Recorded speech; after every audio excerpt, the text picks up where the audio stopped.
The Damnation Game by Clive Barker. Copyright 1985 by Clive Barker. Narrated by David Palmer.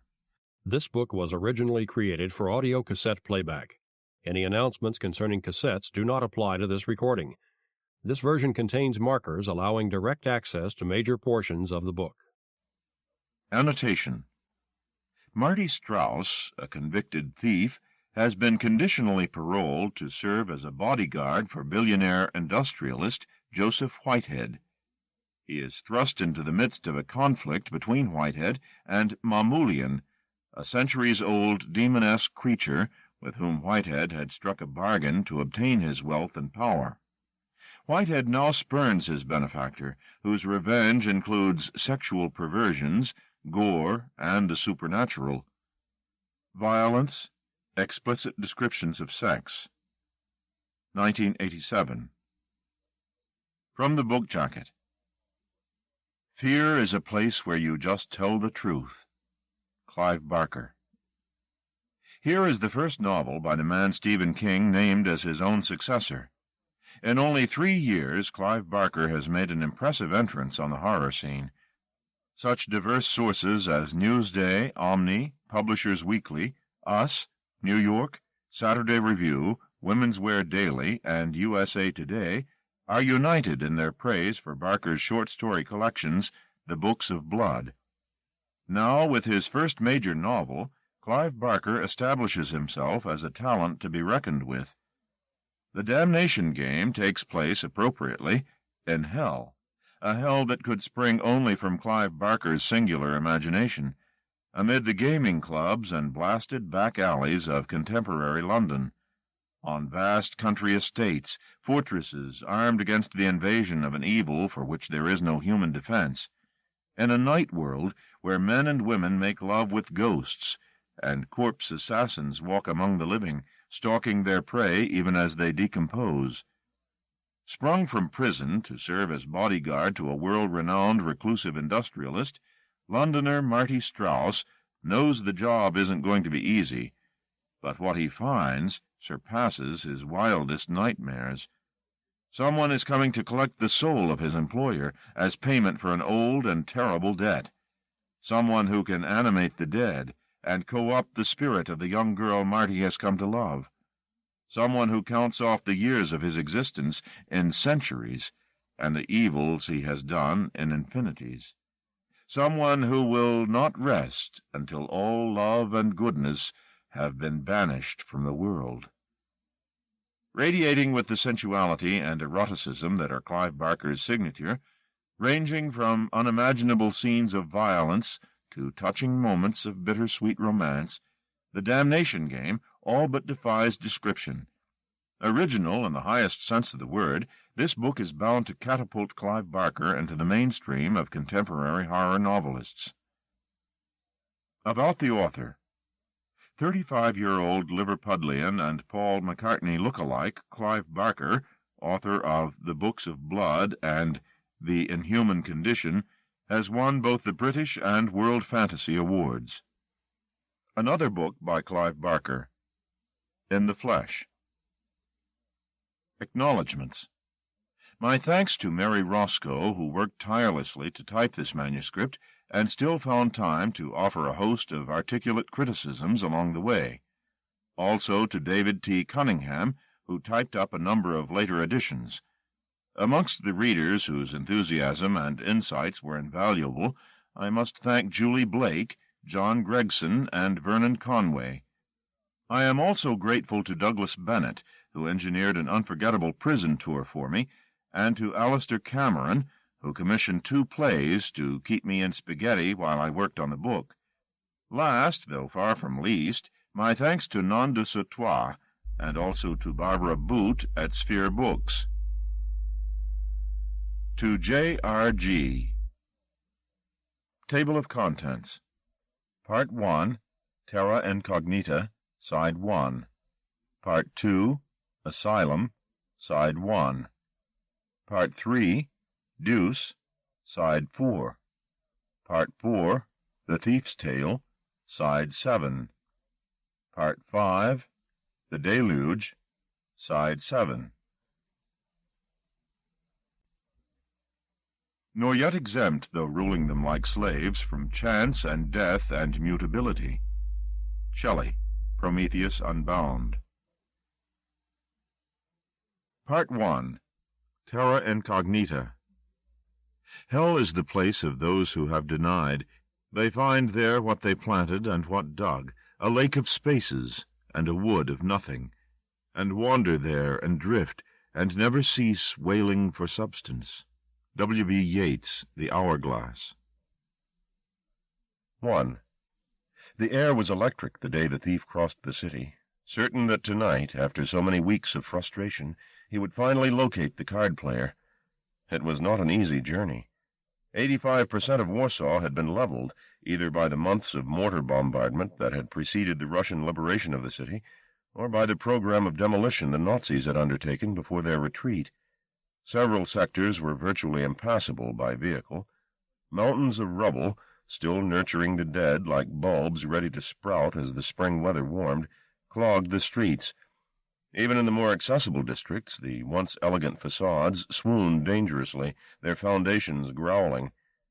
But after almost 3 months of plying his trade here, the thief had become used to navigating this urban wilderness. Indeed, he took pleasure in its desolate splendor, its perspectives tinged lilac by the dust that still settled from the stratosphere, its squares and parkways so unnaturally silent. The sense he had, trespassing here, that this was what the end of the world would be like.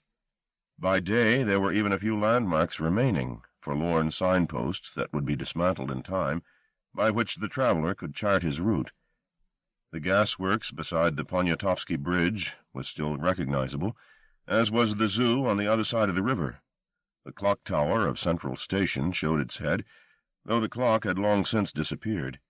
These and a handful of other pockmarked tributes to Warsaw's civic beauty survived, their trembling presence poignant even to the thief. This wasn't his home. He had no home, nor had for a decade.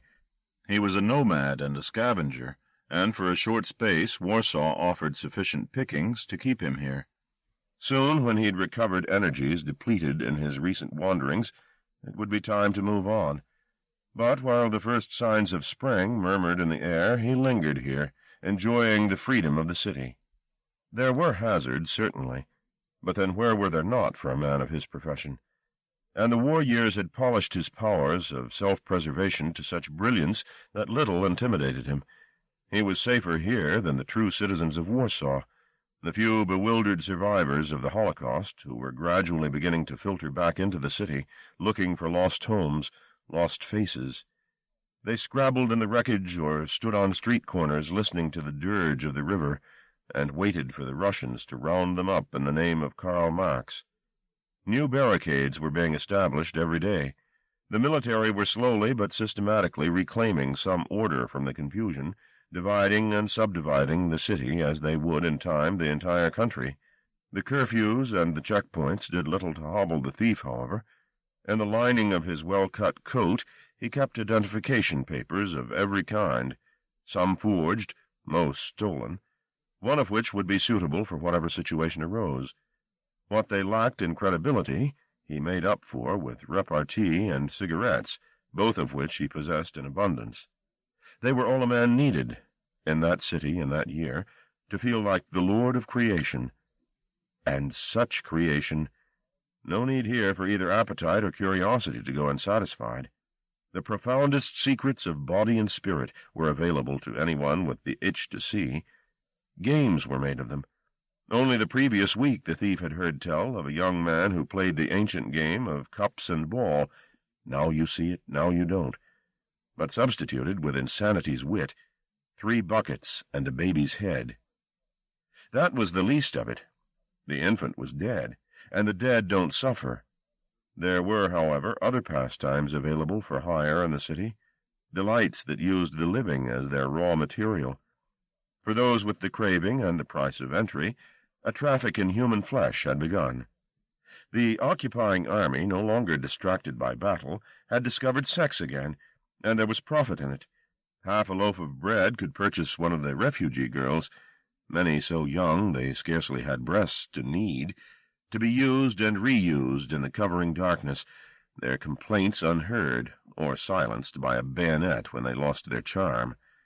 Such casual homicide was overlooked in a city where tens of thousands had died. For a few weeks, between one regime and the next, anything was possible, no act found culpable, no depravity taboo. A boys' brothel had been opened in the Jolie Bouge district. Here, in an underground salon hung with salvaged paintings, one could choose from chicks of 6 or 7 up, all fetchingly slimmed by malnutrition and tight as any connoisseur could wish. It was very popular with the officer class, but too expensive, the thief had heard it muttered, for the non-commissioned ranks. Lenin's tenets of equal choice for all did not stretch, it seemed, to pederasty. Sport of a kind was more cheaply available. Dog-fights were a particularly popular attraction that season. Homeless curs, returning to the city to pick at the meat of their masters, were trapped, fed to fighting strength, and then pitted against each other to the death. It was an appalling spectacle, but a love of betting took the thief to the fights again and again.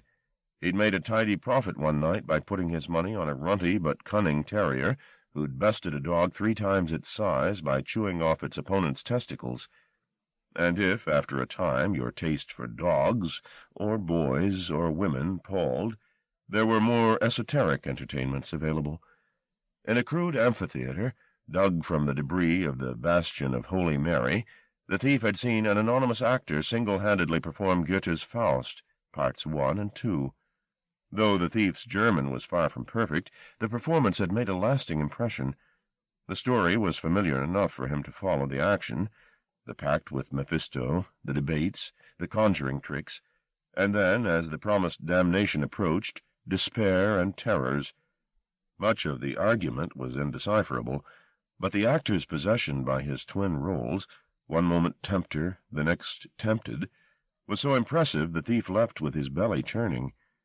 2 days later he had gone back to see the play again, or at least to speak to the actor, but there were to be no encores. The performer's enthusiasm for Goethe had been interpreted as pro-Nazi propaganda. The thief found him hanging, joy decayed, from a telegraph pole. He was naked. His bare feet had been eaten at and his eyes taken out by birds. His torso was riddled with bullet holes. The sight pacified the thief. He saw it as proof that the confused feelings the actor had aroused were iniquitous. If this was the state to which his art had brought him, the man had clearly been a scoundrel and a sham. His mouth gaped, but the birds had taken his tongue as well as his eyes. No loss. Besides, there were far more rewarding diversions. The women the thief could take or leave, and the boys were not to his taste. But the gambling he loved, and always had. So it was back to the dog-fights to chance his fortunes on a mongrel. If not there, then to some barrack-room dice game, or, in desperation, betting with a bored sentry on the speed of a passing cloud. The method and the circumstance scarcely concerned him. He cared only to gamble. Since his adolescence it had been his one true vice. It was the indulgence he had become a thief to fund. Before the war he'd played in casinos across Europe. Chemin de fer was his game, though he was not averse to roulette. Now he looked back at those years through the veil war had drawn across them, and remembered the contests as he remembered dreams on waking, as something irretrievable, and slipping further away with every breath. That sense of loss changed, however, when he heard about the card-player. Mamoulian, they called him, who it was said never lost a game, and who came and went in this deceitful city like a creature who was not, perhaps, even real. But then, after Mamoulian, everything changed. 2. So much was rumor, and so much of that rumor not even rooted in truth, simply lies told by bored soldiers. The military mind, the thief had discovered, was capable of inventions more baroque than a poet's, and more lethal. So, when he heard tell of a master card-sharp who appeared out of nowhere and challenged every would-be gambler to a game and unfailingly won, he suspected the story to be just that, a story. But something about the way this apocryphal tale lingered confounded expectation. It didn't fade away to be replaced by some yet more ludicrous romance.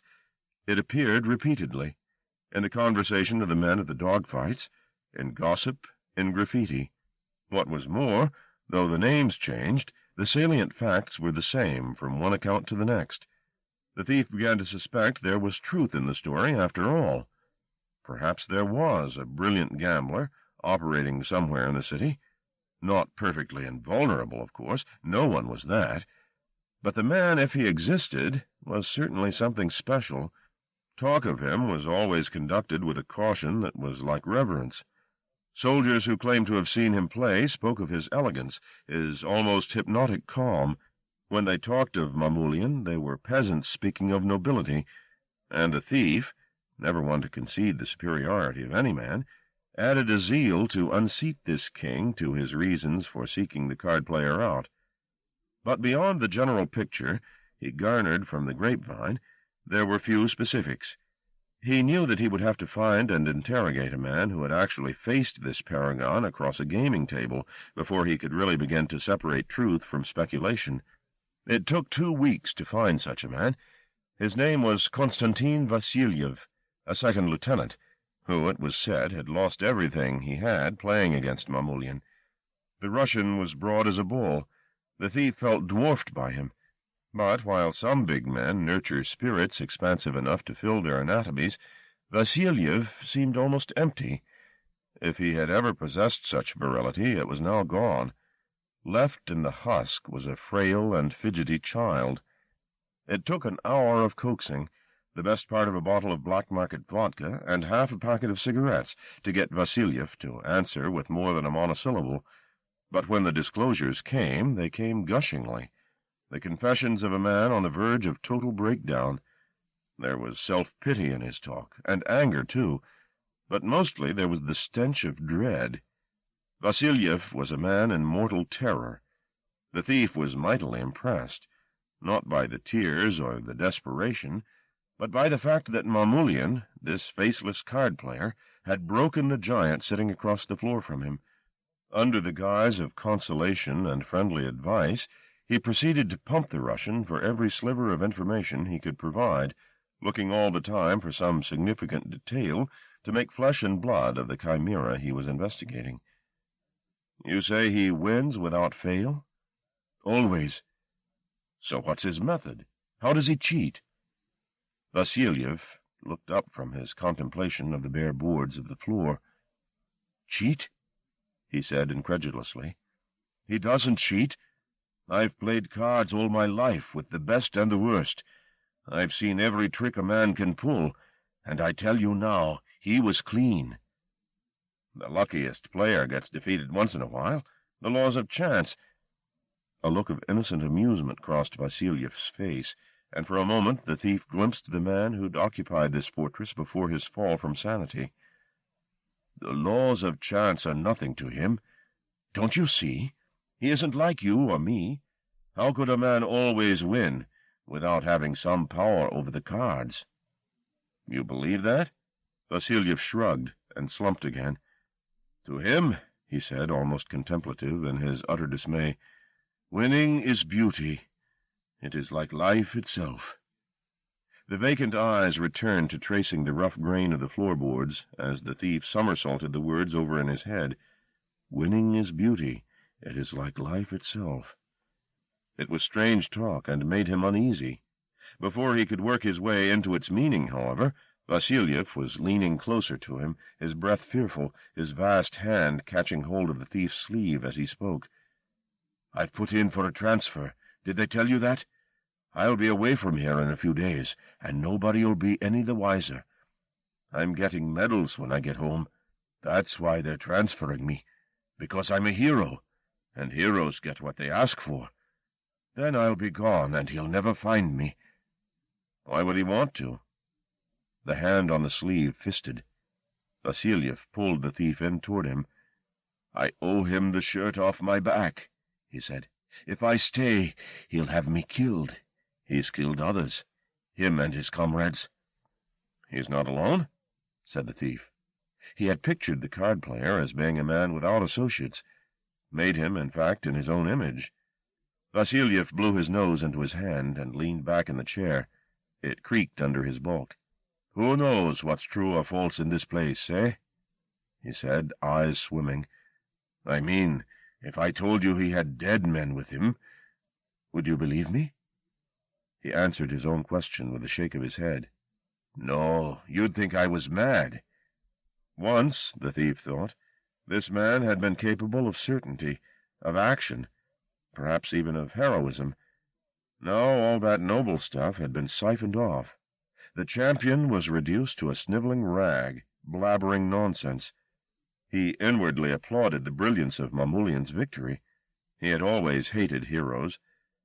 "One last question," he began. "You want to know where you can find him?"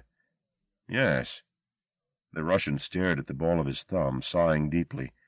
This was all so wearisome. "What do you gain if you play him?" he asked, and again returned his own answer. "Only humiliation, perhaps death." The thief stood up. "Then you don't know where he is?" he said, making to pocket the half-empty packet of cigarettes that lay on the table between them. "Wait." Vasiliev reached for the pack before it slid out of sight. "Wait." The thief placed the cigarettes back on the table, and Vasiliev covered them with one proprietorial hand. He looked up at his interrogator as he spoke. "The last time I heard, he was north of here, up by Muranovsky Square. You know it?" The thief nodded. It was not a region he relished visiting, but he knew it. "And how do I find him once I get there?" he asked. The Russian looked perplexed by the question. "I don't even know what he looks like," the thief said, trying to make Vasiliev understand. "You won't need to find him," Vasiliev replied, understanding all too well. "If he wants you to play, he'll find you." 3. The next night, the first of many such nights, the thief had gone looking for the card-player. Though it was by now April, the weather was still bitter that year. He'd come back to his room in the partially demolished hotel he occupied, numb with cold, frustration, and, though he scarcely admitted it even to himself, fear. The region around Muranovsky Square was a hell within a hell. Many of the bomb craters here led on to the sewers. The stench out of them was unmistakable.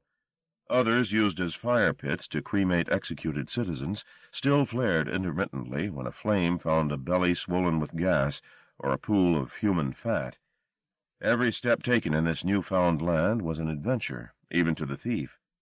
Death, its forms multitudinous, waited everywhere, sitting on the edge of a crater, warming its feet in the flames, standing lunatic amongst the refuse, at laughing play in a garden of bone and shrapnel. Fear notwithstanding, he'd returned to the district on several occasions, but the card-player eluded him, and with every failed attempt, with every journey that ended in defeat, the thief became more preoccupied with the pursuit. In his mind, this faceless gambler began to take on something of the force of legend.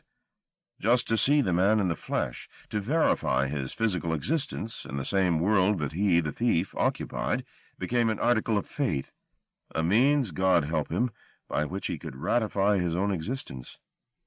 After a week and a half of fruitless searching, he went back to find Vasiliev. The Russian was dead. His body, throat slit from ear to ear, had been found the previous day, floating face down in one of the sewers the army was clearing in Vola. He was not alone. There had been 3 other bodies with him, all slaughtered in a similar fashion, all set alight and burning like fire-ships as they drifted down the tunnel on a river of excrement. One of the soldiers who had been in the sewer when the flotilla appeared told the thief that the bodies had seemed to float in the darkness.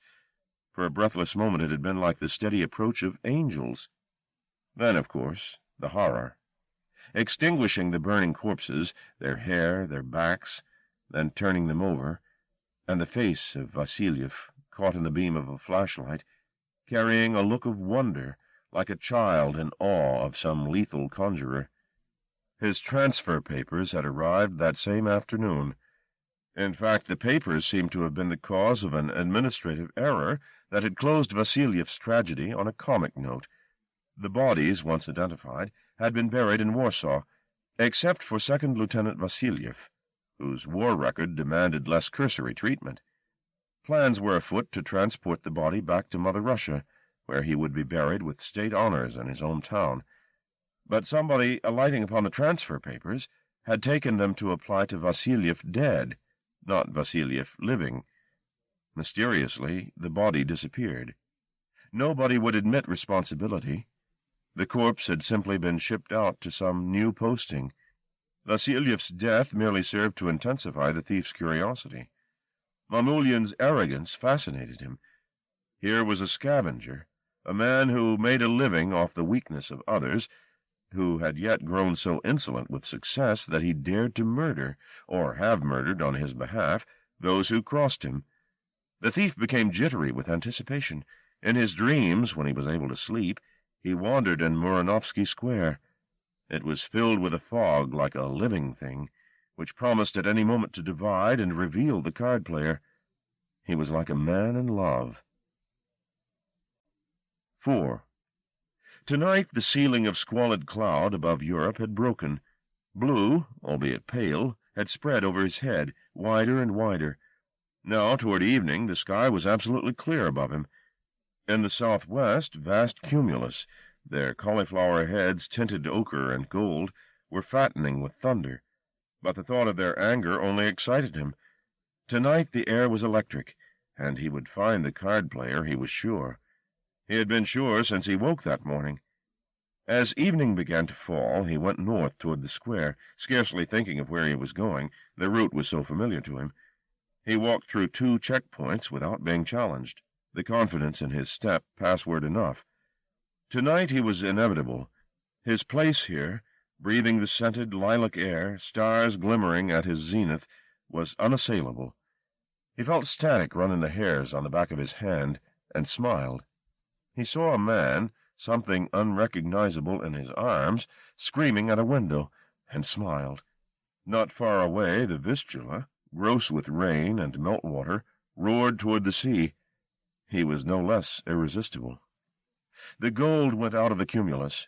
The lucid blue darkened toward night.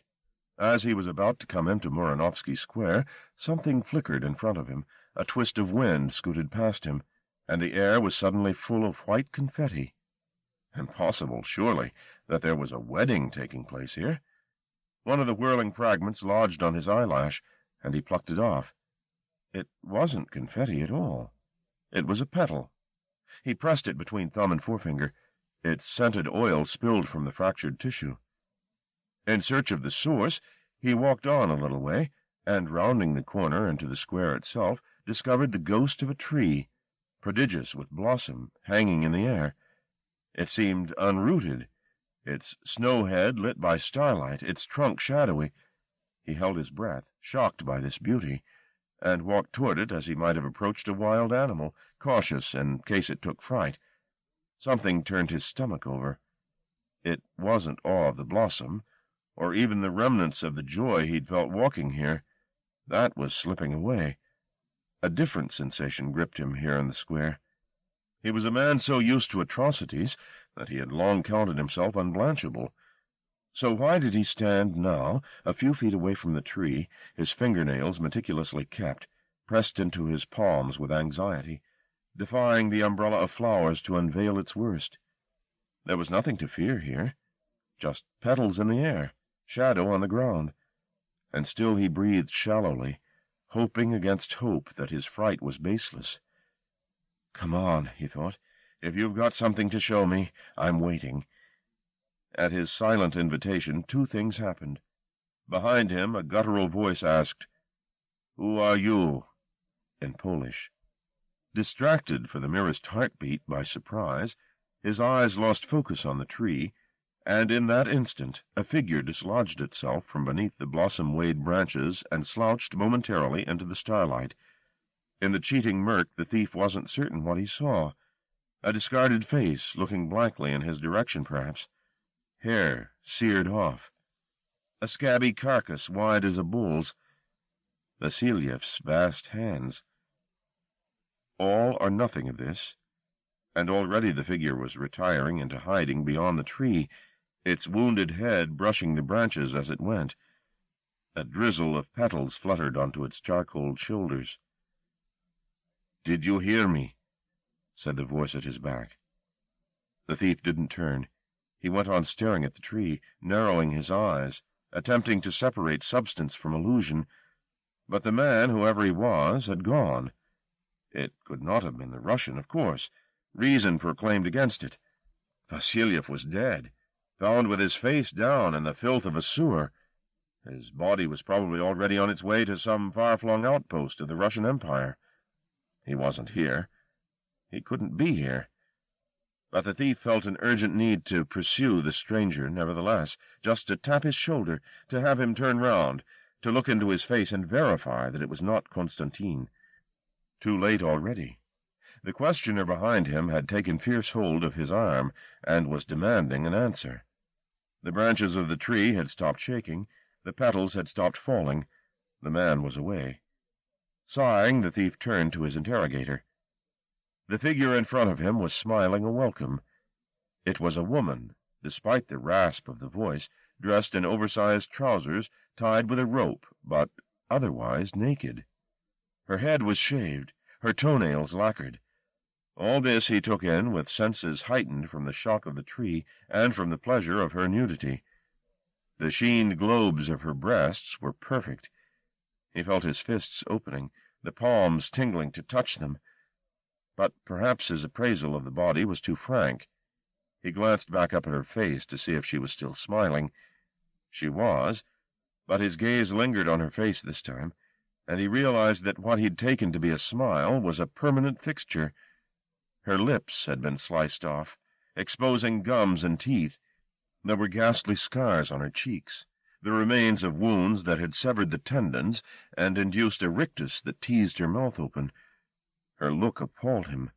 "You want—" she began. Want? He thought, his eyes flicking back to the breasts. Her casual nudity aroused him, despite the mutilation of her face. He was disgusted with the idea of taking her.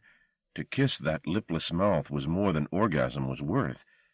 And yet if she offered, he'd accept, and damn the disgust. "You want—" she began again, in that slurred hybrid of a voice, neither male nor female. It was difficult for her to shape and expel words without the aid of lips. She got the rest of the question out, however. "You want the cards?" He'd missed the point entirely. She had no interest in him, sexual or otherwise. She was simply a messenger. Mamoulian was here. Within spitting distance, probably, perhaps watching him even now. But the confusion of emotions in him blurred the elation he should have felt at this moment. Instead of triumph, he grappled with the headful of contrary images. Blossom, breasts, darkness. The burned man's face, turning too briefly toward him. Lust, fear. A single star appearing from a flank of cloud. Hardly thinking of what he was saying, he replied, "Yes, I want the cards." She nodded, turned away from him, and started past the tree, its branches still rocking where the man who was not Vasiliev had touched them, and crossed the square. He followed. It was possible to forget this go-between's face while looking at the grace of her barefooted steps. She didn't seem to care what she trod on. Not once did she falter, despite the glass, brick, and shrapnel underfoot. She led him across to the remains of a large house on the opposite side of the square. Its ravaged exterior, once impressive, still stood. There was even a doorway in it, though no door. Through it, the light of a bonfire flickered. Rubble from the interior spilled through the doorway and blocked the lower half, obliging both woman and thief to duck down and scramble up into the house itself. In the gloom, the sleeve of his coat snagged on something. The cloth tore. She didn't turn to see if he was hurt, though he cursed audibly. She simply led on over the mounds of brick and fallen roof timbers, while he stumbled after her, feeling ridiculously clumsy. By the light of the bonfire he could see the size of the interior. This had once been a fine house. There was little time for study, however. The woman was past the fire now, and climbing toward a staircase. He followed, sweating. The fire spat. He glanced around at it, and glimpsed somebody on the far side, keeping out of sight behind the flames. Even as he watched, the firekeeper threw more tinder down, and a constellation of livid specks was thrown up against the sky. The woman was climbing the stairs. He hurried after her, his shadow thrown by the fire, huge on the wall. She was at the top of the stairs when he was halfway up, and now she was slipping through a second doorway and gone. He followed on as quickly as he could, and turned through the doorway after her. The firelight only found its way fitfully into the room he'd stepped into, and he could scarcely make anything out at first. "Close the door," somebody asked. It took him a few beats to realize that the request was being made of him. He half-turned, fumbled for the handle, found that there was none, and pushed the door closed on aching hinges. That done, he looked back into the room. The woman was standing 2 or 3 yards in front of him, her perpetually amused face looking at him, the smile a gray sickle. "Your coat," she said, and stretched out her hands to help him shoulder it off. Once done, she stepped out of his eye-line, and the object of his long search came into view. It was not Mamoulian, however, that took his eye at first. It was the carved wooden altar-piece set against the wall behind him, a Gothic masterwork which blazed even in the gloom, with gold and scarlet and blue. Spoils of war, the thief thought. So that's what the bastard does with his fortune. Now he looked at the figure in front of the triptych. A single wick, immersed in oil, guttered smokily on the table at which he sat. The illumination it threw up onto the card-player's face was bright but unstable. "So, Pilgrim," the man said, "you found me. Finally." "You found me, surely," the thief replied. It had been as Vasiliev had predicted. "You fancy a game or two, I hear. Is that right?" "Why not?" He tried to sound as nonchalant as possible, though his heart was beating a double tattoo in his chest. Coming into the card-player's presence, he felt pitifully unprepared. Sweat glued his hair to his forehead. There was brick-dust on his hands and muck under his nails. "I must look," he squirmed, "like the thief I am." By contrast, Mamoulian was a picture of propriety. There was nothing in the sober clothes, the black tie, the grey suit, that suggested a profiteer. He appeared, this legend, like a stockbroker. His face, like his dress, was unrepentantly plain, its taut and finely etched skin waxen by the charmless oil flame. He looked 60 or thereabouts, cheeks slightly hollowed, nose large, aristocratic, brow wide and high. His hair had receded to the back of his skull. What remained was feathery and white. But there was neither frailty nor fatigue in his posture. He sat upright in his chair, and his agile hands fanned and gathered a pack of cards with loving familiarity. Only his eyes belonged to the thief's dream of him. No stockbroker ever had such naked eyes, such glacial, unforgiving eyes. "I hoped you'd come, Pilgrim, sooner or later," he said. His English was without inflection. "Am I late?" the thief asked, half-joking. Mamoulian laid the cards down. He seemed to take the inquiry quite seriously. "We'll see." He paused before saying, "You know, of course, that I play for very high stakes." "I heard. If you wish to withdraw now, before we go any further, I would perfectly understand." The little speech was made without a trace of irony. "Don't you want me to play?" Mamoulian pressed his thin, dry lips together and frowned. "On the contrary," he said, "I very much want you to play."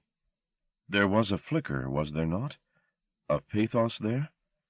The thief wasn't sure if it was a slip of the tongue or the subtlest of theatrics. "But I am not sympathetic," he went on, "to those who do not pay their debts."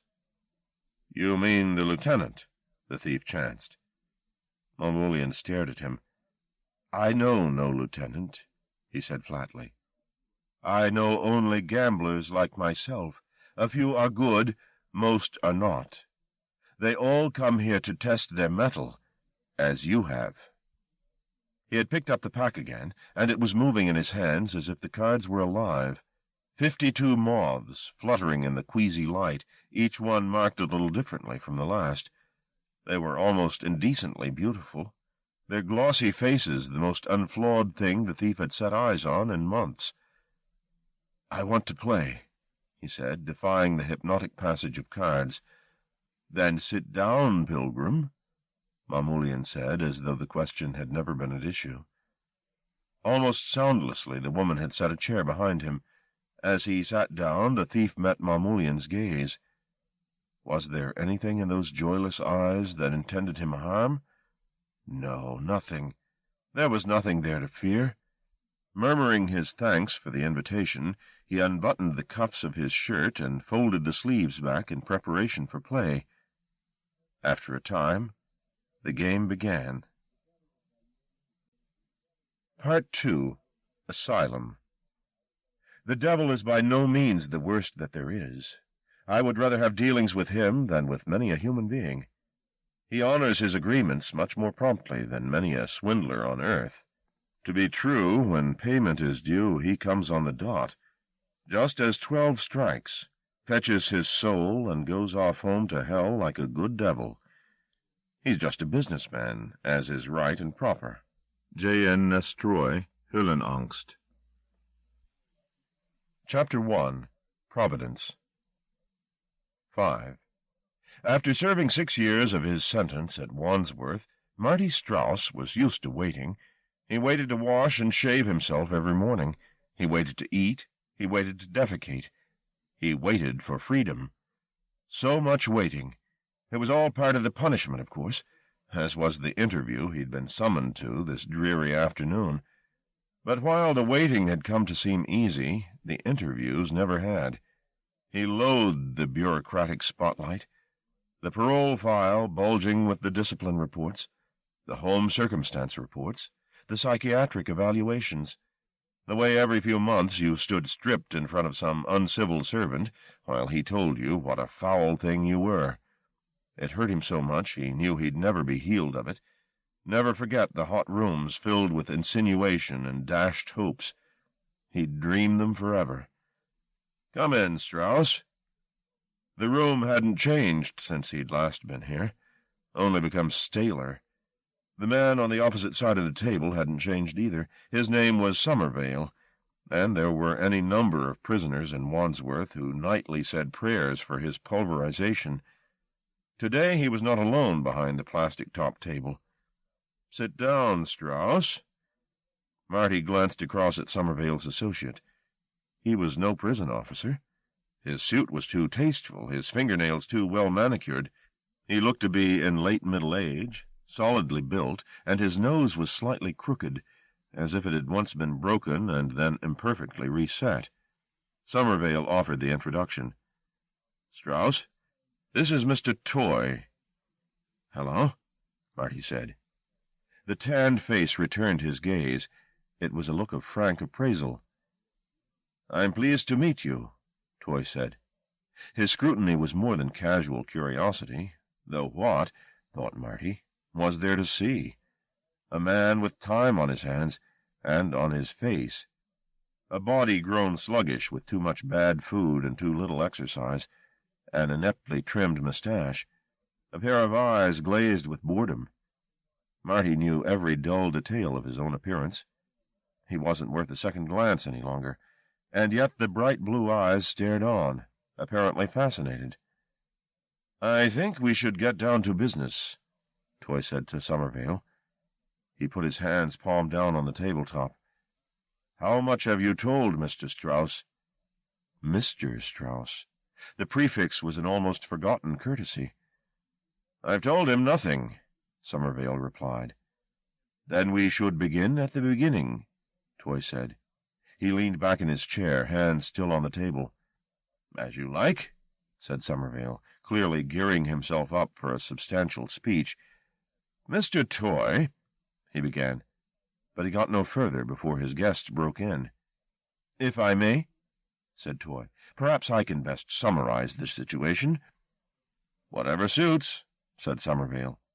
He fumbled in his jacket pocket for a cigarette, barely masking his chagrin. Toy ignored him. The off-center face continued to look across at Marty. "My employer," Toy began, "is a man by the name of Joseph Whitehead. I don't know if that means anything to you." He didn't wait for a reply, but went on. "If you haven't heard of him, you're doubtless familiar with the Whitehead Corporation, which he founded. It's one of the largest pharmaceutical empires in Europe." The name rang a faint bell in Marty's head, and it had some scandalous association. But it was tantalizingly vague, and he had no time to puzzle it through because Toy was in full flight. Although Mr. Whitehead is now in his late 60s, he still keeps control of the corporation. He's a self-made man, you understand, and he's dedicated his life to its creation. He chooses, however, not to be as visible as he once was. A front-page photograph suddenly developed in Strauss's head. A man with his hand up against the glare of a flashbulb. A private moment snatched by some lurking paparazzo for public consumption. He shuns publicity almost completely, and since his wife's death, he has little taste for the social arena. Sharing the unwelcome attention, Strauss remembered a woman whose beauty astonished even by the unflattering light, the wife of whom Toy spoke, perhaps. Instead, he chooses to mastermind his corporation out of the spotlight, concerning himself in his leisure hours with social issues. Among them, overcrowding in prisons, and the deterioration of the prison service generally. The last remark was undoubtedly barbed, and found Somervale with deadly accuracy. He ground out his half-smoked cigarette in the tinfoil ashtray, throwing the other man a sour glance. "When the time came to engage a new personal bodyguard," Toy continued, "it was Mr. Whitehead's decision to seek a suitable candidate amongst men coming up for parole, rather than going through the usual agencies." He can't mean me, Strauss thought. The idea was too fine to tease himself with, and too ludicrous. And yet, if that wasn't it, why was Toy here? Why all the palaver? "He's looking for a man who is nearing the end of his sentence, one who deserves, in both his and my own estimation, to have an opportunity to be reintroduced into society, with a job behind him, and some self-esteem to go with it. Your case was drawn to my attention, Martin. I may call you Martin?" "Usually it's Marty." "Fine. Marty it is. Frankly, I don't want to raise your hopes. I'm interviewing several other candidates, in addition to yourself, and of course at the end of the day I may find that none are suitable. At this juncture I simply want to ascertain whether you would be interested in such an option, were it to be made available to you." Marty began to smile, not outwardly, but inside, where Somervale couldn't get at it. "Do you understand what I'm asking?" "Yes, I understand." "Joe, Mr. Whitehead, needs somebody who will be completely devoted to his well-being, who would indeed be prepared to put his life at risk rather than have harm come to his employer. Now, I realize that's a lot to ask." Marty's brow furrowed. It was a lot, especially after the 6.5-year lesson in self-reliance he'd had at Wandsworth. Toy was swift to sense Marty's hesitation. "That bothers you," he said. Marty shrugged gently. "Yes and no. I mean, I've never been asked to do that before. I don't want to give you some shit about me being really keen to get killed for somebody, because I'm not. I'd be lying through my teeth if I said I was." Toy's nods encouraged Marty to go on. "That's it, really?" he said. "Are you married?" Toy asked. "Separated. May I ask, are there divorce proceedings in the offing?" Marty grimaced. He loathed talking about this. It was his wound, his to tend and fret over. No fellow prisoner had ever wrung the story out of him, even in those 3-in-the-morning confessionals that he'd endured with his previous cellmate, before Fever, who never talked of anything but food and paper women, had arrived. But he would have to say something now. They surely had the details filed away somehow, anyway. Toy probably knew more about what Charmaine was doing, and with whom, than he did. Charmaine and me. He tried to summon words for this knot of feelings, but nothing emerged but a blunt statement. "I don't think there's much chance of us getting back together, if that's what you're after." Toy sensed the raw edge in Marty's voice. So did Somervale. For the first time since Toy had entered the arena, the officer began to show some interest in the exchange. He wants to watch me talk my way out of a job, Marty thought. He could see the anticipation written all over Somervale's face. Well, damn him, he wasn't going to have the satisfaction. "It's not a problem," Marty said flatly. "Or if it is, it's mine. I'm still getting used to the fact that she won't be there when I get out. That's all it is, really." Toy was smiling now, an amiable smile. "Really, Marty," he said, "I don't want to pry. I'm only concerned that we understand the full facts of the situation. Were you to be employed by Mr. Whitehead, you would be required to live on his estate with him, and it would be a necessary condition of your employment that you could not leave without the express permission of either Mr. Whitehead or myself. In other words, you would not be stepping into unconditional freedom. Far from it. You might wish to consider the estate as a sort of open prison. It's important for me to know of any ties you have that might make such constraints temptingly easy to break." "Yes, I see. Furthermore, if for any reason your relationship with Mr. Whitehead was not satisfactory, if you or he felt that the job was not suitable, then I'm afraid I'd be back here to finish my sentence." "Yes." There was an awkward pause in which Toy sighed quietly. It took him only a moment to recover his equilibrium, then he took off in a new direction. "There's just a few more questions I'd like to ask. You've done some boxing, am I right?" "Some. A while back." Toy looked disappointed. "You gave it up?" "Yes," Marty replied. "I kept on with the weight training for a while." "Do you have any self-defense training of any kind? Judo, karate?" Marty contemplated lying, but what would be the use of that? All Toy had to do was consult the screws at Wandsworth. "No," he said. "Pity." Marty's belly shrank. "I'm healthy, though," he said, "and strong. I can learn." He was aware that an unwelcome tremor had slipped into his voice from somewhere. "We don't want a learner, I'm afraid," Somervale pointed out, barely able to suppress the triumph in his tone. Marty leaned forward across the table, trying to blot out Somervale's leech-like presence. "I can do this job, Mr. Toy," he insisted. "I know I can do this job. Just give me a chance." The tremor was growing.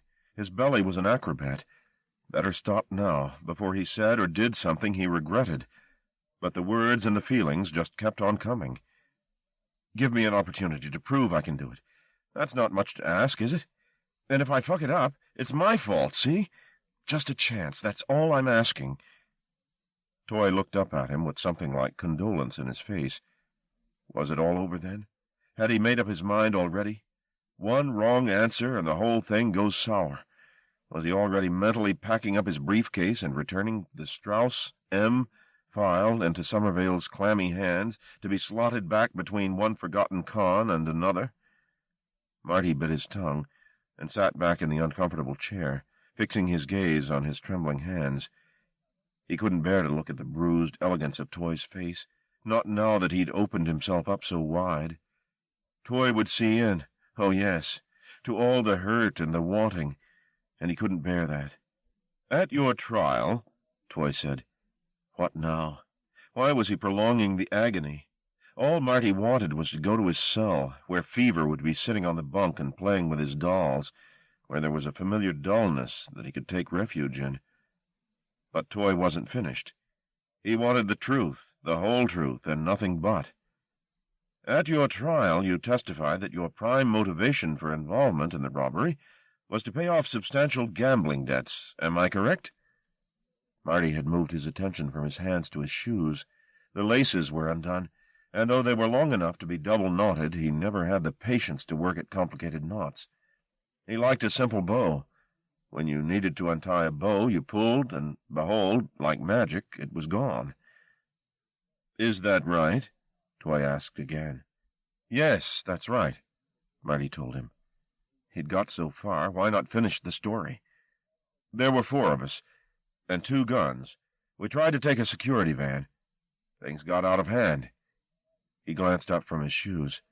Toy was watching intently. "The driver was shot in the stomach. He died later.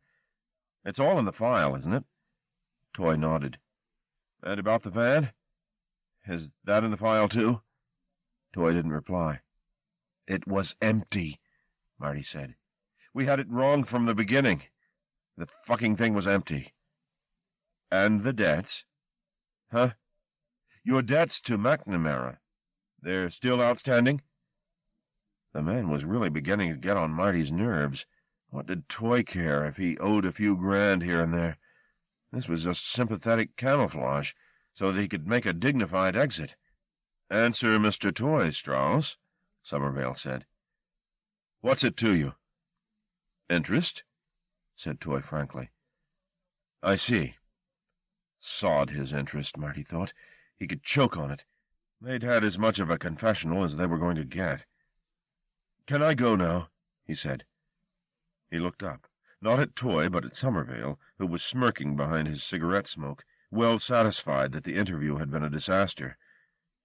I think so, Strauss, he said, as long as Mr. Toy doesn't have any more questions. No, said Toy, the voice dead. No, I'm well satisfied. Marty stood up, still avoiding Toy's eyes. The small room was full of ugly sounds. The chair's heels scraping on the floor, the rasp of Somervale's smoker's cough. Toy was shunting away his notes. It was all over. Somervale said, You can go. I've enjoyed meeting you, Mr. Strauss, Toy said to Marty's back as he reached the door, and Marty turned around without thinking to see the other man smiling at him, his hand extended to be shaken. I've enjoyed meeting you, Mr. Strauss. Marty nodded and shook hands. Thank you for your time, Toy said. Marty closed the door behind him and made his way back to his cell, escorted by Priestley, the landing officer. They said nothing. Marty watched the birds swooping in the roof of the building, alighting on the landing rails for tidbits. They came and they went when it suited them, finding niches to nest in, taking their sovereignty for granted. He envied them nothing, or if he did, now wasn't the time to admit to it. 6. 13 days passed, and there was no further word from either Toy or Somervale. Not that Marty was truly expecting any. The chance had been lost. He'd almost stage-managed its final moments with his refusal to talk about McNamara. That way he had expected to nip any trial by hope in the bud. And that he'd failed. No matter how he tried to forget the interview with Toy, he couldn't. The encounter had thrown him badly off balance, and his instability was as distressing as its cause.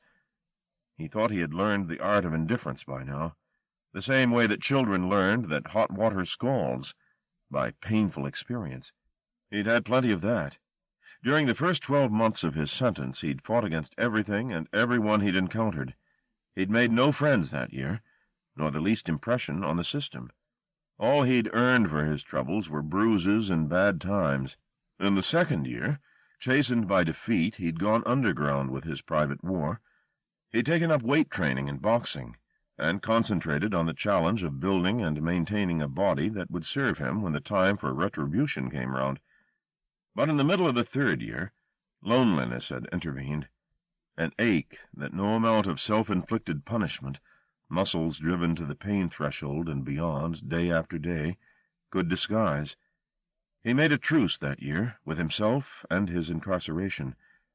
It was an uneasy peace, but things began to improve from then on. He even began to feel at home in the echoing corridors, and in his cell, and in the shrinking enclave of his head, where most pleasurable experience was now a distant memory. The fourth year had brought new terrors. He was 29 that year. 30 loomed, and he remembered all too accurately how his younger self, with time to burn, had dismissed men his age as spent. It was a painful realization, and the old claustrophobia, trapped not behind bars, but behind his life, returned more forcibly than ever, and with it a new foolhardiness. He'd gained his tattoos that year, a scarlet and blue lightning bolt on his upper left arm, and USA on his right forearm.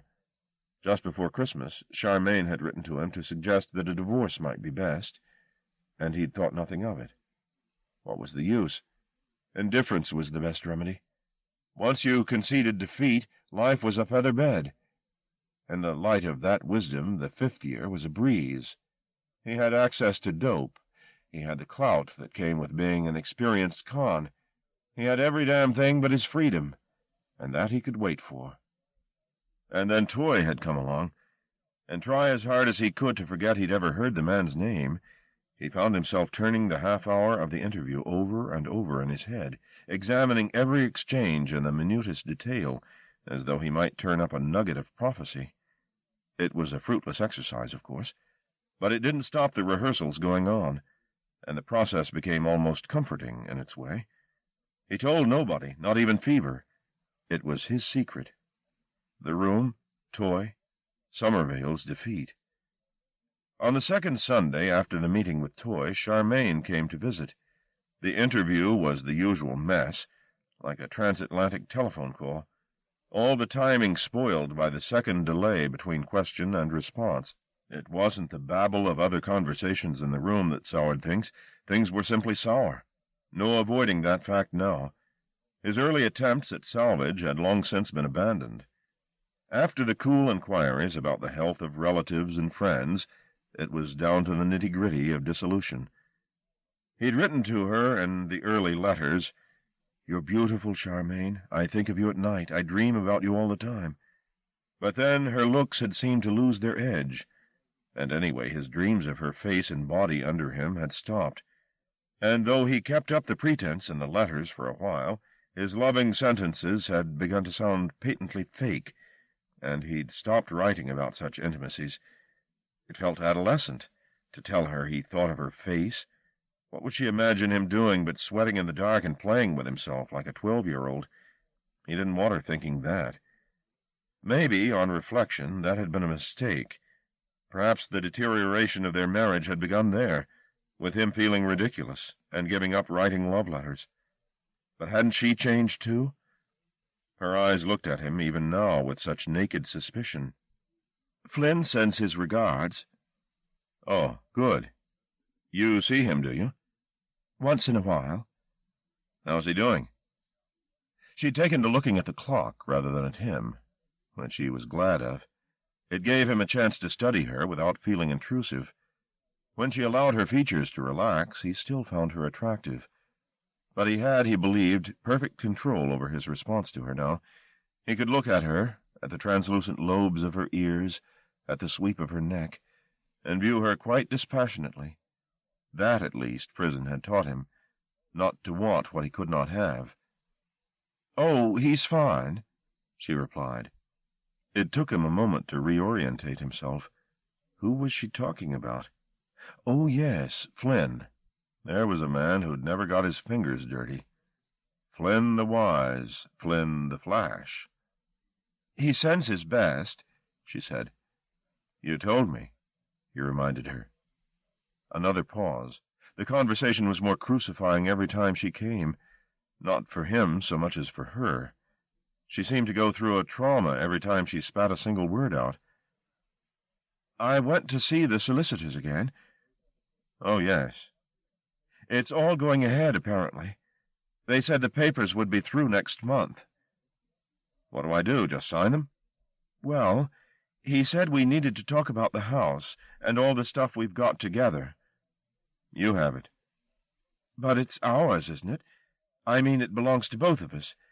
And when you come out, you're going to need somewhere to live, and furniture and everything." "Do you want to sell the house?"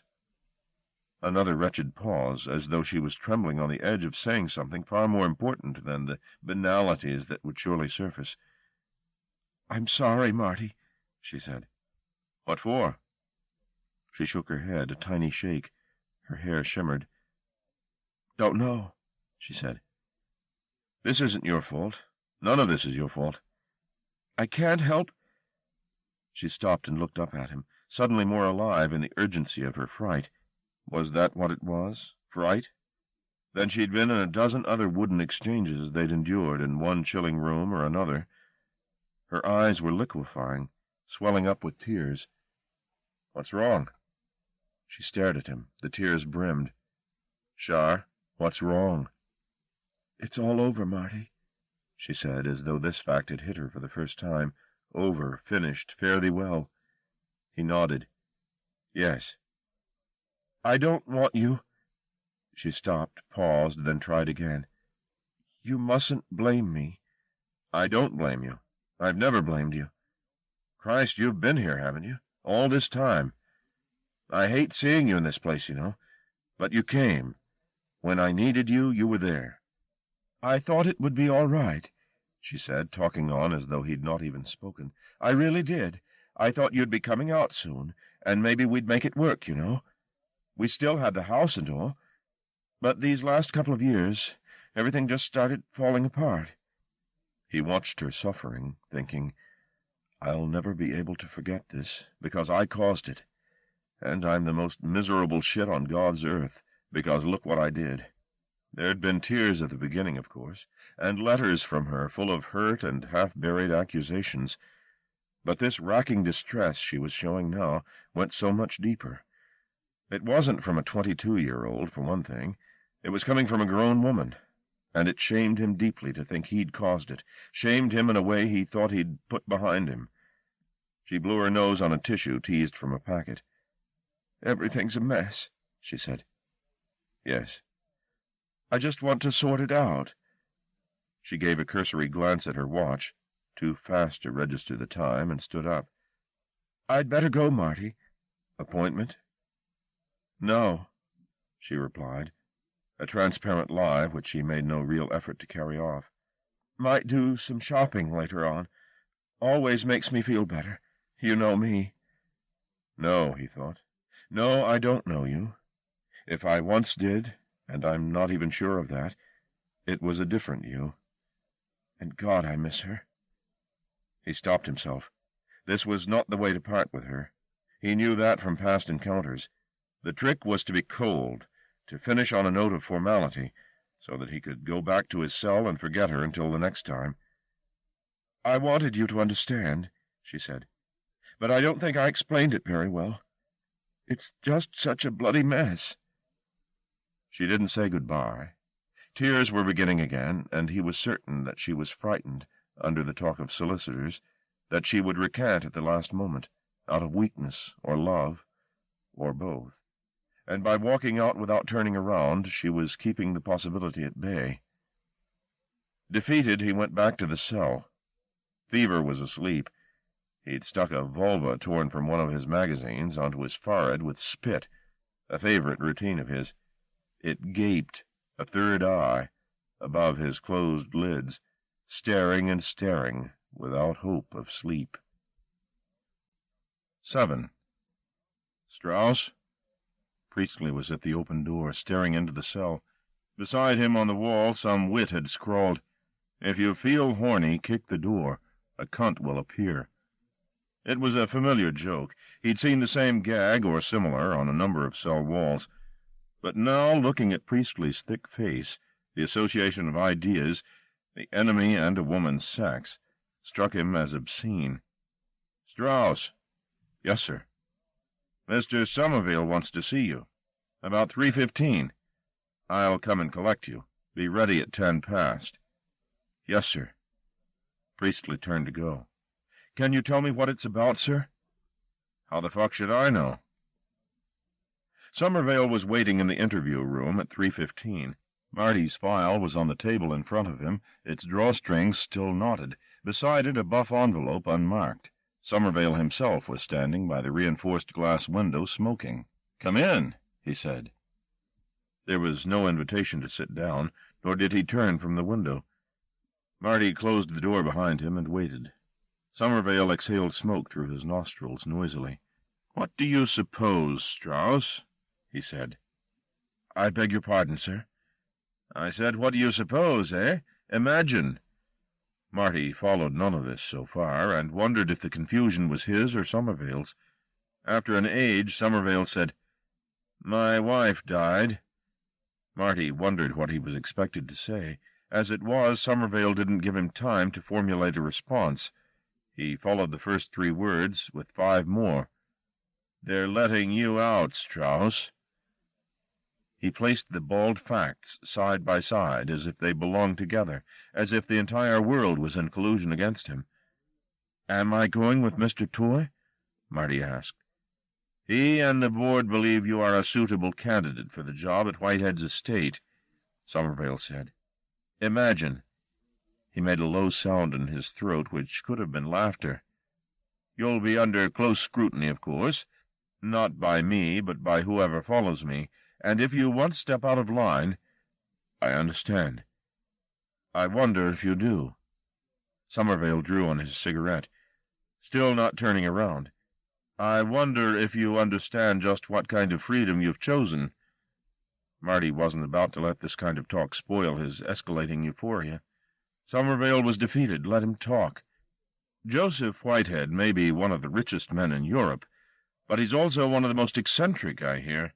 God knows what you're letting yourself in for, but I tell you, I think you may find life in here a good deal more palatable." Somerville's words evaporated. His sour grapes fell on deaf ears. Either through exhaustion, or because he sensed that he'd lost his audience, he gave up his disparaging monologue almost as soon as it began, and turned from the window to finish this distasteful business as expeditiously as he could.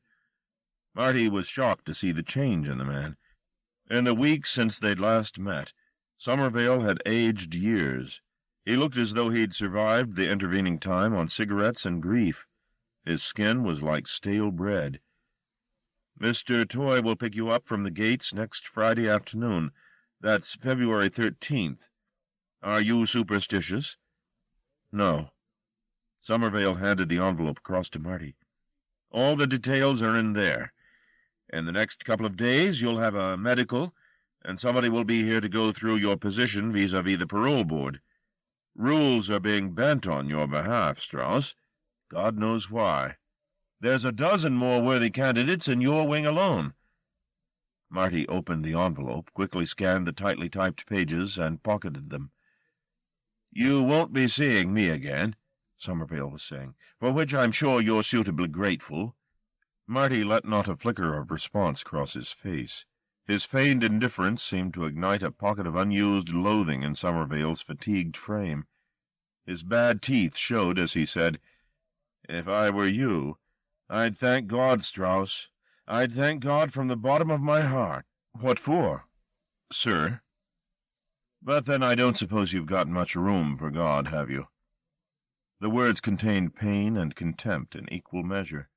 Marty couldn't help thinking of Somerville alone in a double bed, a husband without a wife, and without the faith to believe in seeing her again, incapable of tears. And another thought came fast upon the first, that Somerville's stone heart, which had been broken at one terrible stroke, was not so dissimilar from his own. Both hard men, both keeping the world at bay while they waged private wars in their guts, both ending up with the very weapons they'd forged to defeat their enemies turned on themselves. It was a vile realization, and had Marty not been buoyant with the news of his release, he might not have dared think it. But there it was. He and Somerville, like two lizards lying in the same stinking mud, suddenly seemed very like twins. "What are you thinking, Strauss?" Somerville asked. Marty shrugged. "Nothing," he said. "Liar," said the other. Picking up the file, he walked out of the interview room, leaving the door open behind him. Marty telephoned Charmaine the following day and told her what had happened. She seemed pleased, which was gratifying. When he came off the phone he was shaking, but he felt good. He lived the last few days at Wandsworth with stolen eyes, or that's how it seemed. Everything about prison life that he had become so used to, the casual cruelty, the endless jeering, the power games, the sex games, all seemed new to him again, as they had been 6 years before. They were wasted years, of course. Nothing could bring them back. Nothing could fill them up with useful experience. The thought depressed him. He had so little to go out into the world with. 2 tattoos, a body that had seen better days, memories of anger and despair. And the journey ahead he was going to be traveling light. 8. The night before he left Wandsworth he had a dream. His night life had not been much to shout about during the years of his sentence. Wet dreams about Charmaine had soon stopped, as had his more exotic flights of fancy, as though his subconscious, sympathetic to confinement, wanted to avoid taunting him with dreams of freedom. Once in a while he'd wake in the middle of the night with his head swimming in glories, but most of his dreams were as pointless and as repetitive as his waking life. But this was a different experience altogether. He dreamed a cathedral of sorts, an unfinished, perhaps unfinishable, masterpiece of towers and spires and soaring buttresses, too vast to exist in the physical world. Gravity denied it. But here in his head, an awesome reality. It was night as he walked toward it, the gravel crunching underfoot, the air smelling of honeysuckle, and from inside he could hear singing. Ecstatic voices, a boys' choir, he thought, rising and falling wordlessly. There were no people visible in the silken darkness around him, no fellow tourists to gape at this wonder, just him and the voices. And then, miraculously, he flew. He was weightless, and the wind had him, and he was ascending the steep side of the cathedral with breath-snatching velocity. He flew, it seemed, not like a bird, but paradoxically like some airborne fish, like a dolphin. Yes, that's what he was, his arms close by his side sometimes ploughing the blue air as he rose, a smooth, naked thing that skimmed the slates and looped the spires, fingertips grazing the dew on the stonework, flicking raindrops off the gutter pipes. If he'd ever dreamed anything so sweet, he couldn't remember it. The intensity of his joy was almost too much, and it startled him awake. He was back wide-eyed in the forced heat of the cell, with Fever on the bunk below masturbating. The bunk rocked rhythmically, speed increasing, and Fever climaxed with a stifled grunt. Marty tried to block reality and concentrate on recapturing his dream. He closed his eyes again, willing the image back to him, saying, "Come on, come on," to the dark. For one shattering moment the dream returned, only this time it wasn't triumph, it was terror, and he was pitching out of the sky from 100 miles high, and the cathedral was rushing toward him, its spires sharpening themselves on the wind in preparation for his arrival. He shook himself awake, canceling the plunge before it could be finished, and lay the rest of the night staring at the ceiling until a wretched gloom, the first light of dawn, spilled through the window to announce the day. 9. No profligate sky greeted his release, just a commonplace Friday afternoon, with business as usual on Trinity Road. Toy had been waiting for him in the reception wing when Marty was brought down from his landing. He had longer yet to wait while the officers went through a dozen bureaucratic rituals, belongings to be checked and returned, release papers to be signed and countersigned. It took almost an hour of such formalities before they unlocked the doors and let them both out into the open air. With little more than a handshake of welcome, Toy led him across the forecourt of the prison to where a dark-red Daimler was parked, the driver's seat occupied. "Come on, Marty," he said, opening the door. "Too cold to linger." It was cold.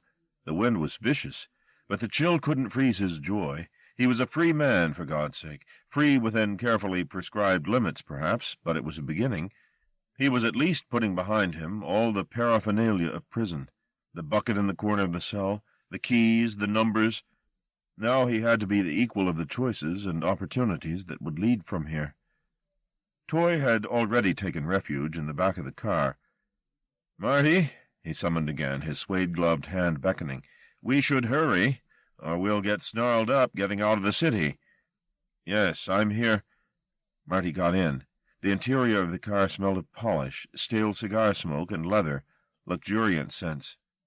"Should I put the case in the boot?" Marty said. The driver turned from the wheel. "You got room back there," he said. A West Indian, dressed not in chauffeur's livery, but in a battered leather flying jacket, looked Marty up and down. He offered no welcoming smile. "Luther," said Toy, "this is Marty." "Put the case over the front seat," the driver replied. He leaned across and opened the front passenger door. Marty got out and slid his case and plastic bag of belongings onto the front seat beside a litter of newspapers and a thumbed copy of Playboy, then got into the back with Toy and slammed the door. "No need to slam," said Luther, but Marty scarcely heard the remark. Not many cons get picked up from the gates of Wandsworth in a Daimler. He was thinking, maybe this time I've fallen on my feet. The car purred away from the gates and made a left onto Trinity Road. "Luther's been with the estate for 2 years, Toy said. 3, the other man corrected him. Is it? Toy replied. 3, then. He drives me around, takes Mr. Whitehead when he goes down to London. Don't do that no more. Marty caught the driver's eye in the mirror. "You been in that shithouse long?" the man asked, pouncing without a flicker of hesitation. "Long enough," Marty replied. He wasn't going to try to hide anything. There was no sense in that. He waited for the next inevitable question. "What were you in for?" But it didn't come. Luther turned his attention back to the business of the road, apparently satisfied. Marty was happy to let the conversation drop. All he wanted to do was watch this brave new world go by, and drink it all in. The people, the shop fronts, the advertisements. He had a hunger for all the details, no matter how trivial. He glued his eyes to the window. There was so much to see, and yet he had the distinct impression that it was all artificial, as though the people in the street and the other cars were actors, all cast to type and playing their parts immaculately. His mind, struggling to accommodate the welter of information, on every side a new vista, at every corner a different parade passing, simply rejected their reality. It was all stage-managed, his brain told him, all a fiction. Because, look, these people behaved as though they'd lived without him, as though the world had gone on while he'd been locked away, and some childlike part of him, the part that, hiding its eyes, believes itself hidden, could not conceive of a life for anyone without him to see it. His common sense told him otherwise, of course. Whatever his confused senses might suspect, the world was older and more weary, probably, since he and it had last met. He would have to renew his acquaintance with it, learn how its nature had changed, learn again its etiquette, its touchiness, its potential for pleasure. They crossed the river via the Wandsworth Bridge and drove through Earl's Court and Shepherd's Bush onto Westway. It was the middle of a Friday afternoon, and the traffic was heavy, commuters eager to be home for the weekend. He stared blatantly at the faces of the drivers in the cars they overtook, guessing occupations, or trying to catch the eyes of the women. Mile by mile, the strangeness he'd felt initially began to wear off, and by the time they'd reached the M40, he was starting to tire of the spectacle. Toy had nodded off in his corner of the back seat, his hands in his lap. Luther was occupied with leapfrogging down the highway. Only one event slowed their progress. 20 miles short of Oxford, blue lights flashed on the road up ahead, and the sound of a siren speeding toward them from behind announced an accident. The procession of cars slowed like a line of mourners pausing to glance into a coffin. A car had slewed across the eastbound lanes, crossed the divide, and met head-on a van coming in the opposite direction. All of the westbound lanes were blocked, either by wreckage or by police cars, and the travelers were obliged to use the shoulder to skirt the scattered wreckage. "What's happened, can you see?" Luther asked, his attention too occupied by navigating past the signaling policeman for him to see for himself. Marty described the scene as best he could. A man with blood streaming down his face as if somebody had cracked a blood-yolked egg on his head was standing in the middle of the chaos, hypnotized by shock. Behind him a group, police and rescued passengers alike, gathered around the concertinaed front section of the car to speak to somebody trapped in the driver's seat. The figure was slumped, motionless. As they crept past, one of these comforters, her coat soaked either with her own blood or that of the driver, turned away from the vehicle and began to applaud. At least that was how Marty interpreted the slapping together of her hands as applause. It was as if she were suffering the same delusion he'd tasted so recently, that this was all some meticulous but distasteful illusion, and at any moment it would all come to a welcome end. He wanted to lean out of the car window and tell her that she was wrong, that this was the real world, long-legged women, crystal sky and all. But she'd know that tomorrow, wouldn't she? Plenty of time for grief then. But for now she clapped, and she was still clapping when the accident slid out of sight behind them. Chapter 2. The Fox. 10. Asylum, Whitehead knew, was a traitorous word. In one breath it meant a sanctuary, a place of refuge, of safety. In another, its meaning twisted on itself. Asylum came to mean a madhouse, a hole for broken minds to bury themselves in. It was, he reminded himself, a semantic trick, no more. Why, then, did the ambiguity run in his head so often? He sat in that too-comfortable chair beside the window where he had sat now for a season of evenings, watching the night begin to skulk across the lawn, and thinking, without much shape to his ruminations, about how one thing became another, about how difficult it was to hold on to anything. Life was a random business. Whitehead had learned that lesson years ago, at the hands of a master, and he had never forgotten it. Whether you were rewarded for your good works or skinned alive, it was all down to chance. No use to cleave to some system of numbers or divinities. They all crumbled in the end. Fortune belonged to the man who was willing to risk everything on a single throw. He'd done that, not once but many times at the beginning of his career, when he was still laying the foundations of his empire. And thanks to that extraordinary sixth sense he possessed, the ability to preempt the roll of the dice, the risks had almost always paid off. Other corporations had their virtuosi, computers that calculated the odds to the 10th place, advisers who kept their ears pressed to the stock markets of Tokyo, London, and New York. But they were all overshadowed by Whitehead's instinct.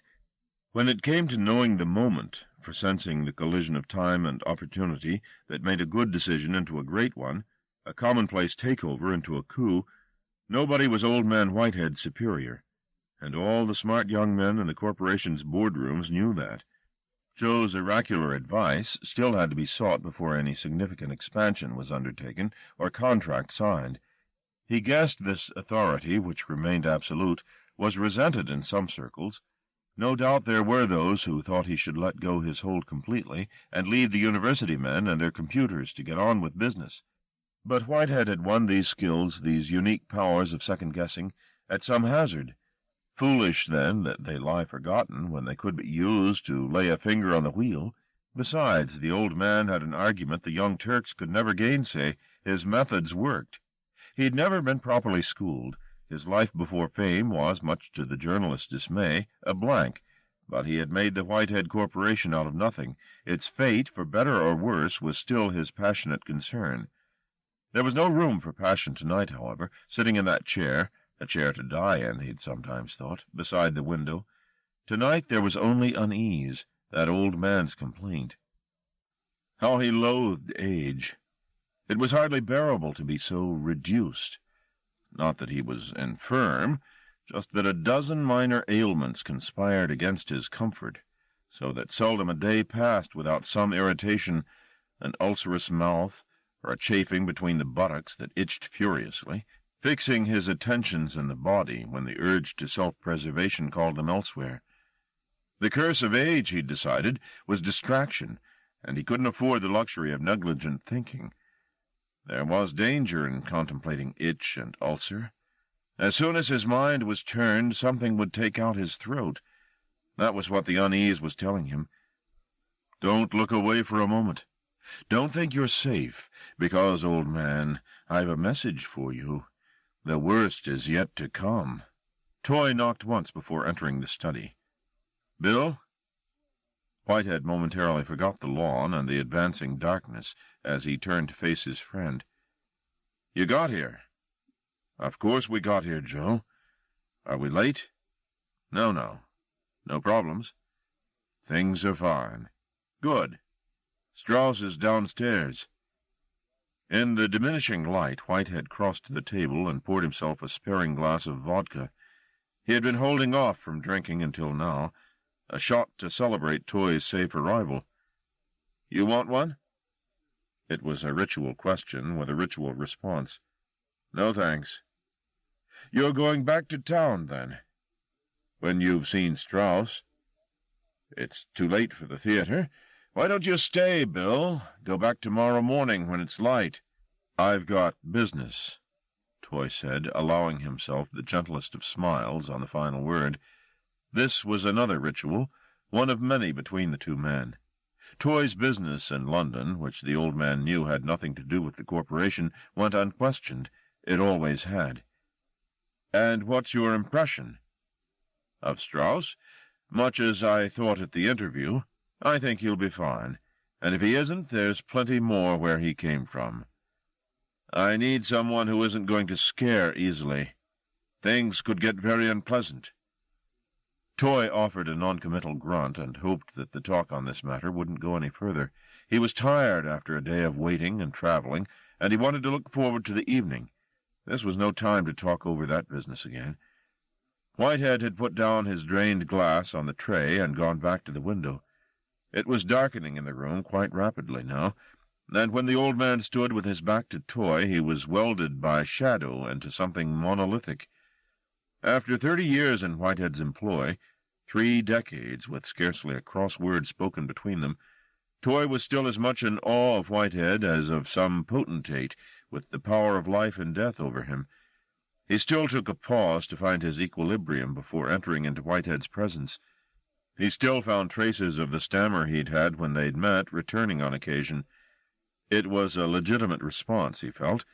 The man was power, more power than he could ever hope, or indeed would ever want, to possess, and it sat with deceptive lightness on Joe Whitehead's substantial shoulders.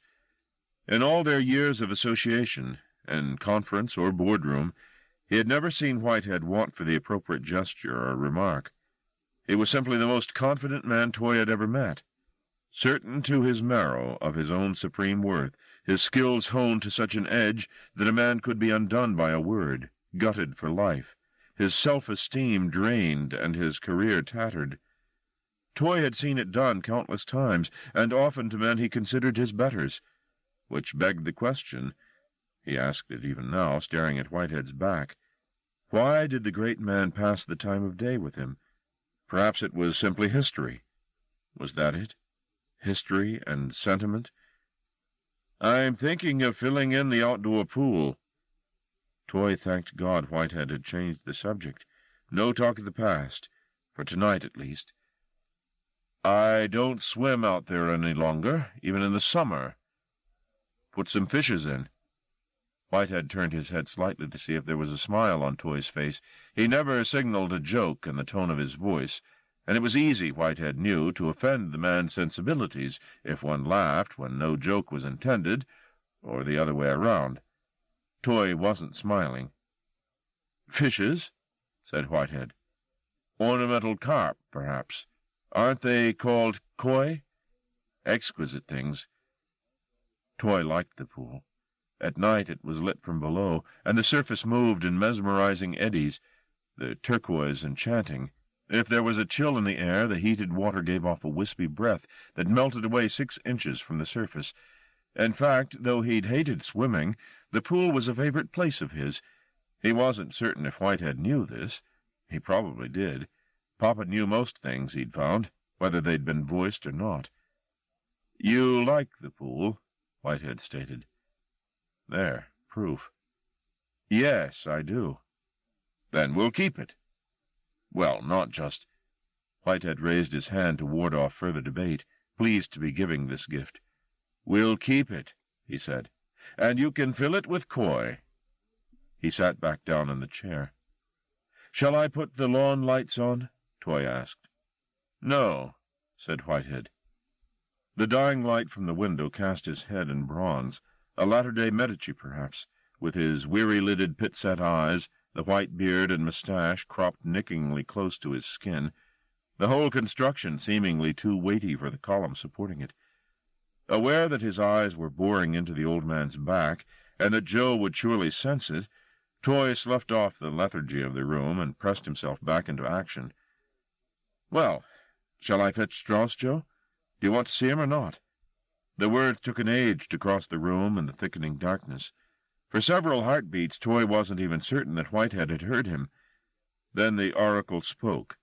Not a prophecy, but a question. "Will we survive, Bill?" The words were spoken so quietly they only just carried, hooked on motes of dust and wafted from his lips. Toy's heart sank. It was the old theme again, the same paranoid song.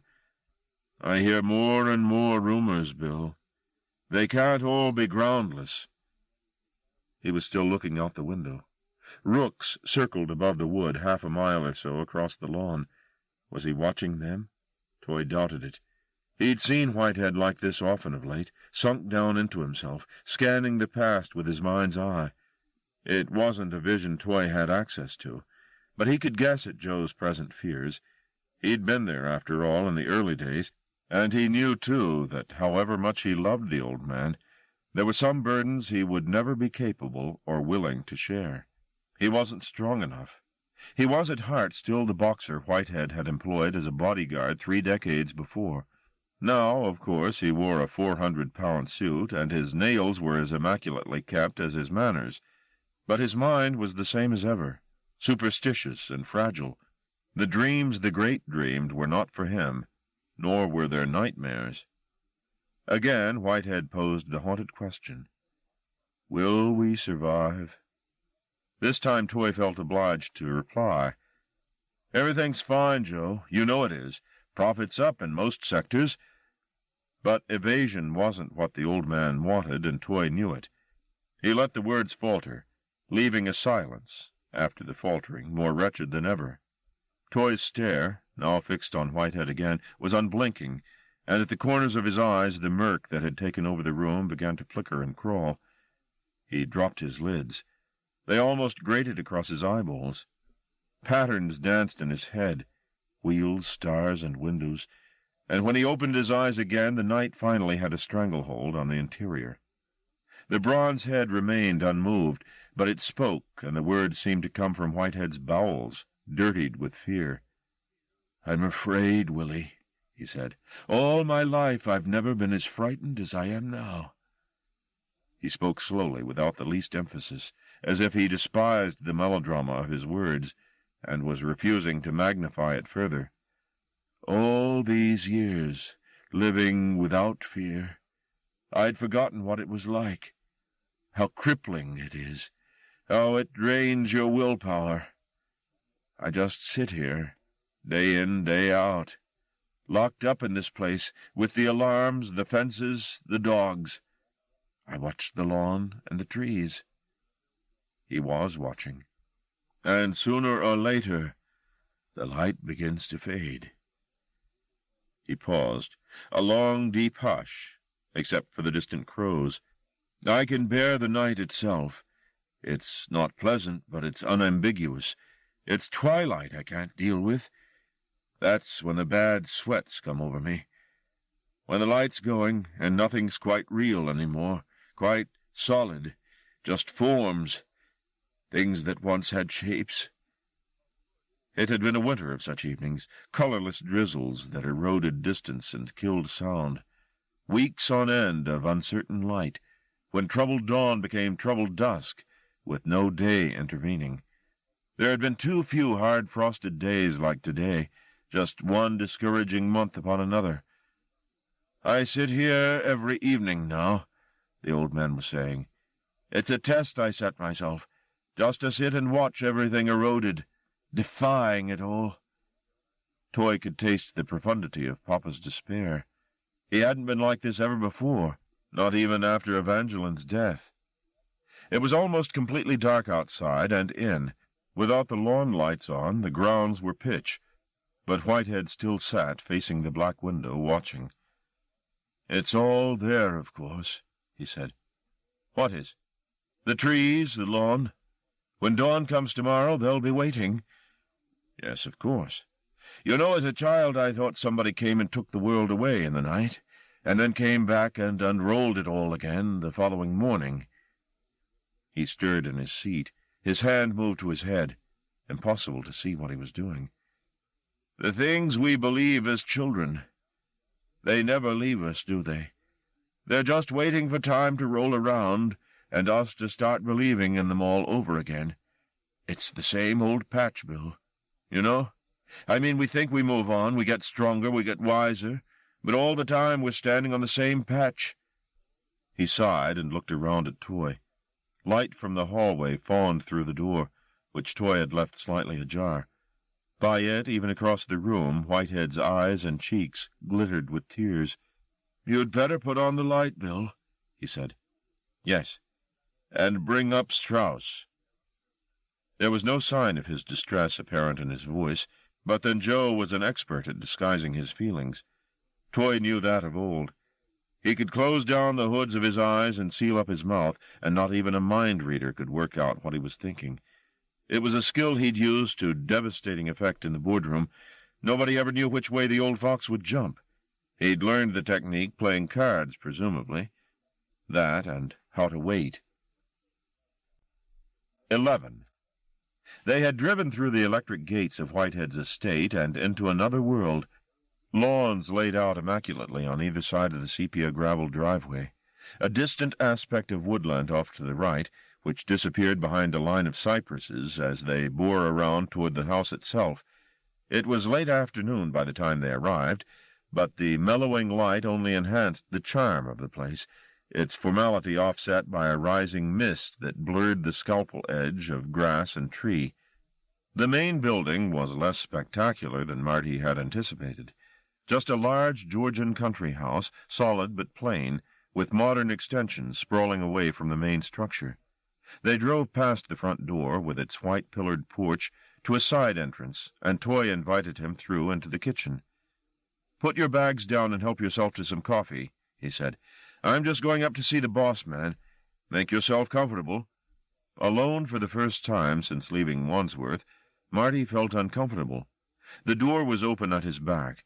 There were no locks on the windows, no officers patrolling the corridors beyond the kitchen. It was paradoxical, but he felt unprotected, almost vulnerable. After a few minutes he got up from the table, switched on the fluorescent light — night was falling quickly, and there were no automatic switches here — and poured himself a mug of black coffee from the percolator. It was heavy and slightly bitter.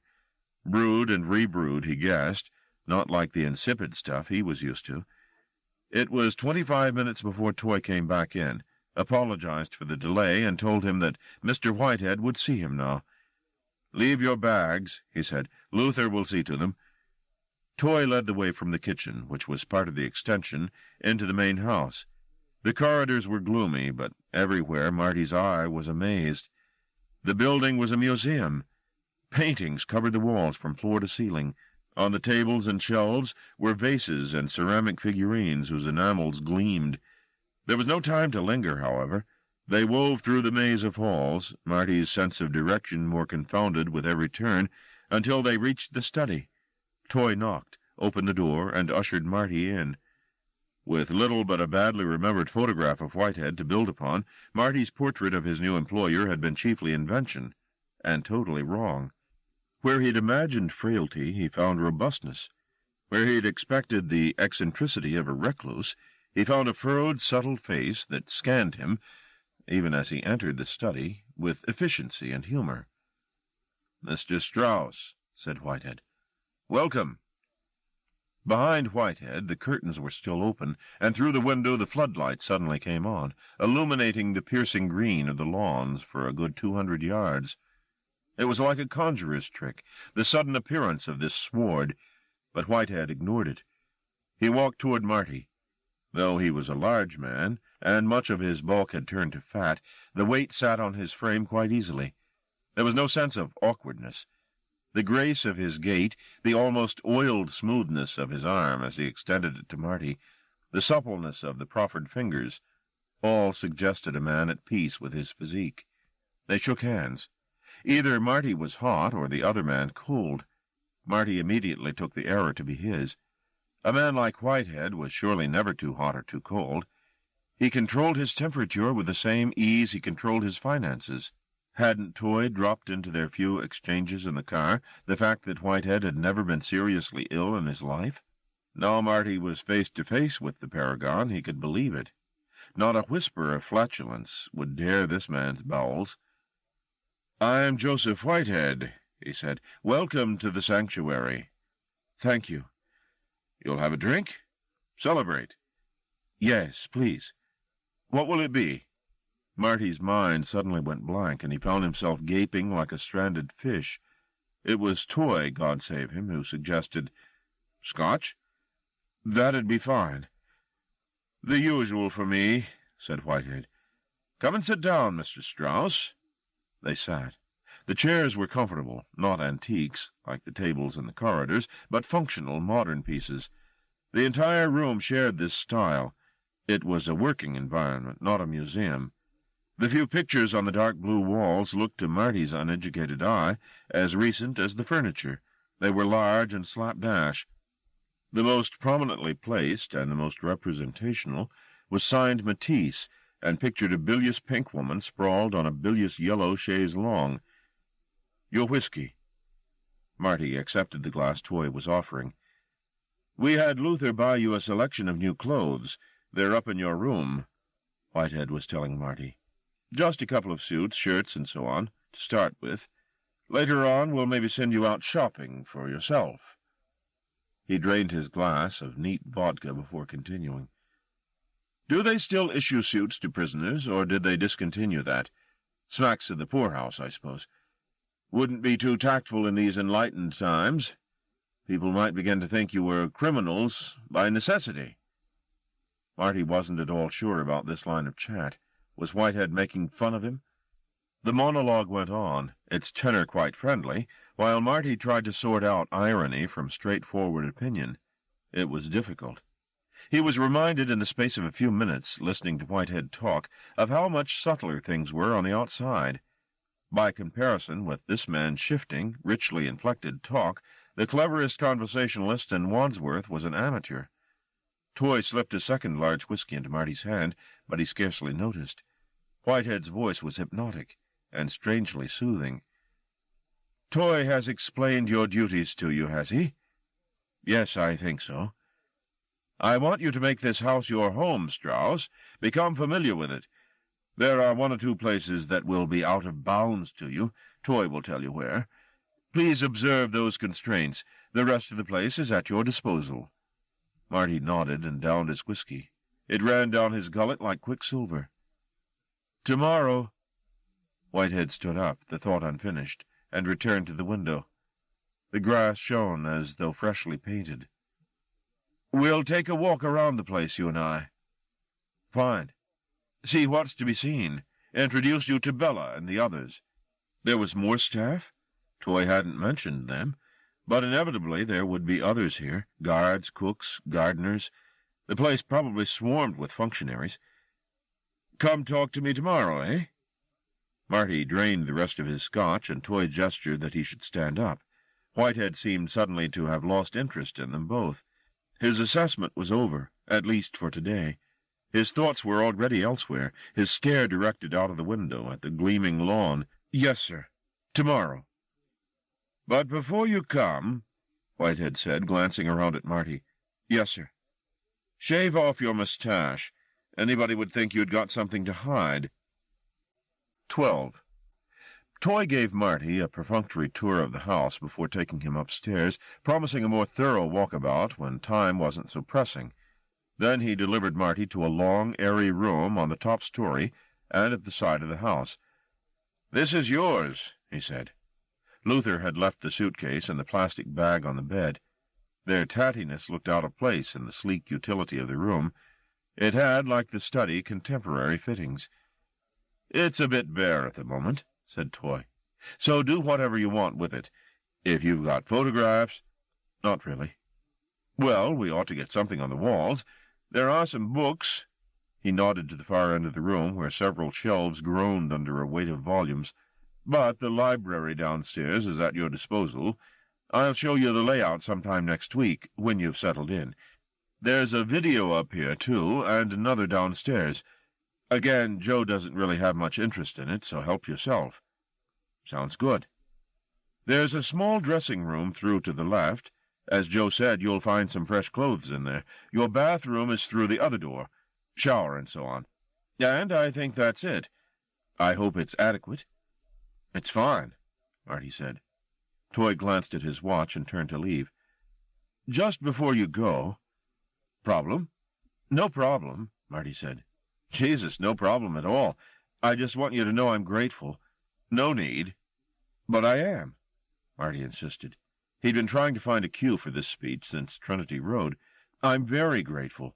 I don't know how or why you chose me, but I appreciate it."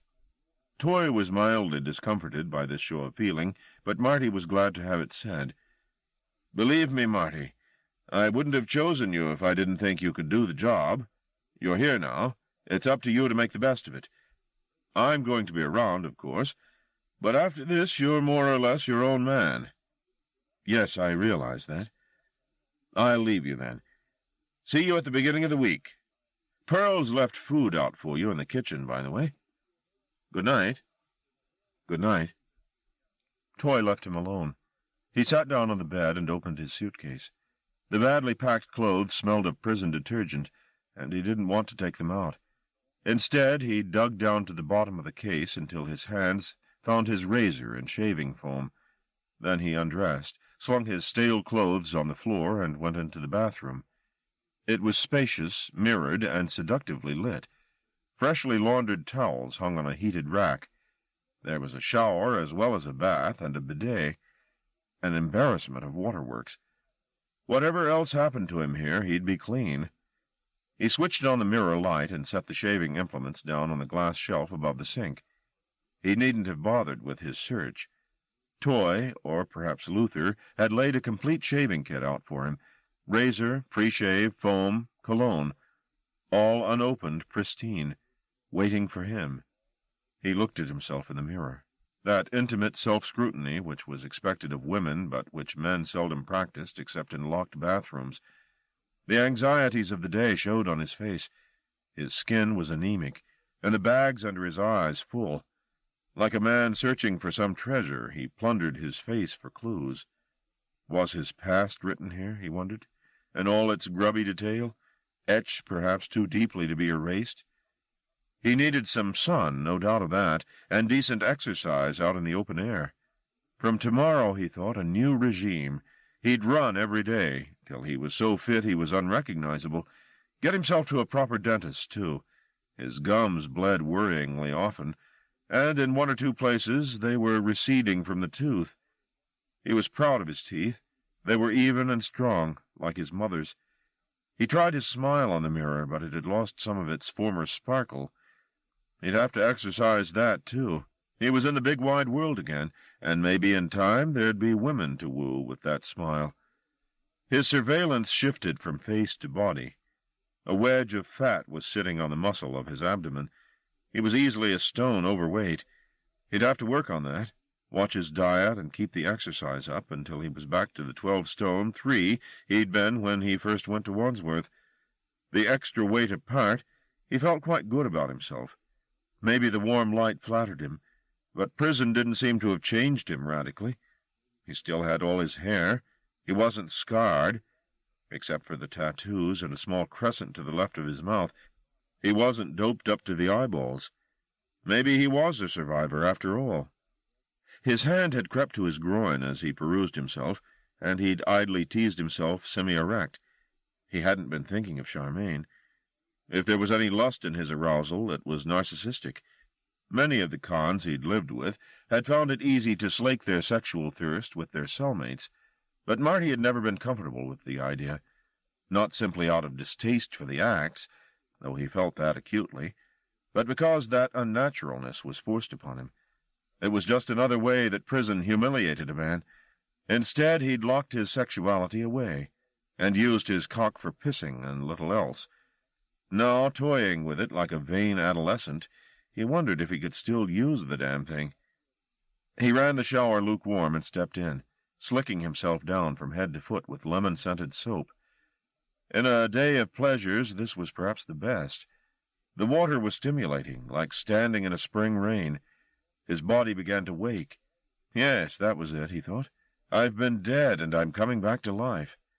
He'd been buried in the asshole of the world, a hole so deep he thought he'd never scramble out of it. But he had, damn it. He was out. He rinsed and then indulged himself with a repeat of the ritual, this time running the water considerably hotter and harder, the bathroom filled with steam, and the slap of the water on the shower tiles. When he stepped out and turned the flow off, his head buzzed with heat, whiskey, and fatigue. He moved to the mirror and cleared an oval in the condensation with the ball of his fist. The water had brought new color to his cheeks.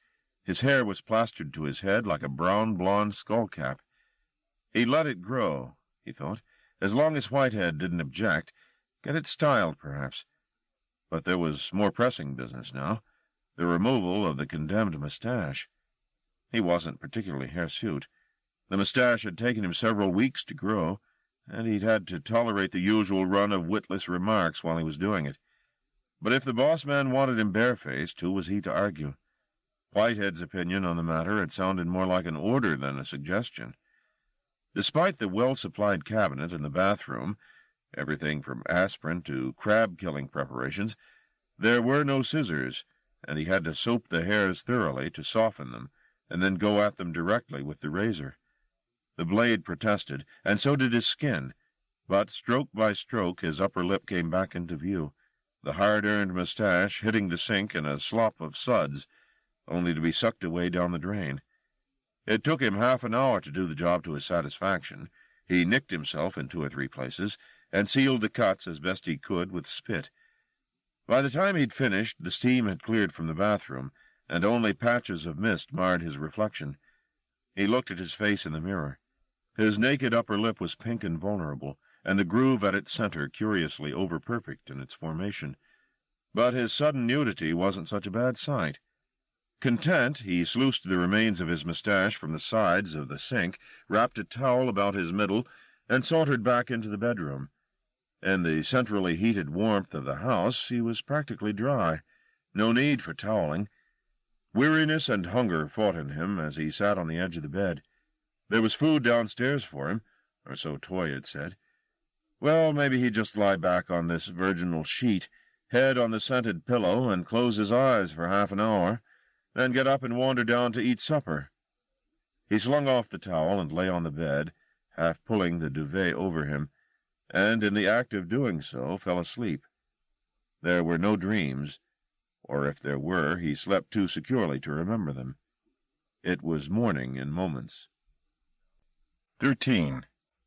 If he had forgotten the geography of the house from his brief tour the previous night, it took only a sense of smell to lead him back to the kitchen.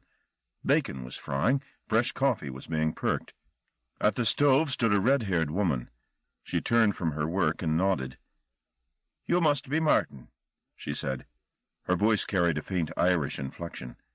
"You're up late." He looked at the clock on the wall. It was a few minutes past 7. "You've got a fine morning to start." The back door was open. He crossed the expanse of the kitchen to survey the day. It was fine. Another clear sky. Frost sugared the lawn. In the misted distance he could see what looked like tennis courts, and beyond them a stand of trees. "I'm Pearl, by the way," the woman announced. "I cook for Mr. Whitehead. Hungry, are you?" "I am now I'm down here." "We believe in breakfast here. Something to set you up for the day." She was busy transferring bacon from the frying pan on the stove to the oven. The work surface beside the hob was littered with food: tomatoes, sausages, slices of black pudding. "There's coffee on the side there. Help yourself." The percolator burped and fizzed as he poured himself a mug of coffee, the same dark but fragrant roast he'd tasted the night before. "You'll have to get used to using the kitchen when I'm not here. I don't live in. I just come and go." "Who cooks for Mr. Whitehead when you're away?" "He likes to do it himself on occasion, but you'll have to put in a hand." "I can scarcely boil water." "You'll learn." She turned to look at him, egg in hand. She was older than he'd at first thought, maybe 50. "Don't fret yourself about it," she said. "How hungry?" "Ravenous." "I left a cold spread out last night." "I fell asleep." She broke one egg into the frying pan, and then a second, as she said, "Mr. Whitehead doesn't have fancy tastes, except for his strawberries. He won't be expecting soufflés, don't worry. Most of the stuff's in the freezer next door. All you have to do is unwrap it and put it in the microwave." Marty scanned the kitchen, taking in all the equipment: food processor, microwave oven, electric carving knife. Behind him, mounted on the wall, was a row of television screens. He hadn't noticed them last night. Before he could inquire about them, however, Pearl was offering further gastronomic details. "He often gets hungry in the middle of the night, or so Nick used to say. He keeps such funny hours, you see."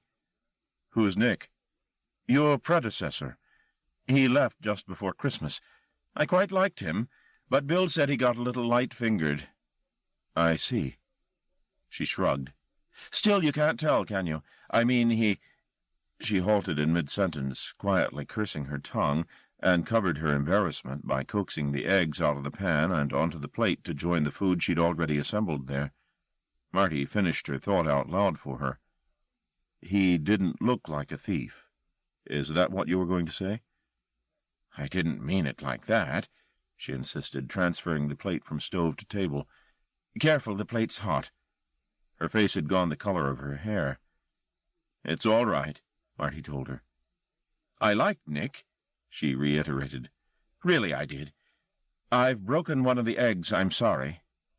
Marty looked down at the full plate. One of the yolks had indeed broken and was pooling around a fried tomato. "Looks fine to me," he said with genuine appetite, and set to eating. Pearl refilled his mug, found a cup for herself, filled that, and sat down with him. "Bill speaks very highly of you," she said. "I wasn't sure he'd taken to me at first." "Oh, yes," she said, "very much. Partly because of your boxing, of course. He used to be a professional boxer himself." "Really? I thought he'd have told you. This is 30 years ago, before he worked for Mr. Whitehead. You want some toast?" "If there's some going." She got up and cut 2 slices of white bread, then slipped them into the toaster. She hesitated a moment before returning to the table.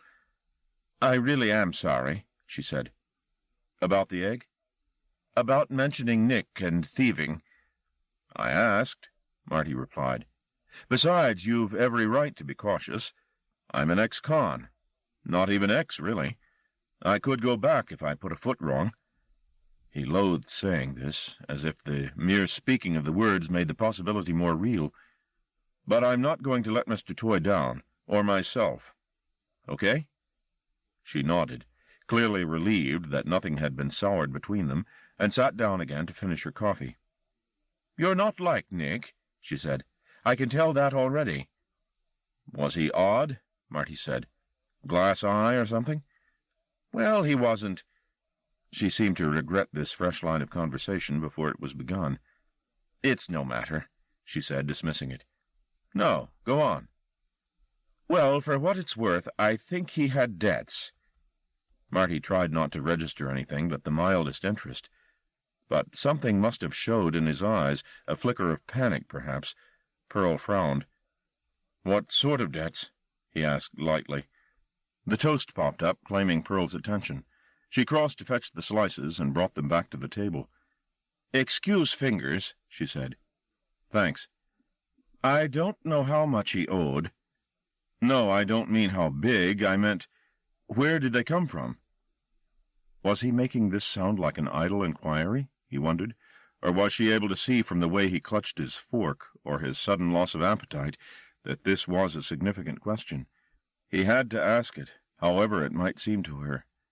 She thought for a moment before answering. When she did, there was something of the street-corner gossip in her slightly lowered voice. Whatever came next was to be a secret between them. "He used to come down here at all times of the day and make telephone calls. He told me he was calling people in the business.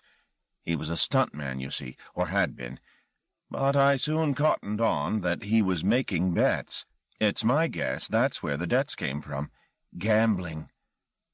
Somehow Marty had known the answer before it came. It begged, of course, another question.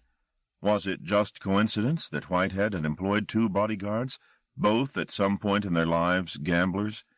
Both, it now appeared, thieves for their hobby? Toy had never shown much interest in that aspect of Marty's life, but then maybe all the salient facts were in the file that Somervale had always carried. The psychologist's reports, the trial transcripts, everything Toy would ever need to know about the compulsion that had driven Marty to theft. He tried to shrug off the discomfort he felt about all this. What the hell did it matter? It was old news. He was healthy now. "You finished with your plate?" "Yes, thanks." "More coffee?" I'll get it. Pearl took the plate from in front of Marty, scraped the uneaten food onto a second plate. "For the birds," she said, and started to load plates, cutlery, and pans alike into the dishwasher. Marty refilled his mug and watched her at work. She was an attractive woman. Middle age suited her. "How many staff does Whitehead have altogether?" "Mr. Whitehead," she said, gently correcting him. "Staff? Well, there's me. I come and go, like I said. And there's Mr. Toy, of course. He doesn't live here either, right?" "He stays overnight when they have conferences here." "Is that regular?" "Oh, yes. There's a lot of meetings go on in the house, people in and out all the time. That's why Mr. Whitehead's so security-conscious." "Does he ever go down to London?" "Not now," she said. "He used to jet around quite a bit, off to New York or Hamburg, or some such place. But not now. Now he just stays here all year round and makes the rest of the world come to him. Where was I?" "Staff." "Oh, yes. The place used to swarm with people, security staff, servants, upstairs maids. But then he went through a very suspicious patch, thought one of them might poison him or murder him in his bath. So he sacked them all, just like that. Said he was happier with just a few of us, the ones he trusted. That way he wasn't surrounded by people he didn't know." "He doesn't know me." "Maybe not yet, but he's canny, like nobody I've ever met." The telephone rang. She picked it up. He knew it must be Whitehead on the other end. Pearl looked caught in the act. "Oh, yes. It's my fault. I kept him talking. Right away." The receiver was quickly replaced. "Mr. Whitehead's waiting for you. You'd better hurry. He's with the dogs." 14. The kennels were located behind a group of outhouses, once stables perhaps, 200 yards to the back of the main house. A sprawling collection of breeze-block sheds and wire mesh enclosures. They had been built simply to fulfill their function, with no thought for architectural felicities. They were an eyesore. It was chilly out in the open air, and crossing the crusty grass toward the kennels, Marty had rapidly regretted his shirt-sleeves. But there had been an urgency in Pearl's voice as she sent him on his way, and he didn't want to leave Whitehead. No, he must learn to think of the man as Mr. Whitehead, waiting longer than he already had. As it was, the great man seemed unruffled by his late arrival. "I thought we'd take a look at the dogs this morning. Then maybe we'll make a tour of the grounds, yes?" "Yes, sir." He was dressed in a heavy black coat, the thick fur collar of which cradled his head. "You like dogs?" "You asking me honestly, sir?" "Of course." "Not much." "Was your mother bitten, or were you?" There was a twitch of a smile in the bloodshot eyes. "Neither of us that I can remember, sir." Whitehead grunted. "Well, you're about to meet the tribe, Strauss, whether you like them or not. It's important they get to recognize you. They're trained to tear intruders apart. We don't want them making any mistakes." A figure had emerged from one of the larger sheds, carrying a choke chain. It took 2 glances for Marty to work out whether the newcomer was male or female. The cropped hair, the shabby anorak, and the boots all suggested masculinity. But there was something in the molding of the face that betrayed the illusion. "This is Lillian. She looks after the dogs." The woman nodded a greeting without even glancing at Marty. At her appearance, several dogs, large, shaggy Alsatians, had emerged from the kennels into the concrete run and were sniffing at her through the wire, whining a welcome. She shushed them unsuccessfully. The welcome escalated into barks, and now 1 or 2 were standing on their hind legs, man-height against the mesh, their tails wagging furiously. The din worsened.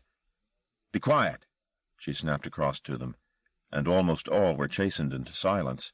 One male, however, larger than the rest, still stood against the wire, demanding attention, until Lillian drew off her leather glove and put her fingers through the mesh to scratch his deep-furred throat. "Martin here has taken over in Nick's stead," said Whitehead. "He'll be here all the time from now on. I thought he should meet the dogs, and have the dogs meet him." "Makes sense," Lillian replied without enthusiasm. "How many are there?" Marty inquired. "Fully grown?" 9. 5 males, 4 females. This is Saul, she said, speaking of the dog she was still stroking. He's the oldest and the biggest. The male over in the corner is Job. He is one of Saul's sons. He's not too well at the moment. Job had half lain down in the corner of the enclosure and was licking his testicles with some enthusiasm. He seemed to know he had become the center of conversation, because he looked up from his toilet for a moment. In the look he gave them there was everything Marty hated about the species, the threat, the shiftiness, the barely subdued resentment of its masters. "The bitches are over there." There were 2 dogs trotting up and down the length of the enclosure. The lighter one's Dido, and the darker's Zoe. It was odd to hear these brutes called by such names. It seemed wholly inappropriate, and surely they resented the woman's christenings, mocked her probably behind her back. "Come over here," Lillian said, summoning Marty as she might one of her pack. Like them, he came. "Saul," she said to the animal behind the wire, "this is a friend." "Come closer," she told Marty. "He can't smell you from over there." The dog had dropped down onto all fours. Marty approached the wire cautiously. "Don't be afraid. Go right up to him. Let him get a good sniff of you." "They don't like fear," said Whitehead. "Isn't that right, Lillian?" "That's right. If they smell it on you, they know they've got you. Then they're merciless. You have to stand up to them." Marty approached the dog. It looked up at him testily. He stared back. "Don't try and outstare him," Lillian advised. "It makes the dog aggressive. Just let him get your scent, so he knows you." Saul sniffed at Marty's legs and crotch through the mesh, much to Marty's discomfort. Then, apparently satisfied, he wandered away. "Good enough," said Lillian. "Next time no wire, and in a while you'll be handling him." She was taking some pleasure in Marty's unease, he was sure of it, but he said nothing. Just let her lead the way into the largest of the sheds. "Now you must meet Bella," she said. Inside the kennels, the smell of disinfectant, stale urine, and dogs was overpowering. Lillian's entrance was greeted with another sustained round of barking and wire-pawing. The shed had a walkway down the center, with cages off to the right and left. 2 of these held a single dog, both bitches, one considerably smaller than the other. Lillian rolled off the details as they passed each cage, the dogs' names, and their place on the incestuous family tree.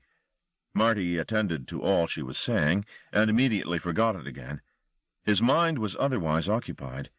It wasn't just the intimate presence of the dogs that unnerved him, but the suffocating familiarity of this interior, the walkway, the cells with their concrete floors, their blankets, their bare bulbs.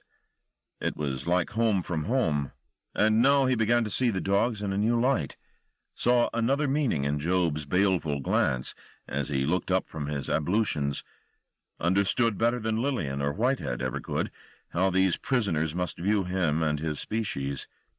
He stopped to look into one of the cages, not out of any particular interest, but to focus on something other than the anxiety he felt in this claustrophobic hut. "What's this one called?" he asked. The dog in the cage was at the door, another sizable male, though not on the scale of Saul. "That's Lorus," Lillian replied. The dog looked friendlier than the others, and Marty overcame his nerves and went down on his haunches in the narrow corridor, extending a tentative hand toward the cage. "He'll be fine with you," she said. Marty put his fingers to the mesh. Lorus sniffed them inquisitively. His nose was damp and cold. "Good dog," Marty said. "Lorus." The dog began to wag its tail, happy to be named by this sweating stranger. "Good dog." Down here, closer to the blankets and the straw, the smell of excrement and fur was even stronger. But the dog was delighted that Marty had come down to its level, and was attempting to lick his fingers through the wire. Marty felt the fear in him dispelled by the dog's enthusiasm. Far from meaning him harm, it showed unalloyed pleasure. Only now did he become aware of Whitehead's scrutiny. The old man was standing a few feet off to his left, his bulk entirely blocking the narrow passage between the cages, watching intently. Marty stood up self-consciously, leaving the dog to whine and wag below him, and followed Lillian further down the line of cages. The dog-keeper was singing the praises of another member of the tribe. Marty tuned into her conversation. "And this is Bella," she announced. Her voice had softened. There was a dreamy quality in it that he hadn't caught before. When Marty reached the cage into which she was pointing, he saw why. Bella half lay and half sat in the mesh shadows at the end of her cage, arranged like a black-snouted Madonna on a bed of blankets and straw, with blind pups suckling at her teats. Setting eyes on her, Marty's reservations about the dogs evaporated. 6 pups, Lillian announced as proudly as if they were her own, all strong and healthy. More than strong and healthy, they were beautiful, fat balls of contentment, nestling against each other in the luxury of their mother's lap. It seemed inconceivable that creatures so vulnerable could grow into iron-gray lords like Saul, or suspicious rebels like Job. Bella, sensing a newcomer among her congregation, pricked up her ears. Her head was superbly proportioned, tones of sable and gold mingling in her coat to glamorous effect, her brown eyes vigilant but soft in the half-light. She was so finished, so completely herself. The only response to her presence, and one that Marty willingly granted, was awe. Lillian peered through the wire, introducing Marty to this mother of mothers. "This is Mr. Strauss, Bella," she said. "You'll see him now and again. He's a friend." There was no baby-talk condescension in Lillian's voice. She spoke to the dog as to an equal, and despite Marty's initial uncertainty about the woman, he found himself warming to her. Love wasn't an easy thing to come by. He knew that to his cost. Whatever shape it came in, it made sense to respect it. Lillian loved this dog, her grace, her dignity. It was a love he could approve of, if not entirely understand. Bella sniffed the air and seemed satisfied that she had the measure of Marty. Lillian reluctantly turned from the cage to Strauss. "She might even take to you, given time. She's a great seductress, you know, a great seductress." Behind them, Whitehead grunted at this sentimental nonsense. "Shall we look over the grounds?" he suggested impatiently. "I think we're done here." "Come back when you've settled in," Lillian said. Her manner had defrosted noticeably since Marty had shown some appreciation of her charges, "and I'll put them through their paces for you." "Thanks, I will." "I wanted you to see the dogs," Whitehead said as they left the enclosures behind and started at a brisk pace across the lawn to the perimeter fence. That was only part of the reason for the visit, though. Marty knew that damn well. Whitehead had intended the experience as a salutary reminder of what Marty had left behind him. There, but for the grace of Joseph Whitehead, he would go again. Well, the lesson was learned. He'd jump through hoops of fire for the old man rather than go back into the custody of corridors and cells. There wasn't even a Bella there. No sublime and secret mother locked away in the heart of Wandsworth. Just lost men like himself. The day was warming. The sun was up, a pale lemon balloon drifting above the rookery, and the frost was melting from the lawns. For the first time, Marty began to get some sense of the scale of the estate. Distances opened up to either side of them. He could see water, a lake, or a river, perhaps, shining beyond a bank of trees. On the west side of the house there were rows of cypresses, suggesting walkways, fountains, perhaps. To the other side, a banked garden surrounded by a low stone wall. It would take him weeks to get the layout of the place. They had reached the double fence that ran right around the estate, a good 10 feet high. Both fences were topped by sharpened steel struts that curved out toward the would-be intruder. These were in turn crowned with spirals of barbed wire. The whole construction hummed almost imperceptibly with an electric charge. Whitehead regarded it with evident satisfaction. "Impressive, eh?" Marty nodded. Again the sight woke echoes. "It offers a measure of security," Whitehead said. He turned left at the fence and began to walk its length, the conversation, if that it could be called, coming from him in the form of a series of non-sequiturs, as if he were too impatient with the elliptical structure of normal exchanges to bear with it. He simply threw statements, or clusters of remarks, down, and expected Marty to make whatever sense he could of them. "It's not a perfect system. Fences, dogs, cameras. You saw the screens in the kitchen? Yes. I've got the same upstairs. The cameras offer total surveillance day and night. He jerked a thumb up at one of the camera's floodlights mounted beside them. There was one set on every 10th upright. They swiveled back and forth slowly, like the heads of mechanical birds. Luther'll show you how to run through them in sequence. Cost a small fortune to install, and I'm not sure it's more than cosmetic. These people aren't fools. You've had break-ins? Not here. At the London house it used to happen all the time. Of course, that was when I was more visible. The unrepentant tycoon. Evangeline and me and every scandal sheet. The open sewer of Fleet Street. It never fails to appall me. I thought you owned a newspaper. Been reading up on me?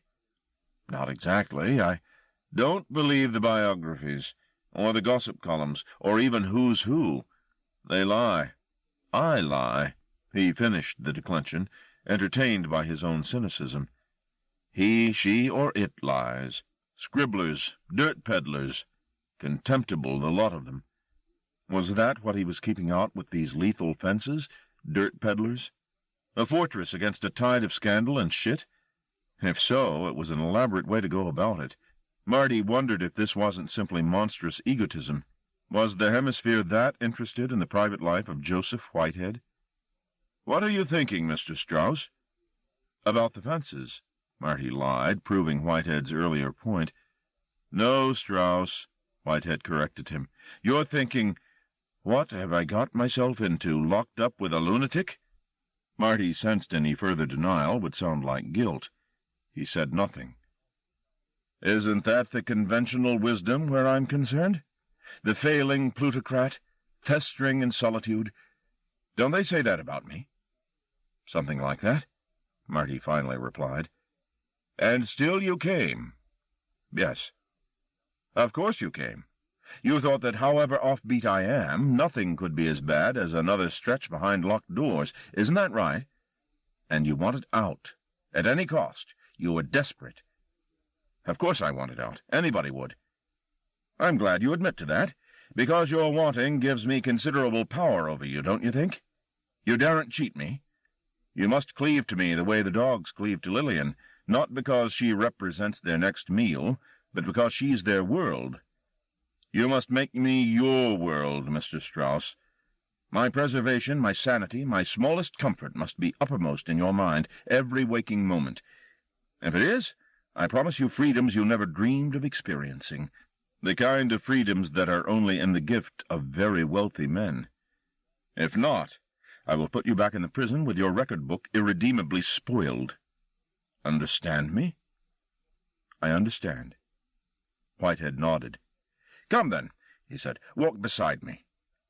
He turned and walked on.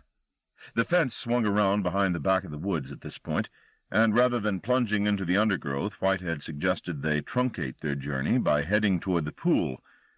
"One tree looks much like the next to me," he commented.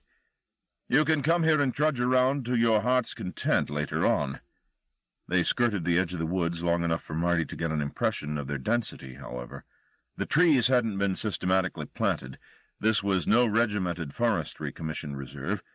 They stood close to each other, their limbs intertwined, a mixture of deciduous varieties and pines all fighting for growing space. Only occasionally, where an oak or a lime stood bare-branched this early in the year, did light bless the undergrowth. He promised himself a return here before spring prettified it. Whitehead summoned Marty's thoughts back into focus. "From now on, I expect you to be within summoning distance most of the time. I don't want you with me every moment of the day. Just need you in the vicinity. On occasion, and only with my permission, you'll be permitted to leave on your own.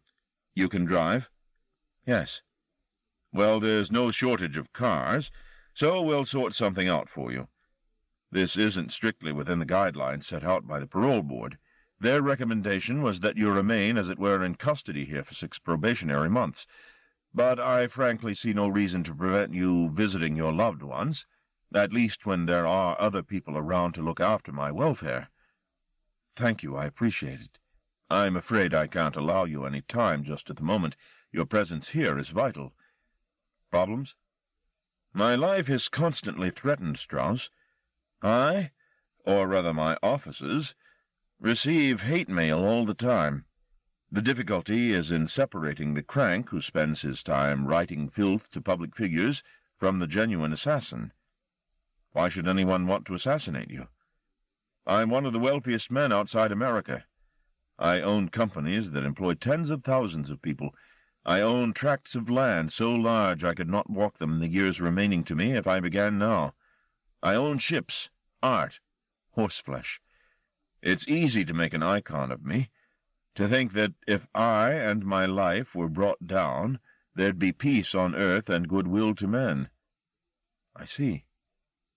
Sweet dreams, he said bitterly. The pace of their march had begun to slow. The great man's breath was rather shorter now than it had been half an hour before. Listening to him talk, it was easy to forget his advanced years. His opinions had all the absolutism of youth. No room here for the mellowness of advancing years, for ambiguity or doubt. "I think it's time we headed back," he said. The monologue had finally lapsed, and Marty had no taste for further talk, no energy either. Whitehead's style, with its unsignaled swerves and bends, had exhausted him. He'd have to get used to the pose of the attentive listener, find a face to use when these lectures began, and put it on. Learn to nod knowingly in the right places, to murmur platitudes at the appropriate breaks in the flow. It would take a while, but he'd get the trick of handling Whitehead in time. "This is my fortress, Mr. Strauss," the old man announced as they approached the house. It didn't look particularly garrisoned. The brick was too warm to be stern. "Its sole function is to keep me from harm." "Like me. Like you, Mr. Strauss." Behind the house, one of the dogs had started barking. The solo rapidly became a chorus. "Feeding time," Whitehead said. 15. It took several weeks living on the estate for Marty to understand fully the rhythm of the Whitehead household. Like the benign dictatorship it was, the shape of each day was defined absolutely by Whitehead's plans and whims. As the old man had told Marty that first day, the house was a shrine to him. His worshippers came daily to touch the hem of his opinion. Some of their faces he recognized, captains of industry, 2 or 3 government ministers, one of whom had recently left office in disgrace. Was he coming here, Marty wondered, asking for forgiveness or retribution? Pundits, guardians of public morality. Many people Marty knew by sight but couldn't name. Even more he didn't know at all. He was introduced to none of them. Once or twice a week he might be asked to remain in the room while the meetings were held, but more often than not he was required only to be within hailing distance. Wherever he was invisible as far as most of the guests were concerned, ignored, treated at best as part of the furniture. At first it was irritating. Everyone in the house had a name but him, it seemed. As time passed, however, he grew to be glad of his anonymity. He wasn't required to give an opinion on everything, so he could let his mind drift with no danger of being called into the conversation. It was good, too, to be dislocated from the concerns of these almighty people. Their lives seemed, he thought, fraught and artificial. He saw in many of their faces looks he recognized from his years in Wandsworth, the constant fretting over minor jibes, over their places in the hierarchy. The rules might be more civil in this circle than in Wandsworth, but the struggles, he began to understand, were fundamentally the same. All power games of one kind or another. He was pleased to have no part in them. Besides, his mind had more important issues to mull over. For one thing, there was Charmaine. More out of curiosity than passion, perhaps, he had begun to think about her a good deal. He found himself wondering how her body looked 7 years on. Did she still shave the thin line of hair that ran down from her navel to her pubes? Did her fresh sweat still smell so pungent?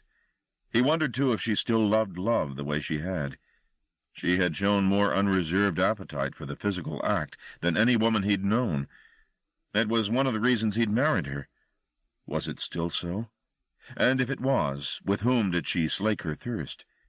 He turned these and a dozen other questions about her over and over in his head. and promised himself that at the first opportunity he'd go and see her. The weeks saw his physique improve. The strict regime of exercise he'd set for himself that first night began as a torment, but after a few days of punished and complaining muscles, the exertion began to bear fruit. He got up at 5:30 each morning and took an hour-long run around the grounds. After a week of following the same circuit, he altered the route, which allowed him to explore the estate at the same time as exercising. There was a great deal to see. Spring hadn't arrived in force yet, but there were stirrings. Crocuses were beginning to show themselves, as were the spears of daffodils. On the trees, fat buds were starting to split. Leaves were unfurling. It had taken him almost a week to cover the estate fully, and to work out the relation of one part of it to another. Now he more or less had a grasp of the arrangement. He knew the lake, the dovecote, the swimming pool, the tennis courts, the kennels, the woods, and the gardens. One morning, when the sky was exceptionally clear, he had circuited the entire grounds, hugging the fence all the way around the estate, even when it threaded its way along the back of the woods. He now reckoned he had as thorough a knowledge of the place as anyone, including its owner. It was a joy, not just the exploration and the freedom of running miles without someone looking over your shoulder all the time, but the reacquaintance with a dozen natural spectacles. He loved being up to watch the sunrise, and it was almost as though he was running to meet it, as though dawn was for him and him alone, a promise of light and warmth and light to come.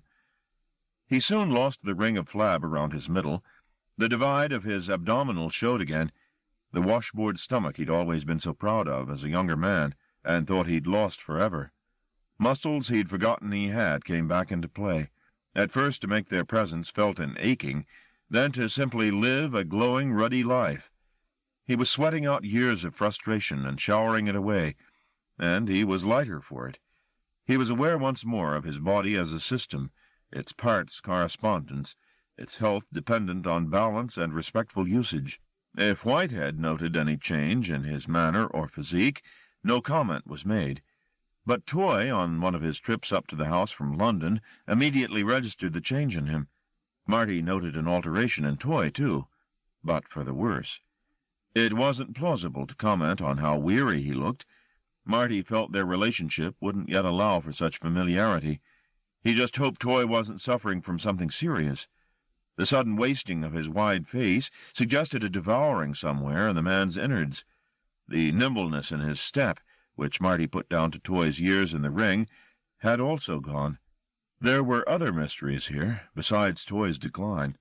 For one thing, there was the collection, the works of the great masters that lined the corridors of the sanctuary. They were neglected. Nobody had dusted their surfaces in months, perhaps years, and in addition to the yellowing varnish that dimmed their fineness, they were further spoiled by a layer of grime.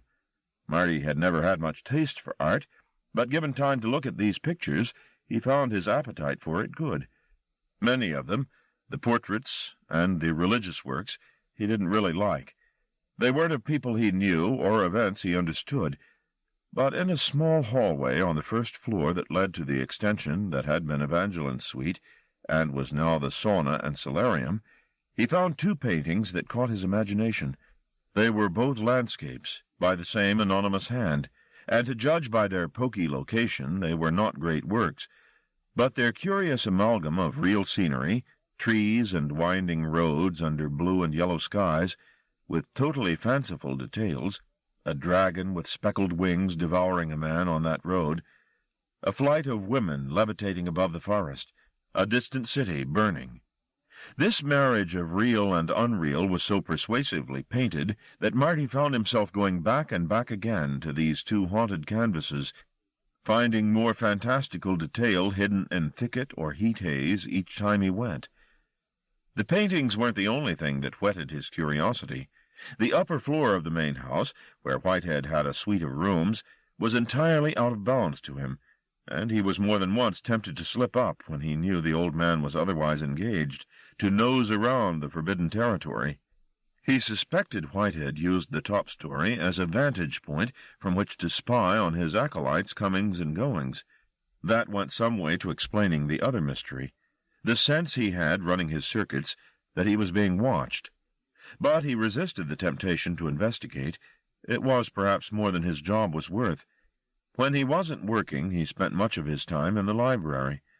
There, if he felt curious about the outside world, were current issues of Time magazine, the Washington Post, the Times, and several other journals: Le Monde, Frankfurter Allgemeine Zeitung, the New York Times, which Luther brought in.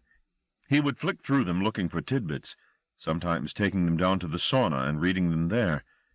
When he tired of newspapers, there were thousands of books to choose from, not, to his delight, all intimidating tomes. There were plenty of those, the assembled classics of world literature, but beside them on the shelves were tattered, well-thumbed paperback editions of science fiction books, their covers lurid, the copy on them paradigms of excess. Marty began to read them, picking those with the most suggestive covers first. There was also the video.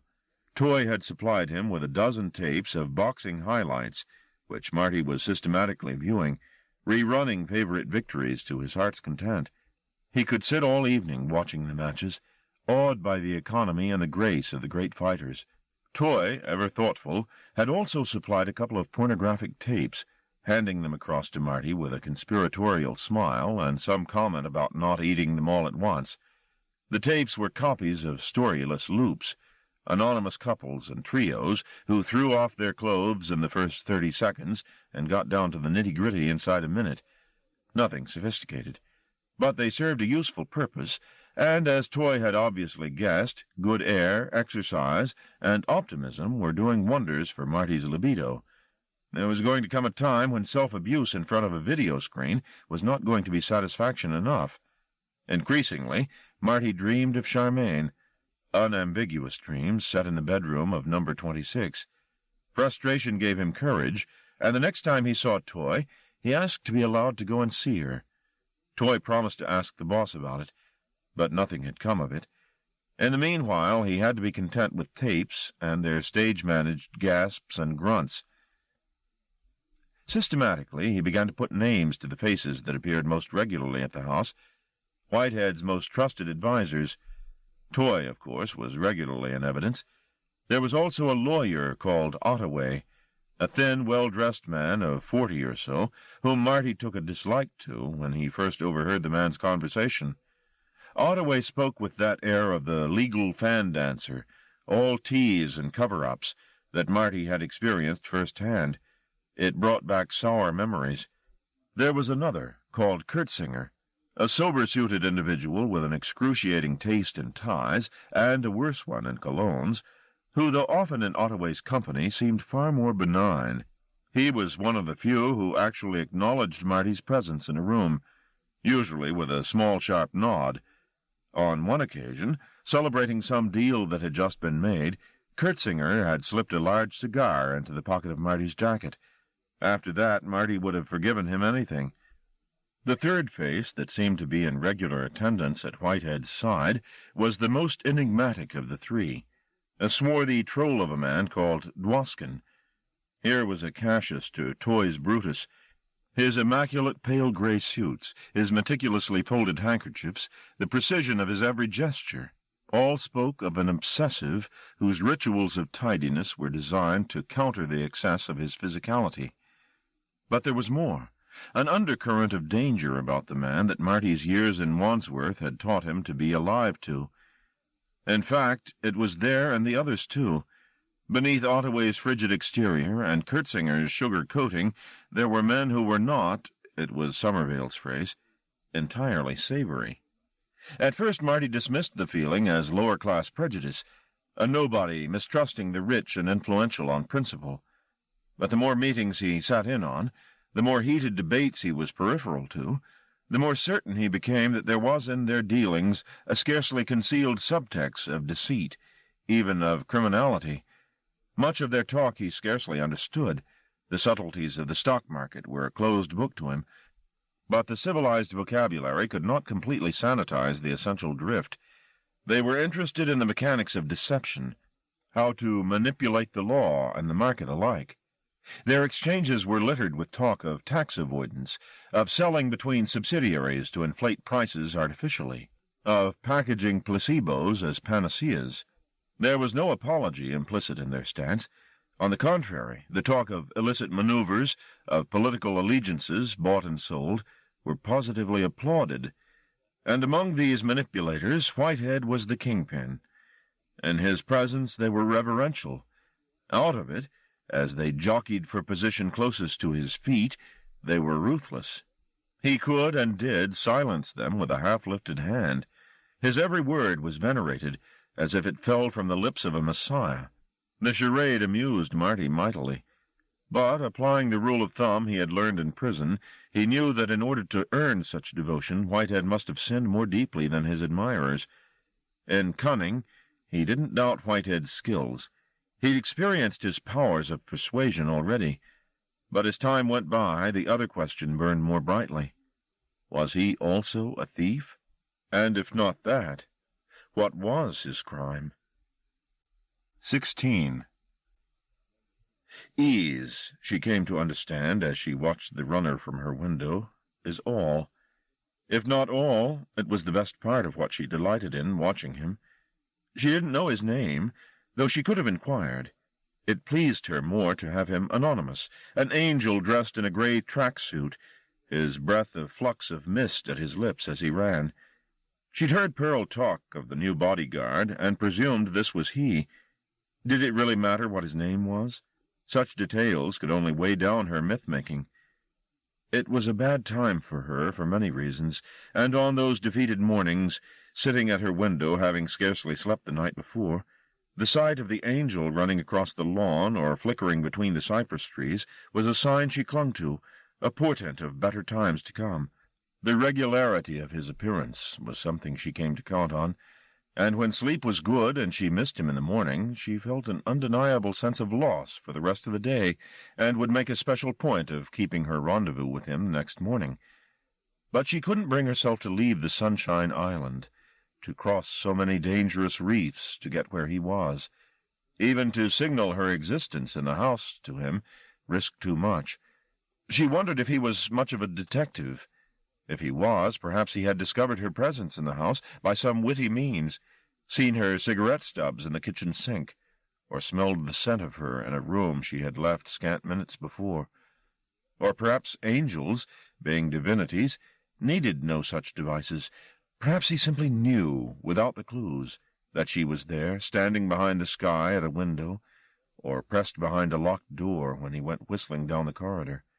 There was no use in reaching for him, though, even if she could have found the courage. What would she have to say to him? Nothing. And when, inevitably, he sighed his irritation with her and turned his back, she would be lost in a no-man's land, isolated from the one place she felt secure, that Sunshine Island that came to her out of a pure white cloud, that place that poppies bled to give her. "You've eaten nothing today," Pearl chided. It was a familiar complaint. "You'll waste away." "Leave me be, will you?" "I'll have to tell him, you know." "No, Pearl." Caris gave Pearl a pleading look. "Don't say anything, please. You know how he gets. I'll hate you if you say anything." Pearl stood at the door with the tray, disapproval on her face. She wasn't about to crumble at the appeal or at the blackmail. "Are you trying to starve yourself again?" she asked unsympathetically. "No, I just don't have much appetite, that's all." Pearl shrugged. "I don't understand you," she said. "Half the time you look suicidal. Today—" Caris smiled radiantly. "It's your life," the woman said. "Before you go, Pearl—" "What?" "Tell me about the runner." Pearl looked bemused. It wasn't like the girl to show any interest in goings-on in the house. She stayed up here behind locked doors and dreamed. But today she was insistent. "The one who races himself every morning, in the tracksuit. Who is he?" Where was the harm in telling her? Curiosity was a sign of health, and she had too little of either. "His name's Marty." Marty. Caris tried the name in her head, and it fitted him fine. The angel's name was Marty. "Marty what?" "I can't remember." Caris stood up. The smile had gone. She had that hard look that she got when she really wanted something, the corners of her mouth pulled down. It was a look she shared with Mr. Whitehead, and it intimidated Pearl. Karras knew that. "You know my memory," Pearl said apologetically. "I don't remember his surname." "Well, who is he?" "Your father's bodyguard. He's taken over from Nick," Pearl replied. "He's an ex-prisoner, apparently. Robbery with violence." "Really?" "And rather lacking in social graces." "Marty." "Strauss," Pearl said with a note of triumph. "Martin Strauss, that's it." There. He was named, Karras thought. There was a primitive power in naming someone. It gave you a handle on a person. Martin Strauss. "Thank you," she said, genuinely pleased. "Why do you want to know?" "Just wondered who he was. People come and go." "Well, I think he's staying," Pearl said, and left the room. As she closed the door, Karras said, "Does he have a middle name?" But Pearl didn't hear.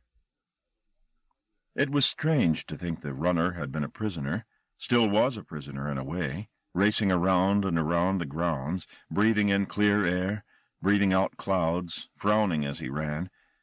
Perhaps he'd understand, more than the old man or Toy or Pearl, what it felt like to be on the Sunshine Island and not know how to get off. Or worse, to know how, but never to dare it, for fear of never getting back to safety. Now that she knew his name and his crimes, the romance of his morning run wasn't spoiled by the information. He still trailed glory, but now she saw the weight in his body when previously she'd seen only the lightness of his step. She decided, after an age of indecision, that watching was not going to be enough. As Marty became fitter, so he demanded more of himself during his morning run. The circuit he made grew bigger, though by now he was covering the larger distance in the same time as he had the shorter. Sometimes, to add spice to the exercise, he'd plunge into the woods, careless of the undergrowth and the low branches, his even stride degenerating into an ad hoc collection of leaps and dashes. On the other side of the woods was the weir, and here, if he was in the mood, he might halt for a few minutes. There were herons here, 3 that he'd seen. It would soon be nesting time, and they would presumably pair off. He wondered what would happen to the 3rd bird then. Would it fly off in search of its own mate, or linger, thinking adulterous thoughts? The weeks ahead would tell. Some days, fascinated by the way Whitehead watched him from the top of the house, he'd slow as he passed by, hoping to catch his face, but the watcher was too careful to be caught. And then one morning she was waiting at the dovecote for him as he made the long curve back toward the house, and he knew at once that he'd been wrong about it being the old man who'd been spying. This was the cautious observer at the upper window. It was barely 6:45 in the morning, and still chilly. She had been waiting a while, to judge by the flush on her cheeks and nose. Her eyes were shining with cold. He stopped, puffing out steam like a traction engine. "Hello, Marty," she said. "Hello." "You don't know me." "No." She hugged her duffel coat more tightly around her. She was skinny and looked 20 at the most. Her eyes, so dark a brown they looked black at 3 paces, were in him like claws. The ruddy face was wide, and without makeup. She looked, he thought, hungry. He looked, she thought, ravenous. "You're the one from upstairs?" he ventured. "Yes. You didn't mind me spying, did you?" she inquired guilelessly. "Why should I?" She extended a slim, gloveless hand to the stone of the dovecote. "It's beautiful, isn't it?" she said. The building had never struck Marty as even interesting before, simply as a landmark by which to pace his run. "It's one of the biggest dovecotes in England," she said. "Did you know that?" "No." "Ever been in?" He shook his head. "It's a bizarre place," she said, and led the way around the barrel-shaped building to the door. She had some difficulty pushing it open. The damp weather had swelled the wood. Marty had to double up to follow her inside. It was even chillier there than out, and he shivered, the sweat on his brow and sternum cooling now he'd stopped running. But it was, as she had promised, bizarre. Just a single round room with a hole in the roof to allow the birds access and egress. The walls were lined with square holes, nesting niches presumably, set in perfect rows, like tenement windows, from floor to roof. All were empty, judging by the absence of excrement or feathers on the floor. The building had not been used in many years. Its forsakenness gave it a melancholy air. Its unique architecture rendered it useless for any function but that for which it had been built. The girl had crossed the impacted earth floor and was counting the nesting niches around from the door. 17, 18. He watched her back. Her hair was unevenly cropped at the nape of her neck. The coat she wore was too big for her. It wasn't even hers, he guessed. Who was she? Pearl's daughter? She'd stopped counting. Now she put her hand into one of the holes, making a little noise of discovery as her fingers located something. It was a hiding place, he realized. She was about to trust him with a secret. She turned and showed him her treasure. "I'd forgotten till I came back in," she said, "what I used to hide here." It was a fossil, or rather the fragment of one, a spiral shell that had lain at the bottom of some Precambrian sea before the world was green. In its flutes, which she was stroking, motes of dust gathered. It crossed Marty's mind, watching the intensity of her involvement with this piece of stone, that the girl was not entirely sane. But the thought vanished when she looked up at him. Her eyes were too clear and too willful. If she had any insanity in her, it was invited, a streak of lunacy she was pleased to entertain. She grinned at him as if she'd known what he was thinking. Cunning and charm were mixed in her face in equal parts. "Are there no doves, then?" he said. "No, there haven't been as long as I've been here." "Not even a few?" "If you just have a few, they die in winter. If you keep a full dovecote, they all keep each other warm. But when there's only a handful, they don't generate enough heat, and they freeze to death." He nodded. It seemed regrettable to leave the building empty. "They should fill it up again." "I don't know," she said. "I like it like this." She slipped the fossil back into her hidey-hole. "Now you know my special place," she said, and the cunning had gone. It was all charm. He was entranced. "I don't know your name." "Caris," she said. Then after a moment added, "It's Welsh." "Oh." He couldn't help staring at her. She suddenly seemed embarrassed, and she went back to the door quickly, ducking out into the open air. It had begun to rain, a soft mid-March drizzle. She put up the hood of her duffel coat. He put up his tracksuit hood. "Maybe you'll show me the rest of the grounds?" he said, not certain that this was the appropriate question, but more certain that he didn't want this conversation to end here without some possibility of them meeting again. She made a non-committal noise by way of reply. The corners of her mouth were tucked down. "Tomorrow?" he said. This time she didn't answer at all. Instead, she started to walk toward the house. He tagged along, knowing their exchange would falter entirely if he didn't find some way to keep it alive. "It's strange being in the house with no one to talk to," he said. That seemed to strike a chord. "It's Papa's house," she said simply. "We just live in it." Papa. So she was his daughter. Now he recognized the old man's mouth on her, those pinched-down corners that on him seemed so stoical, and on her simply sad. "Don't tell anyone," she said. He presumed she meant about their meeting, but he didn't press her. There were more important questions to ask if she didn't race away. He wanted to signal his interest in her, but he could think of nothing to say. The sudden change in her tempo from gentle, elliptical conversation to this staccato confounded him. "Are you all right?" he asked. She looked around at him, and beneath her hood she seemed almost to be in mourning. "I have to hurry," she said. "I'm wanted." She picked up the pace of her steps, signaling only in the hunch of her shoulders a desire to leave him behind. He obliged and slowed, leaving her to go back to the house without a glance or a wave. Rather than return to the kitchen, where he'd have to endure Pearl's banter while he breakfasted, he started back across the field, giving the dovecote a wide berth, until he reached the perimeter fence, and punished himself with another complete circuit. When he ran into the woods, he found himself involuntarily scanning the ground underfoot, looking for fossils. 17. 2 days later, about 11:30 at night, he got a summons from Whitehead. "I'm in the study," he said on the phone. "I'd like a word with you." The study, though it boasted half a dozen lamps, was almost in darkness. Only the crane-necked lamp on the desk burned, and that threw its light onto a heap of papers rather than into the room. Whitehead was sitting in the leather chair beside the window. On the table beside him was a bottle of vodka and an almost empty glass. He didn't turn when Marty knocked and entered, but simply addressed Marty from his vantage point in front of the floodlit lawn. "I think it's time I gave you more leash, Strauss," he said. "You've done a fine job so far. I'm pleased." "Thank you, sir." "Bill Toy will be up here overnight tomorrow, and so will Luther, so this might be an opportunity for you to go down to London."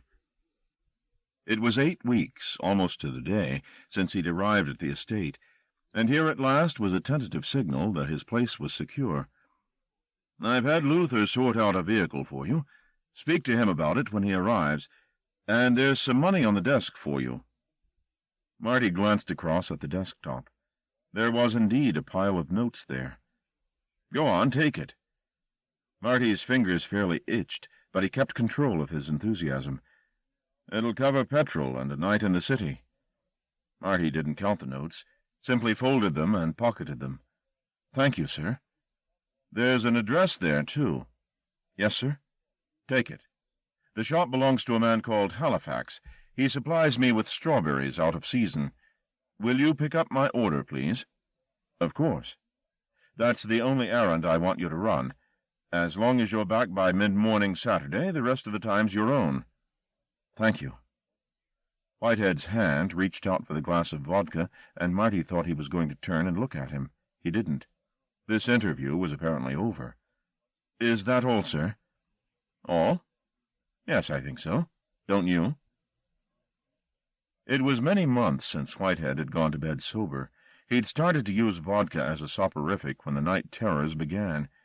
At first, just a glass or two to dull the edge of his fear, then gradually increasing the dosage as, with time, his body became immune to it. He took no pleasure in drunkenness.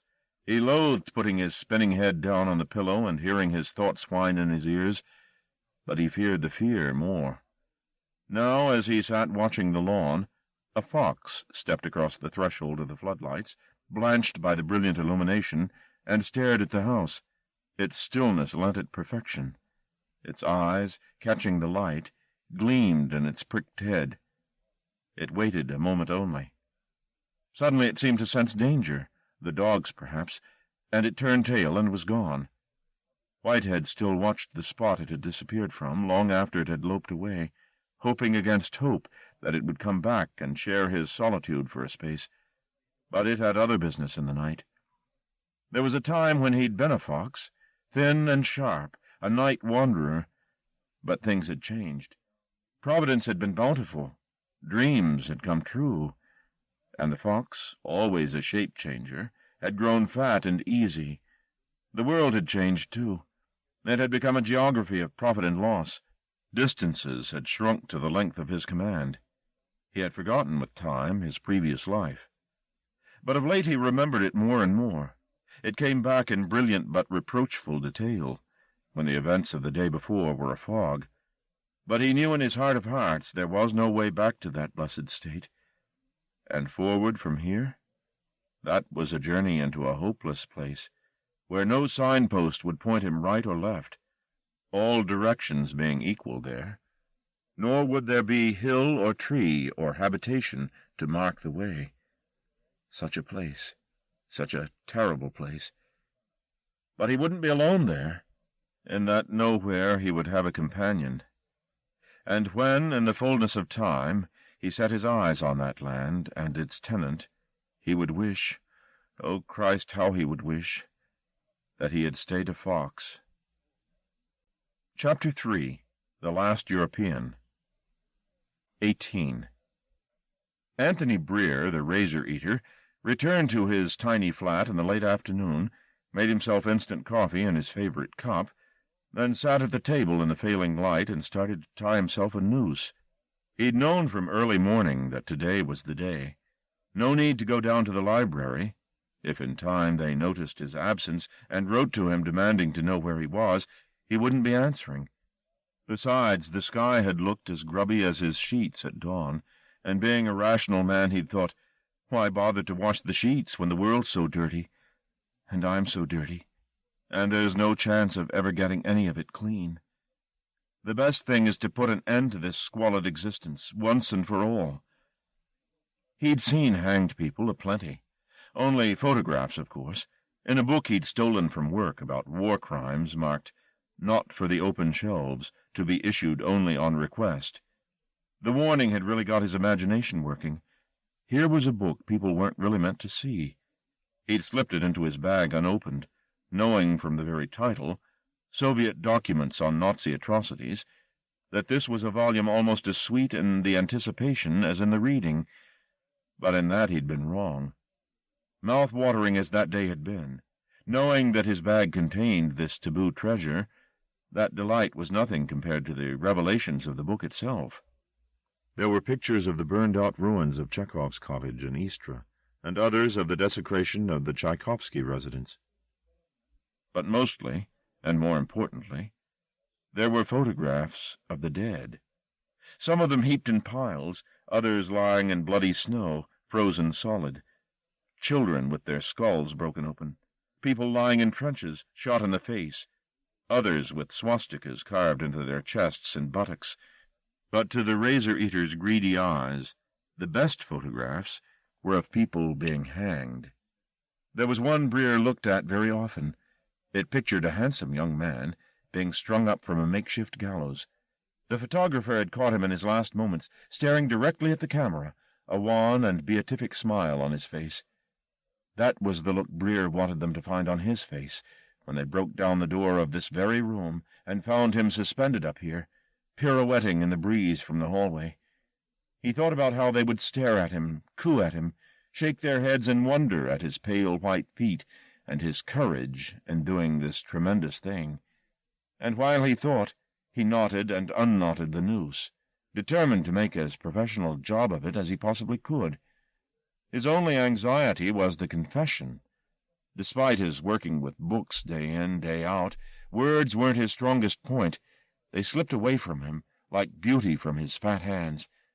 But he wanted to say something about the children, just so they'd know, the people who found him and photographed him, that this wasn't a nobody they were staring at, but a man who'd done the worst things in the world for the best possible reasons.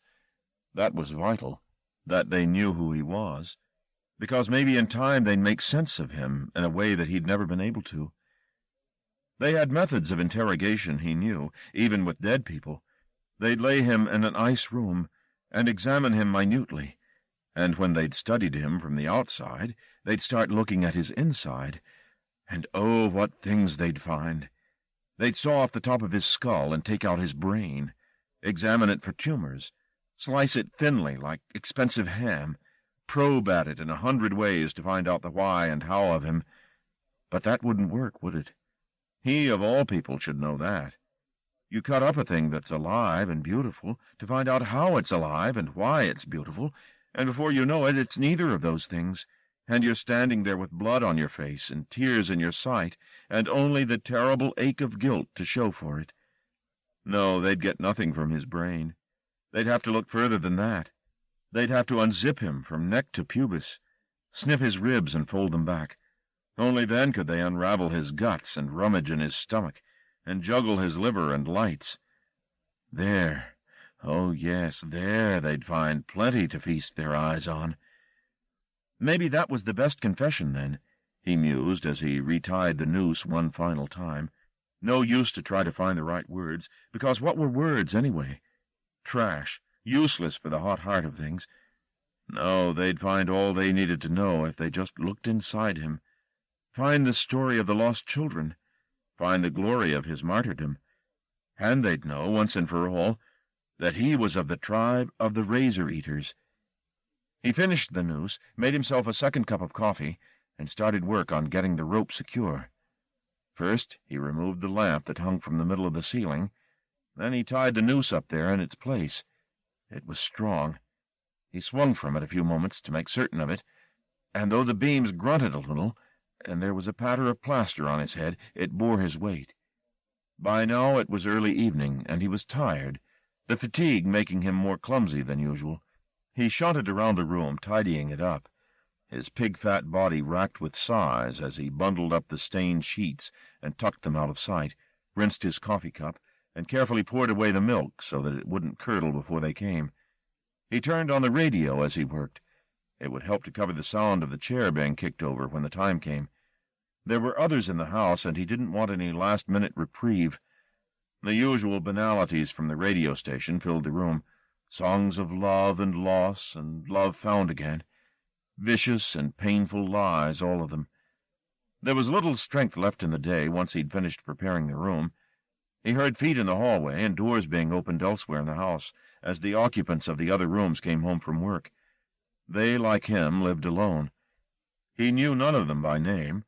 None of them, seeing him taken out escorted by police, would know his. He undressed completely and washed himself at the sink, his testicles small as walnuts, tight to his body, his belly flab, the fat of his breasts and upper arms, quivering as the cold convulsed him.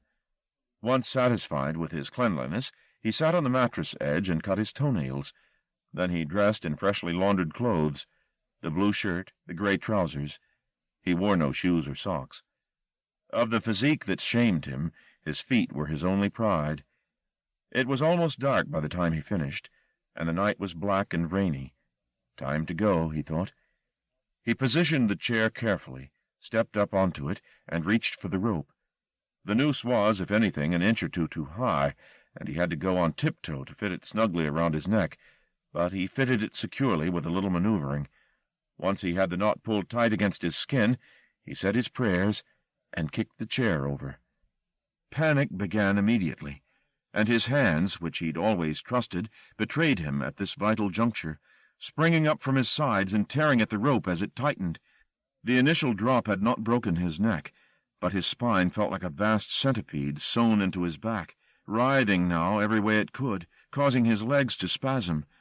The pain was the least of it. The real anguish came from being out of control, smelling his bowels giving out into his clean trousers without his say-so, his penis stiffening without a lustful thought in his popping head, his heels digging the air looking for purchase, fingers still scrabbling at the rope, all suddenly not his own, all too hot for their own preservation to hold still and die. But their efforts were in vain. He'd planned this too carefully for it to go awry. The rope was tightening still, the cavortings of the centipede weakening. Life, this unwelcome visitor, would leave very soon.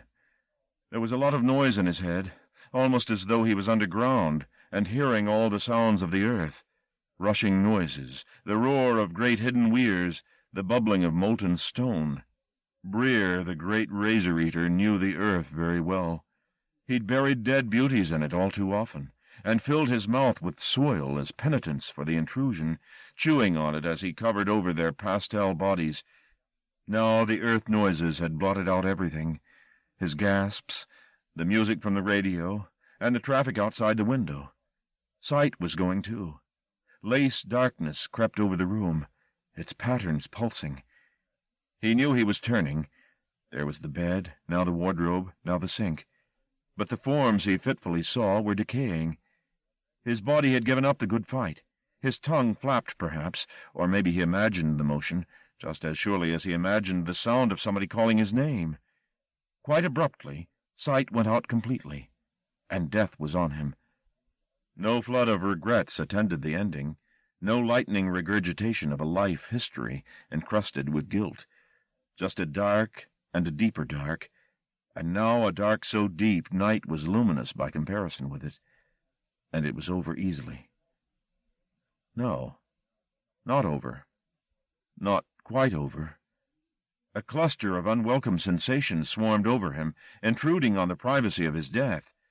A breeze warmed his face, assaulting his nerve endings. An ungracious breath choked him, pressing into his flaccid lungs without the least invitation. He fought the resuscitation, but his savior was insistent. The room began to reassemble itself around him. First light, then form. Now color, albeit drained and grimy. The noises, fiery rivers and liquid stone alike, were gone. He was hearing himself cough and smelling his own vomit. Despair mocked him. Could he not even kill himself successfully? Somebody said his name. He shook his head, but the voice came again, and this time his upturned eyes found a face. And, oh, it was not over. Far from it. He had not been delivered into heaven or hell. Neither would dare boast the face he was now staring up into. "I thought I'd lost you, Anthony," said the last European. 19. He had righted the chair Breer had used to stand on for his suicide attempt, and was sitting on it, looking as unsullied as ever. Breer tried to say something, but his tongue felt too fat for his mouth, and when he felt it his fingers came back bloody. "You bit your tongue in your enthusiasm," said the European. "You won't be able to eat or speak too well for a while. But it'll heal, Anthony. Everything heals given time." Breer had no energy to get up off the floor. All he could do was lie there, the noose still tight around his neck, staring up at the severed rope that still depended from the light fixture. The European had obviously just cut him down and let him fall. His body had begun to shake. His teeth were chattering like a mad monkey's. "You're in shock," said the European. "You lie there. I'll make some tea, shall I? Sweet tea is just the thing." It took some effort, but Breer managed to haul himself off the floor and onto the bed. His trousers were soiled, front and back. He felt disgusting. But the European didn't mind. He forgave all. Breer knew that. No other man Breer had ever met was quite so capable of forgiveness. It humbled him to be in the company and the care of such easy humanity. Here was a man who knew the secret heart of his corruption, and never once spoke a word of censure. Propped up on the bed, feeling the signs of life reappearing in his racked body, Breer watched the European making the tea. They were very different people. Breer had always felt awed by this man. Yet hadn't the European told him once, "I am the last of my tribe, Anthony, just as you are the last of yours. We are in so many ways the same." Breer hadn't understood the significance of the remark when he'd first heard it, but he'd come to understand in time. "I am the last true European. You are the last of the razor-eaters. We should try to help each other." And the European had gone on to do just that, keeping Breer from capture on 2 or 3 occasions, celebrating his trespasses, teaching him that to be a razor-eater was a worthy estate. In return for this education, he'd asked scarcely anything, a few minor services, no more. But Breer wasn't so trusting that he didn't suspect a time would come when the last European— "Please call me Mr. Mamoulian," he used to say, but Breer had never really got his tongue around that comical name— when this strange companion would ask for help in his turn. It wouldn't be an odd job or two he'd ask either. It would be something terrible. Breer knew that, and feared it. In dying he had hoped to escape the debt ever being called in. The longer he had been away from Mr. Mamoulian, and it was 6 years since they'd last met, the more the memory of the man had come to frighten Breer. The European's image had not faded with time, quite the contrary. His eyes, his hands, the caress of his voice had stayed crystal clear when yesterday's events had become a blur. It was as if Mamoulian had never quite gone, as though he'd left a sliver of himself in Breer's head to polish up his picture when time dirtied it, to keep a watch on his servant's every deed. No surprise, then, that the man had come in when he had, interrupting the death scene before it could be played out. No surprise either that he was talking to Breer now as though they'd never been parted, as though he was the loving husband to Breer's devoted wife, and the years had never intervened. Breer watched Mamoulian move from sink to table as he prepared the tea, locating the pot, setting out the cups, performing each domestic act with hypnotic economy. The debt would have to be paid, he knew that now. There would be no darkness until it was paid. At the thought, Breer began to sob quietly. "Don't cry," said Mamoulian, not turning from the sink. "I wanted to die," Breer murmured. The words came out as though through a mouthful of pebbles. "You can't perish yet, Anthony. You owe me a little time. Surely you must see that." "I wanted to die," was all Breer could repeat in response. He was trying not to hate the European, because the man would know. He'd feel it for certain, and maybe lose his temper. But it was so difficult. Resentment bubbled up through the sobbing. "Has life been treating you badly?" the European asked. Breer sniffed. He didn't want a father-confessor. He wanted the dark. Couldn't Mamoulian understand that he was past explanations, past healing? He was shit on the shoe of a Mongol, the most worthless, irredeemable thing in creation, the image of himself as a razor-eater, as the last representative of a once terrible tribe, had kept his self-esteem intact for a few perilous years, but the fantasy had long since lost its power to sanctify his vileness. There was no possibility of working the same trick twice, and it was a trick, just a trick. Breer knew that, and hated Mamoulian all the more for his manipulations. "I want to be dead," was all he could think. Did he say the words out loud? He hadn't heard himself speak, but Mamoulian answered him as though he had. "Of course you do. I understand, I really do. You think it's all an illusion. Tribes and dreams of salvation. But take it from me, it isn't. There's purpose in the world yet, for both of us." Breer drew the back of his hand across his swollen eyes and tried to control his sobs. His teeth no longer chattered. That was something. "Have the years been so cruel?" the European inquired. "Yes," Breer said sullenly.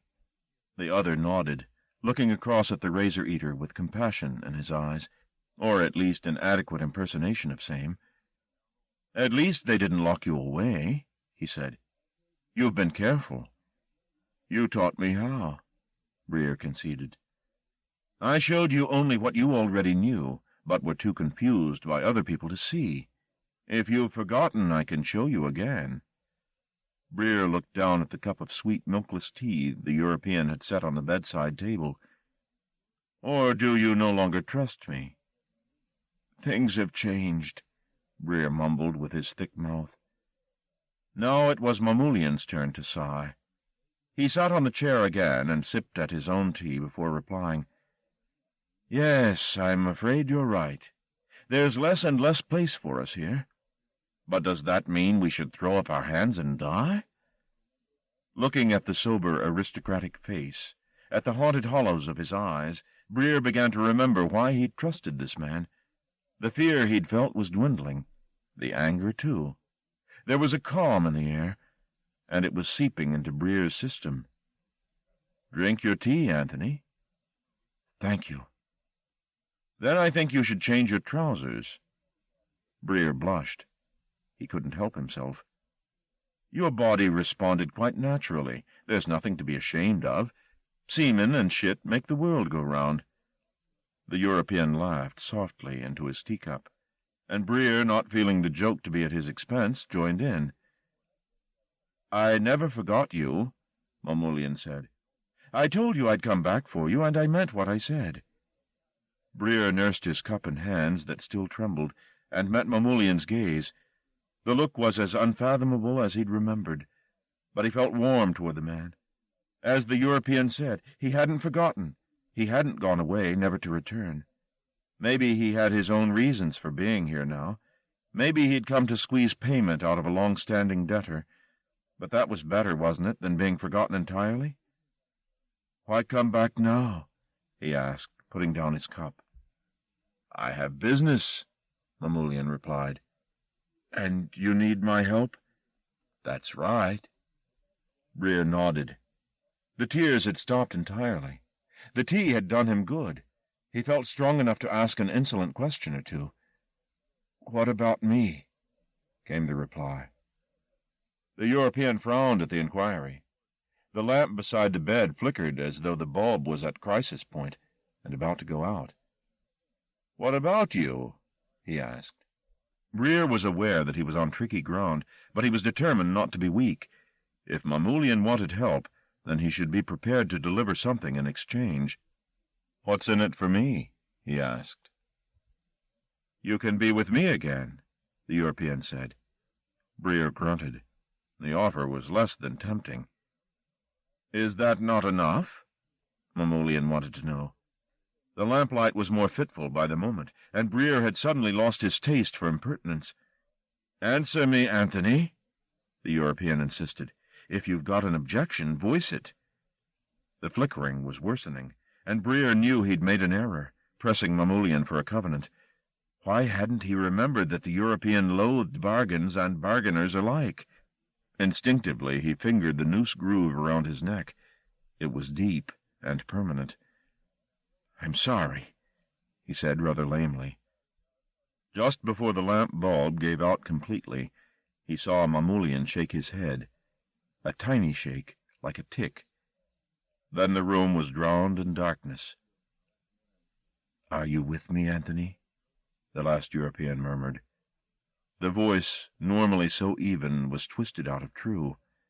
"Yes," Breer replied. His lazy eyes weren't becoming accustomed to the dark with their usual speed. He squinted, trying to sort out the European's form in the surrounding gloom. He needn't have troubled himself. Scant seconds later, something across the room from him seemed to ignite, and suddenly, awesomely, the European was providing his own illumination. Now, with this lurid lantern show to set his sanity reeling, tea and apologies were forgotten. The dark, life itself, were forgotten, and there was only time, in a room turned inside out with terrors and petals, to stare and stare, and maybe, if one had a sense of the ridiculous, to say a little prayer. 20. Alone in Breer's sordid one-room flat, the last European sat himself down and played solitaire with his favorite pack of cards. The razor-eater had dressed himself up and gone out to taste the night. If he concentrated, Mamoulian could find the parasite with his mind, and taste vicariously whatever experiences the other man was enjoying. But he had no appetite for such games. Besides, he knew all too well what the razor-eater would be doing, and it frankly revolted him. All pursuits of the flesh, whether conventional or perverse, appalled him, and as he grew older the disgust deepened. On some days he could barely stand to look at the human animal without the roving gloss of its eye or the pinkness of its tongue awakening nausea in him. But Breer would be useful in the struggle to come, and his bizarre desires gave him an insight, albeit crude, into Mamoulian's tragedy, an insight that made him a more compliant attendant than the usual companions the European had tolerated in his long, long life. Most of the men and women in whom Mamoulian had placed his trust had betrayed him. The pattern had repeated itself so often down the decades that he was sure he would one day become hardened to the pain such betrayals caused. But he never achieved such precious indifference. The cruelty of other people, their callous usage of him, never failed to wound him, and though he had extended his charitable hand to all manner of crippled psyches, such ingratitude was unforgivable. Perhaps, he mused, when this endgame was all over and done with, when he'd collected his debts in blood, dread, and night, then maybe he'd lose the terrible itch that tormented him day and night, that drove him on without hope of peace, to new ambitions and new betrayals. Maybe when all this was over, he would be able to lie down and die. The pack in his hand was pornographic. He played with it only when he was feeling strong, and only then alone. Handling the images of extreme sensuality was a test he set himself, one that, if he failed, he would fail in private. Today the filth on the cards was, after all, just human depravity. He could turn the designs over and not be distressed by them. He even appreciated their wit, the way each of the suits detailed a different area of sexual activity, the spots incorporated into each intricately rendered picture. Hearts represented male-female congress, though by no means limited to the missionary position. Spades were oralist, depicting simple fellatio and its more elaborate variations. Clubs were analist, the spot cards portraying homosexual and heterosexual buggery. The court cards, anal sex with animals. Diamonds, the most exquisitely drawn of the suits, were sadomasochistic, and here the artist's imagination had known no bounds. On these cards men and women suffered all manner of humiliation, their racked bodies bearing diamond-shaped wounds to designate each card. But the grossest image in the pack was that of the Joker. He was a coprophiliac, and sat down before a plateful of steaming excrement, his eyes vast with greed, while a scabby monkey, its bald face horribly human, bared its puckered backside to the viewer. Marmolian picked up the card and studied the picture. The leering face of the shit-eating fool brought the bitterest of smiles to his bloodless lips. This was surely the definitive human portrait. The other pictures on the cards, with their pretensions to love and physical pleasure, only hid this terrible truth away for a while. Sooner or later, however ripe the body, however glorious the face, whatever wealth or power or faith could promise, a man was escorted to a table groaning under the weight of his own excrement, and obliged, even though his instincts might revolt, to eat. That was what he was here for, to make a man eat shit. He dropped the card onto the table and spat a barking laugh from his throat. There would be such torment soon, such terrible scenes. No pit is deep enough, he promised the room. The cards and cups, the whole dirty world. No pit is deep enough. Chapter 4. Skeleton Dance. 21. The man in the underground train was naming constellations. Andromeda?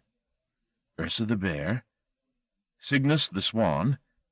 His monologue was for the most part ignored, though when a couple of young men told him to shut his trap, he replied, barely altering the rhythm of his naming, with a smile, and a "you'll die for that" slipped between one star and the next.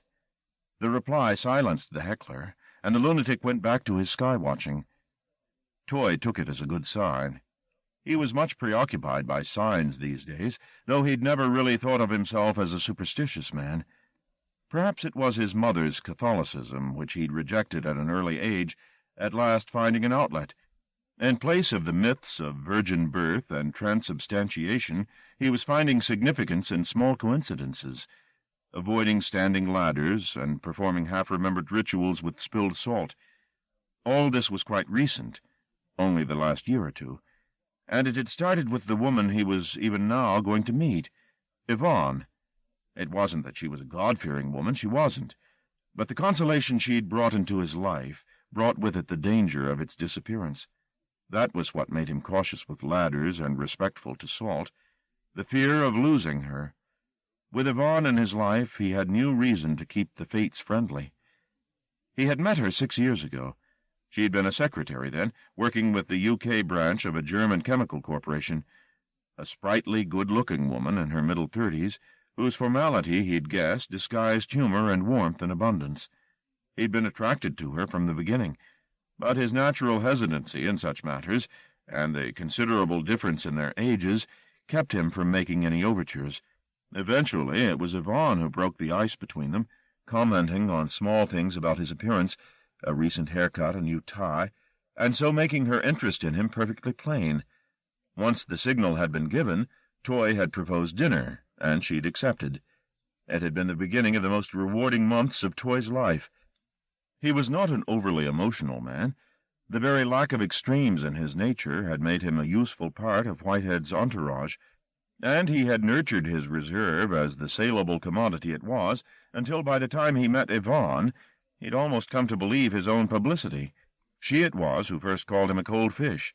She who taught him, difficult lesson that it was, the importance of showing weakness, if not to the world at large, at least to intimates. It had taken him time. He was 53 when they met, and this new way of thinking went against the grain. But she persisted, and slowly the melt began. Once it did, he wondered how he had ever lived the life he had for the previous 20 years, a life of servitude to a man whose compassion was negligible and ego monstrous. He saw through Yvonne's eyes the cruelty in Whitehead, the arrogance, the myth-making, and though he showed, he hoped, no change in his superficial attitudes to his employer, beneath the conciliation and the humility there increasingly simmered a resentment that approached hatred. Only now, after 6 years, could Toy contemplate his own contradictory feelings about the old man, and even now he found himself forgetting the worst, at least when he was out of Yvonne's sphere of influence. It was so difficult when he was in the house, subject to Whitehead's whim, to keep the perspective she'd given him, to see the sacred monster for what he was, monstrous, but far from sacred.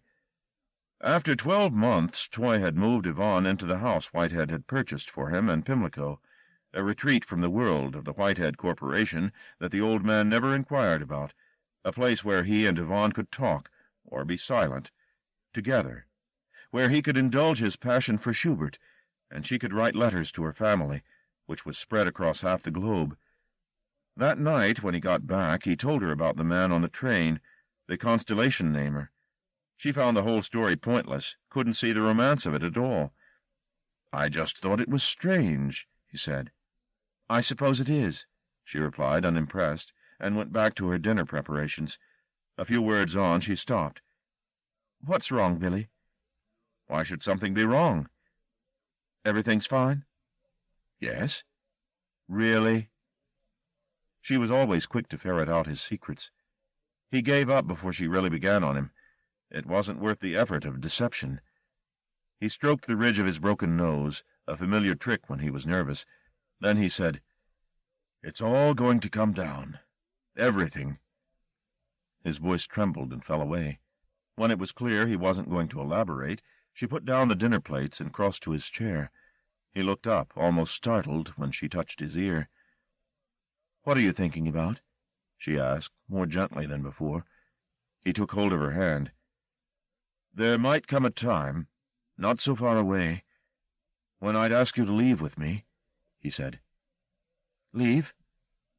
"Just up and go." "Where?" "I haven't thought that through yet. We just go." He halted and looked at her fingers, which were now dovetailed with his. "Would you come with me?" he asked at last. "Of course." "Ask no questions?" "What is this, Billy?" "I said ask no questions." "Just go?" "Just go." She looked long and hard at him. He was washed out, poor love. Too much of that wretched old fart in Oxford. How she hated Whitehead, though she'd never met him. "Yes, of course I'd go," she replied. He nodded. She thought he might cry. "When?" she said. "I don't know." He tried to smile, but it looked misbegotten. "Perhaps it won't even be necessary. But I think it's all going to come down, and when it does, I don't want us to be there." "You make it sound like the end of the world." He didn't reply. She didn't feel able to chisel at him for answers. He was too delicate. "Just one question," she ventured. "It's important to me." "One." "Did you do something, Billy? I mean something illegal? Is that what it is?" His Adam's apple bobbed as he swallowed his grief.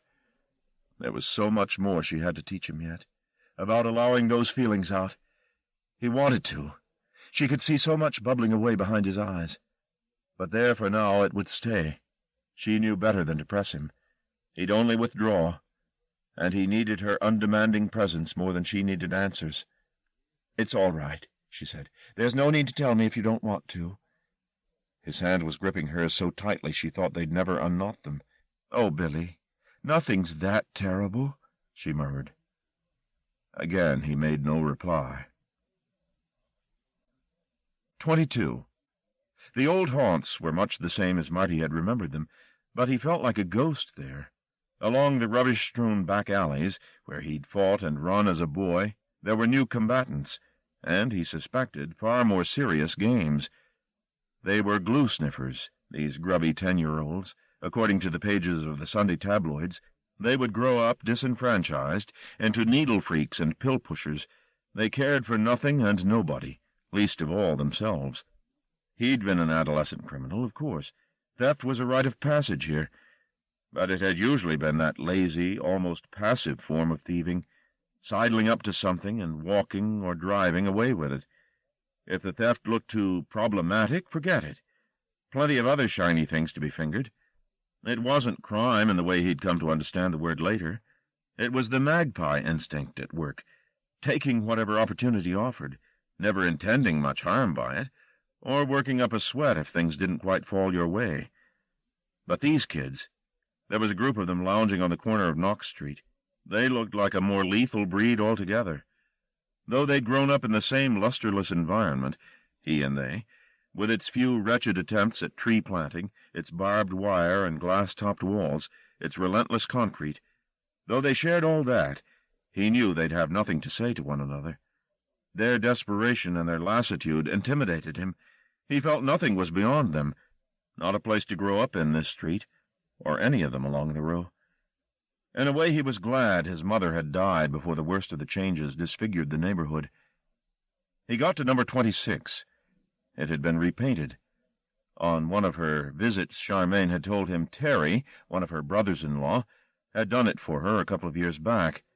But Marty had forgotten, and the change of color, after so many years of imagining it green and white, was a slap in the face. It was a bad job, purely cosmetic, and the paint on the windowsills was lifting and peeling already. Through the window the lace curtains that he'd always loathed so much had been replaced with a blind, which was down. On the window ledge inside, a collection of porcelain figures, wedding presents, gathered dust, trapped in the forsaken space between blind and glass. He still had his keys, but he couldn't bring himself to use them. Besides, she'd probably changed the lock. Instead, he pressed the bell. It didn't ring in the house, and he knew it was audible from the street, so it clearly no longer worked. He rapped his knuckles on the door. For half a minute there was no sound from inside. Then, eventually, he heard dragging footsteps. She'd be wearing open-backed sandals, he guessed, and they made her walk ragged. And Charmaine opened the door. Her face was not made up, and its nakedness made even plainer response to his standing there. She was unpleasantly surprised. "Marty," was all she managed to say. No welcoming smile, no tears. "I came on the off chance," he said, attempting nonchalance. But it was obvious that he'd made a tactical error from the moment she sighted him. "I thought you weren't allowed out," she said, then corrected herself. "I mean, you know, I thought you weren't allowed off the estate." "I asked for special dispensation," he said. "Can I come in, or do we talk on the doorstep?" Oh, yes, of course." He stepped inside, and she closed the door behind him. There was an uncomfortable moment in the narrow hallway. Their proximity seemed to demand an embrace, yet he felt unable, and she unwilling, to make the gesture. She compromised with a patently artificial smile, followed by a light kiss on the cheek. "I'm sorry," she said, apologizing for nothing in particular. She led him down the hallway to the kitchen. "I just didn't expect you, that's all. Come on in. The place is in chaos, I'm afraid." The house smelled stale, as though it needed a good airing. Washing, drying on the radiators, made the atmosphere muggy like the sauna back at the sanctuary. "Take a seat," she said, lifting a bag of unsorted groceries off one of the kitchen chairs. "I'll just finish here." There was a second load of dirty washing on the kitchen table, hygienic as ever, which she began to load into the washing machine, her chatter nervous, her eyes never meeting his, as she concentrated on the matter in hand. The towels, the underwear, the blouses. He recognized none of the clothes, and found himself ferreting through the soiled items, looking for something he had seen her in before. If not 6 years before, then in visits to the prison. But it was all new stuff. "I just didn't expect you," she was saying, closing the machine and loading powder into it. "I was sure you'd call first. And look at me. I look like a wet rag. God, it would be today. I've got so much to do." She finished with the machine, pushed the sleeves of her sweater back up, said, "Coffee?" and turned to the kettle to make some without waiting for an answer. "You look well, Marty, you really do." How did she know? She'd scarcely taken 2 glances at him in her whirlwind of activity. Whereas he couldn't take his eyes off her. He sat watching her at the sink, wringing out a cloth to swab down the counter, and nothing had changed in 6 years. Not really. Just a few lines on their faces. He had a feeling in him that was like panic, something to be held down for fear it would make a fool of him. She made him coffee, talked about the way the neighborhood had changed. about Terry and the saga of choosing the paint for the front of the house, about how much it cost on the subway from Mile End to Wandsworth, about how well he looked. "You really do, Marty. I'm not just saying that." She talked about everything but something. It wasn't Charmaine talking, and that hurt. Hurt her, too, he knew. She was marking time with him, that was all it was, filling the minutes with vacuous chat until he gave up in despair and left. "Look," she said, "I really must change." "Going out?" "Yes." "Oh." "If you'd said, Marty, I would have cleared a space. Why didn't you ring me?" "Maybe we could go out for a meal sometime," he suggested. "Maybe." She was viciously noncommittal. "Things are a bit hectic just at the moment." "I'd like a chance to talk. You know, properly." She was getting edgy. He knew the signs well, and she was aware of his scrutiny. She picked up the coffee mugs and took them to the sink. "I really must dash," she said. "Make yourself some more coffee if you want. Stuff's in the... well, you know where it is. There's a lot of things of yours here, you know. Motorcycle magazines and stuff. I'll sort them out for you. Excuse me, I have to change." She hurried, positively raced, he thought, into the hallway, and went upstairs. He heard her moving about heavily. She was never light-footed. Water was running in the bathroom. The toilet flushed. He wandered through from the kitchen into the back room. It smelled of old cigarettes, and the ashtray balanced on the arm of the new sofa was brimming. He stood in the doorway and stared at the objects in the room, rather as he had at the dirty washing, searching for something familiar. There was very little. The clock on the wall was a wedding present, and still in the same place. The stereo in the corner was new, a flashy model that Terry had probably acquired for her. Judging by the dust on the lid, it was seldom used, and the collection of records haphazardly stacked alongside was as small as ever. Among those records was there still a copy of Buddy Holly singing True Love Ways? They'd played that so often it must have been worn thin. They'd danced to it together in this very room. Not danced exactly, but used the music as an excuse to hold each other, as if excuses were needed. It was one of those love songs that made him feel romantic and unhappy simultaneously, as though every phrase of it was charged with loss of the very love it celebrated. Those were the best kind of love songs, and the truest. Unable to bear the room any longer, he went upstairs. She was still in the bathroom. There was no lock on the door. She'd been locked in a bathroom as a small child, and had such a terror of the same thing happening again, she'd always insisted there be no locks on any of the internal doors in the house. You had to whistle on the toilet if you wanted to stop people walking in on you. He pushed the door open. She was dressed only in her panties, arm raised, shaving her armpit. She caught his eye in the mirror, then went back to what she was doing. "I didn't want any more coffee," he said lamely. "Got used to the expensive stuff, have you?" she said. Her body was a few feet from him, and he felt the pull of it.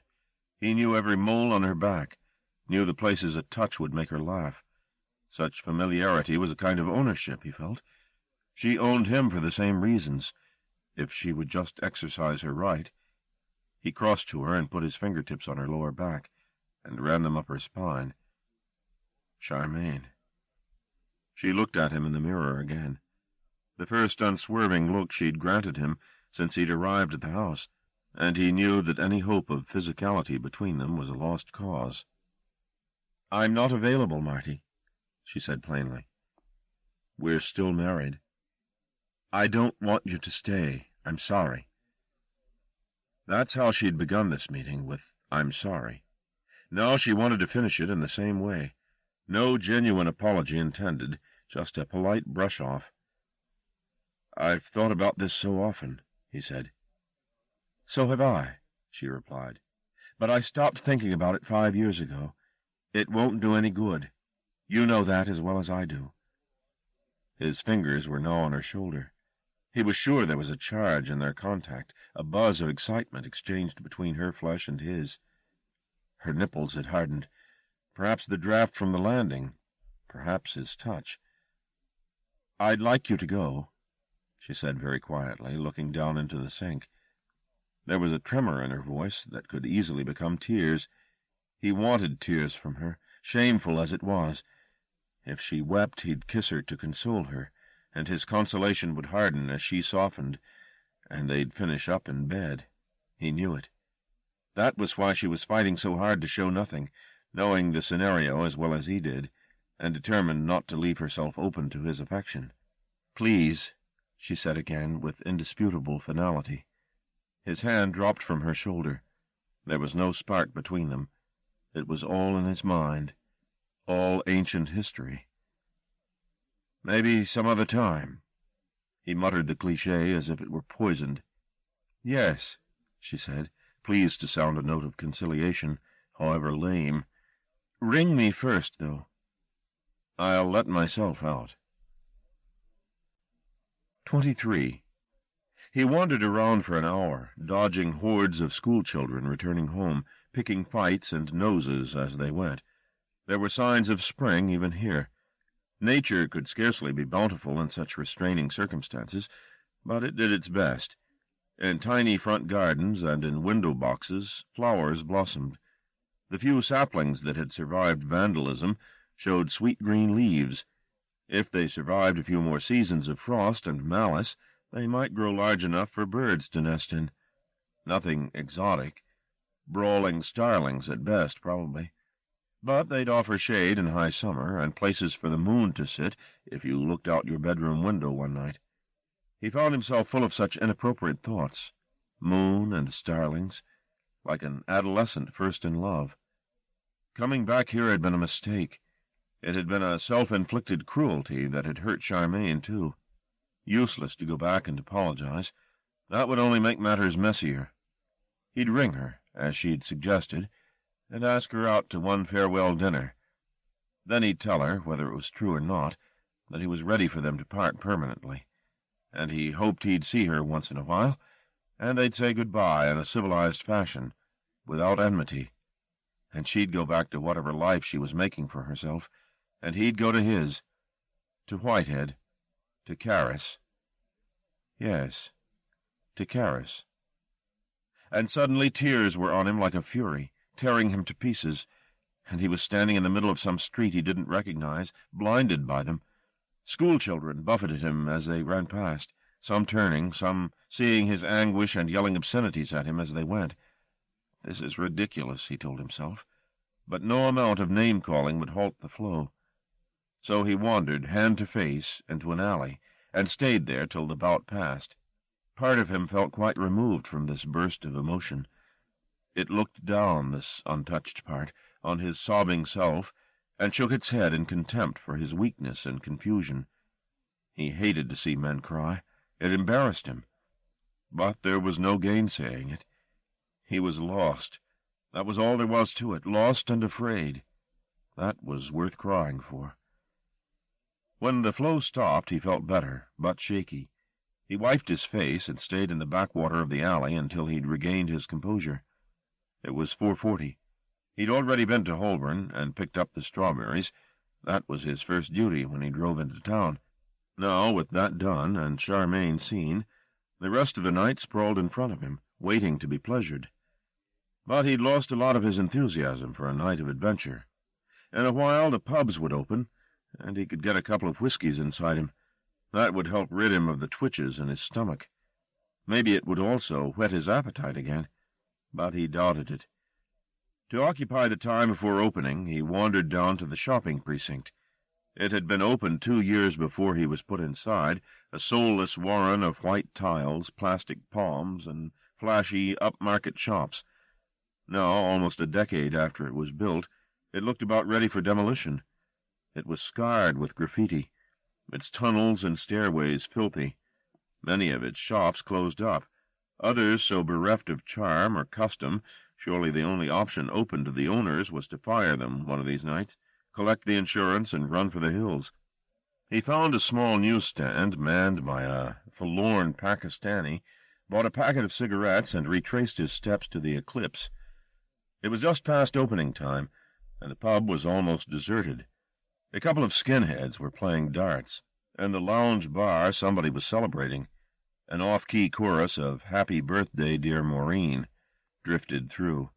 The television had been turned up for the early evening news, but he couldn't catch much of it over the noise of the celebrants, and wasn't that interested anyway. Collecting a whiskey from the bar, he went to sit down and began to smoke his way through the pack of cigarettes he'd bought. He felt drained. The liquor, instead of putting some spark into him, only made his limbs more leaden. His thoughts drifted. Free association of ideas brought images into peculiar communion. Caris and him and Buddy Holly. That song True Love Ways playing in the dovecote, while he danced with the girl in the chilly air. When he shook the pictures from his head, there were new customers at the bar. A group of young men making enough noise, braying laughter mostly, to blank out both the sound of the television and the birthday party. One of them was clearly the hub of the entertainment, a lanky, rubber-jointed individual with a smile wide enough to play Chopin on. It took Marty several seconds to register that he knew this clown. It was Flynn. Of all the people he'd thought he might run into on this turf, Flynn was just about the last. Marty half stood as Flynn's glance, an almost magical coincidence, roved the room and fell on him. Marty froze, like an actor who'd forgotten his next move, unable to advance or retreat. He wasn't sure he was ready for a dose of Flynn. Then the comedian's face lit up with recognition, and it was too late for a retreat. "Jesus fucking Christ," said Flynn.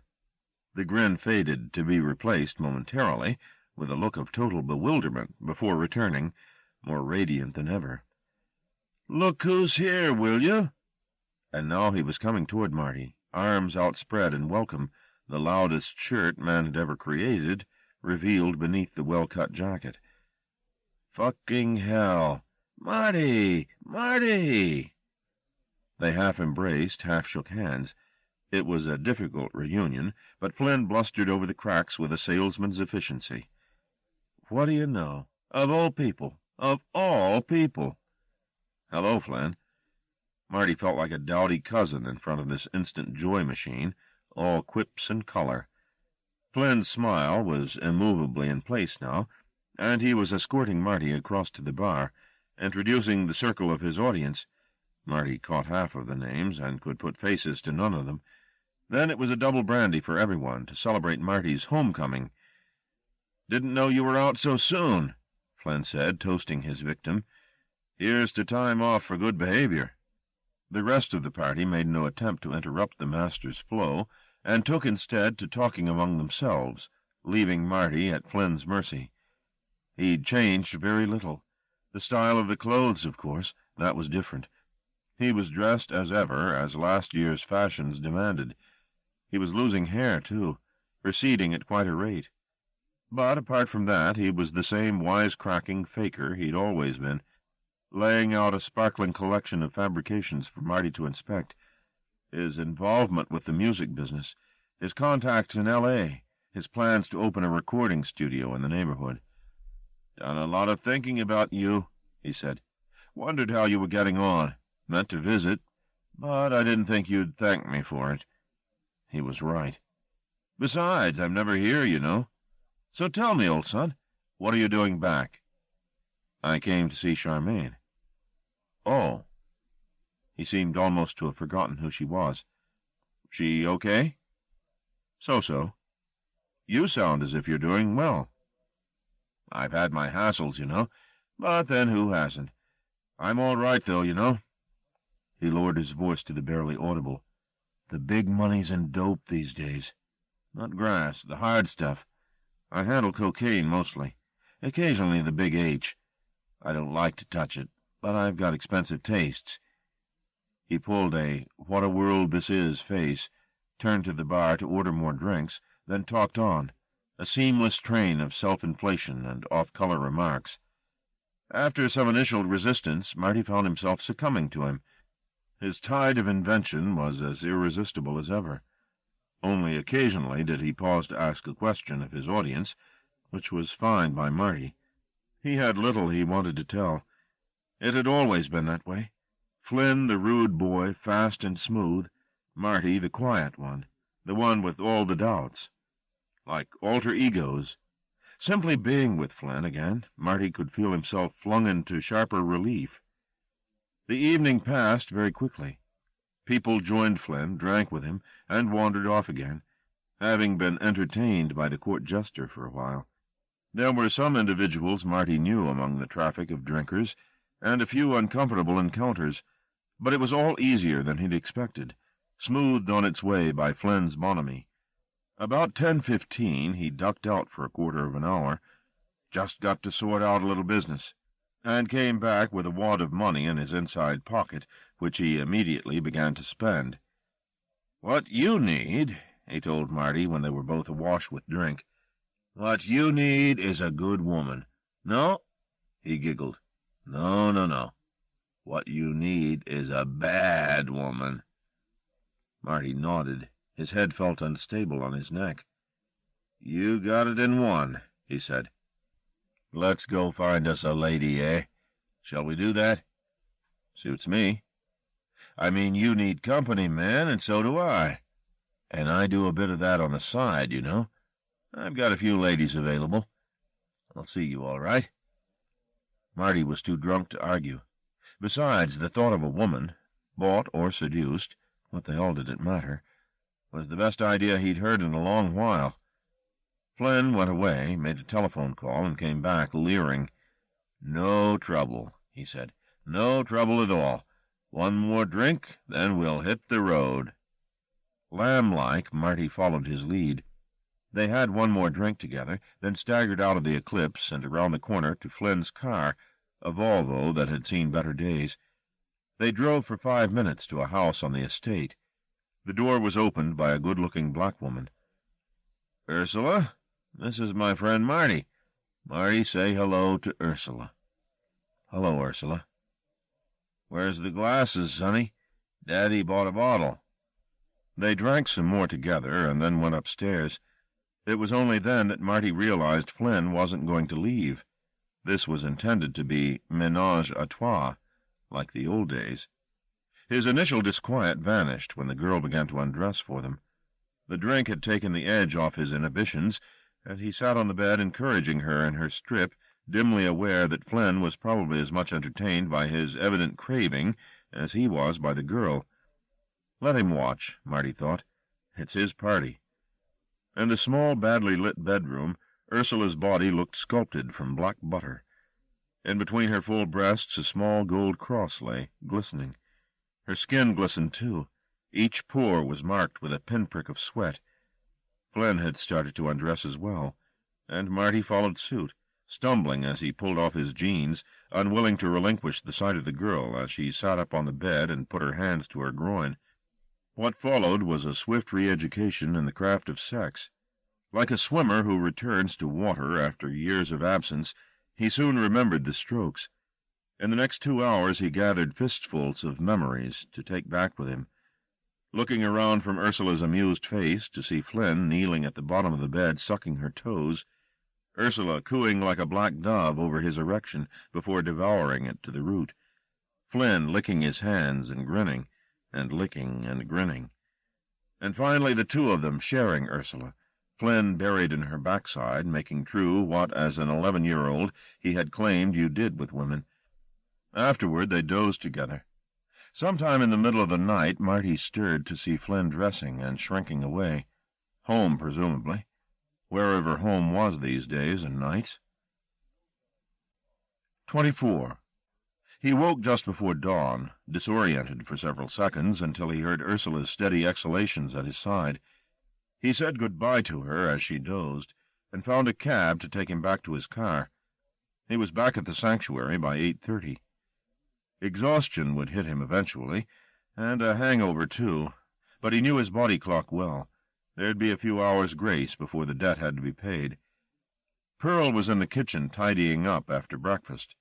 They exchanged a few pleasantries, and he sat down to drink 3 cups of black coffee, one after the other. His mouth tasted foul, and Ursula's perfume, which had smelled ambrosial the previous night, was oversweet this morning. It lingered on his hands and in his hair. "Good night?" Pearl asked. He nodded without answering. "You'd better get a good breakfast inside you. I won't be able to get you any lunch today." "Why not?" "Too busy with the dinner party." "What dinner party?" "Bill will tell you. He wants to see you. He's in the library." Toy looked weary, but not as ill as he had when last they'd met.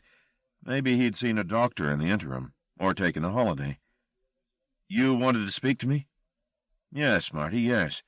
You enjoy your night on the town?" "Very much. Thank you for making it possible." "It wasn't my doing. It was Joe. You're well liked, Marty. Lillian tells me even the dogs have taken to you." Toy crossed to the table, opened the cigarette box, and selected a cigarette. Marty had not seen him smoke before. "You won't be seeing Mr. Whitehead today. There's going to be a little get-together tonight." "Yes, Pearl told me." "It's nothing special. Mr. Whitehead has dinners for a select few every now and then. The point is, he likes them to be private gatherings, so you won't be required." This pleased Marty. At least he could go lie down, catch up on some sleep. "Obviously, we'd like you to be in the house, should you be needed for any reason, but I think it's unlikely." "Thank you, sir." "I think you can call me Bill in private, Marty. I don't see any need for formality any longer." "Okay."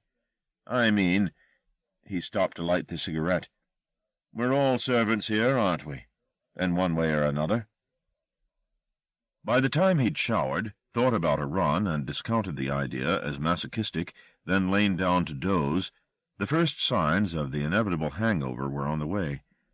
There was no cure that he knew of. The only option was to sleep it off.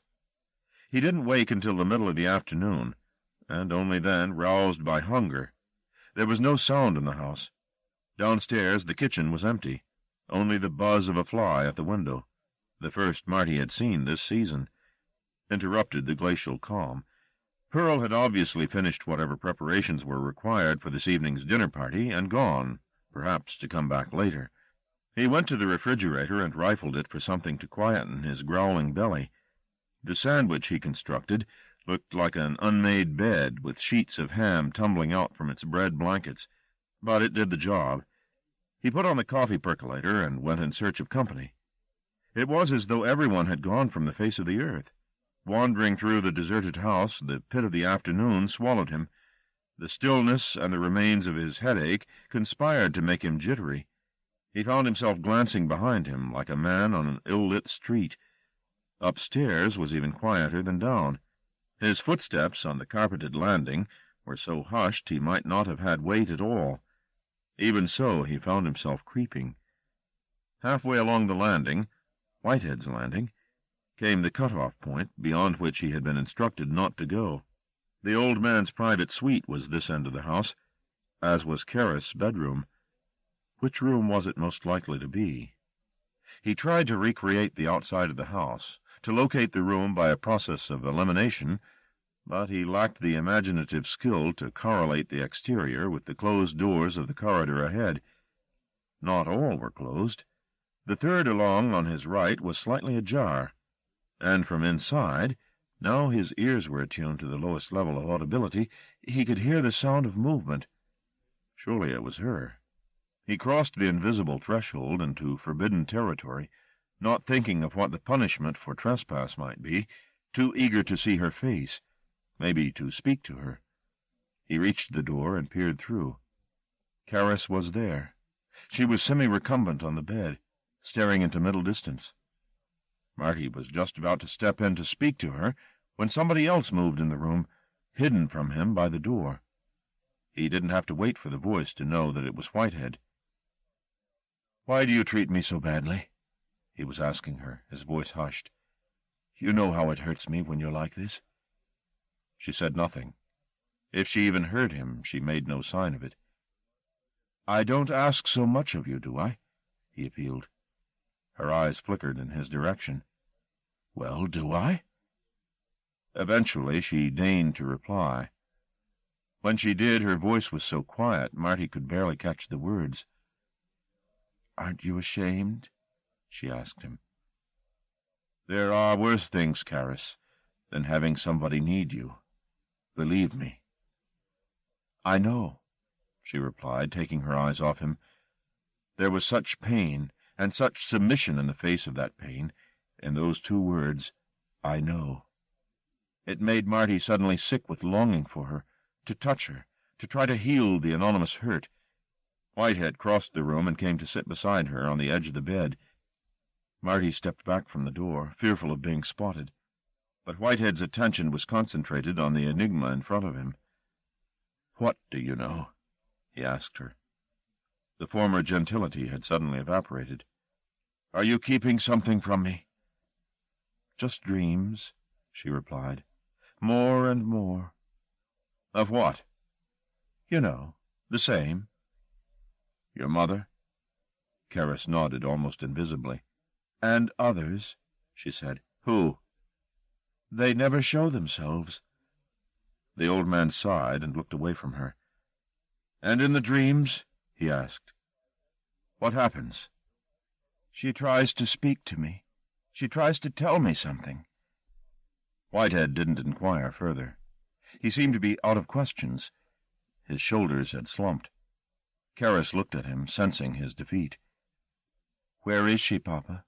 she asked him, leaning forward for the first time and putting an arm around his neck. It was a blatantly manipulative gesture. She offered this intimacy only to get what she wanted from him. How much had she offered, or he taken, in their time together? Her face came close to his. The late afternoon light enchanted it. "Tell me, Papa," she asked again. "Where do you think she is?" And this time Marty grasped the taunt that lay beneath the apparently innocent question. What it signified he didn't know. What this whole scene, with its talk of coldness and shame, meant was far from clear. He was glad in a way not to know.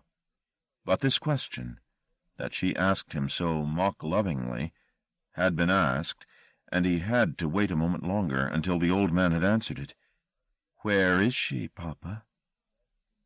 "In dreams," he replied, his face averted from her. "Just in dreams." She dropped her arm from his shoulder. "Never lie to me," she charged him icily. "It's all I can tell you," he replied. His tone was almost pitiable. "If you know more than I do—" He turned and looked at her, his voice urgent. "Do you know something?" "Oh, Papa," she murmured reproachfully. "More conspiracies?" How many feints and counterfeints were there in this exchange? Marty puzzled. "You don't suspect me now, surely?" Whitehead frowned. "No, never you, darling," he said. "Never you." He raised his hand to her face and leaned forward to put his dry lips to hers. Before they touched, Marty left the door and slipped away. There were some things he couldn't bring himself to watch. 25. Cars began to arrive at the house in the early evening. There were voices Marty recognized in the hallway. It would be the usual crowd, he guessed, among them the fan-dancer and his comrades, Ottaway, Kurtzinger, and Waskin. He heard women's voices, too. They'd brought their wives or their mistresses. He wondered what kind of women there were. Once beautiful, now sour and lovelorn. Bored with their husbands, no doubt, who thought more of money-making than of them. He caught whiffs of their laughter, and later of their perfume in the hallway. He'd always had a good sense of smell. Saul would be proud of him. About 8:15 he went into the kitchen and heated up the plate of ravioli Pearl had left for him, then retired into the library to watch a few boxing videos. The events of the afternoon still niggled him. Try as he might, he couldn't remove Carus from his head, and his emotional state, over which he had so little control, irritated him. Why couldn't he be like Flynn, who bought a woman for the night, then walked away the next morning? Why did his feelings always become blurred, so that he couldn't sort one from the other? On the television set the match was getting bloodier, but he scarcely registered the punishment or the victory. His mind was conjuring Carus' sealed face as she lay on the bed, probing it, looking for explanations. Leaving the fight commentator to babble on, he went through to the kitchen to fetch another couple of beers from the refrigerator. At this end of the house there was not even a hint of noise from the party-goers. Besides, Such a civilized gathering would be hushed, wouldn't it? Just the clink of cut glass and talk of rich men's pleasures. Well, fuck them all, he thought. Whitehead and Karras and all of them. It wasn't his world, and he wanted no part of it, or them, or her. He could get all the women he wanted any time. Just pick up the phone and call Flynn. No trouble. Let them play their damn fool games. He wasn't interested. He drained the first can of beer standing in the kitchen, then got out 2 more cans and took them through to the lounge. He was going to get really blind tonight. Oh, yes. He was going to get so drunk nothing would matter. Especially not her. Because he didn't care. He didn't care. The tape had finished, and the screen had gone blank. It buzzed with a squirming pattern of dots. White noise. Wasn't that what they called it? It was a portrait of chaos, that hissing, those writhing dots, the universe humming to itself. Empty airwaves were never really empty. He turned the set off. He didn't want to watch any more matches. His head buzzed like the box. White noise in there, too.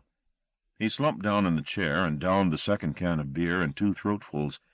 The image of Karras with Whitehead swam into focus again. Go away, he told it aloud. But it lingered. Did he want her?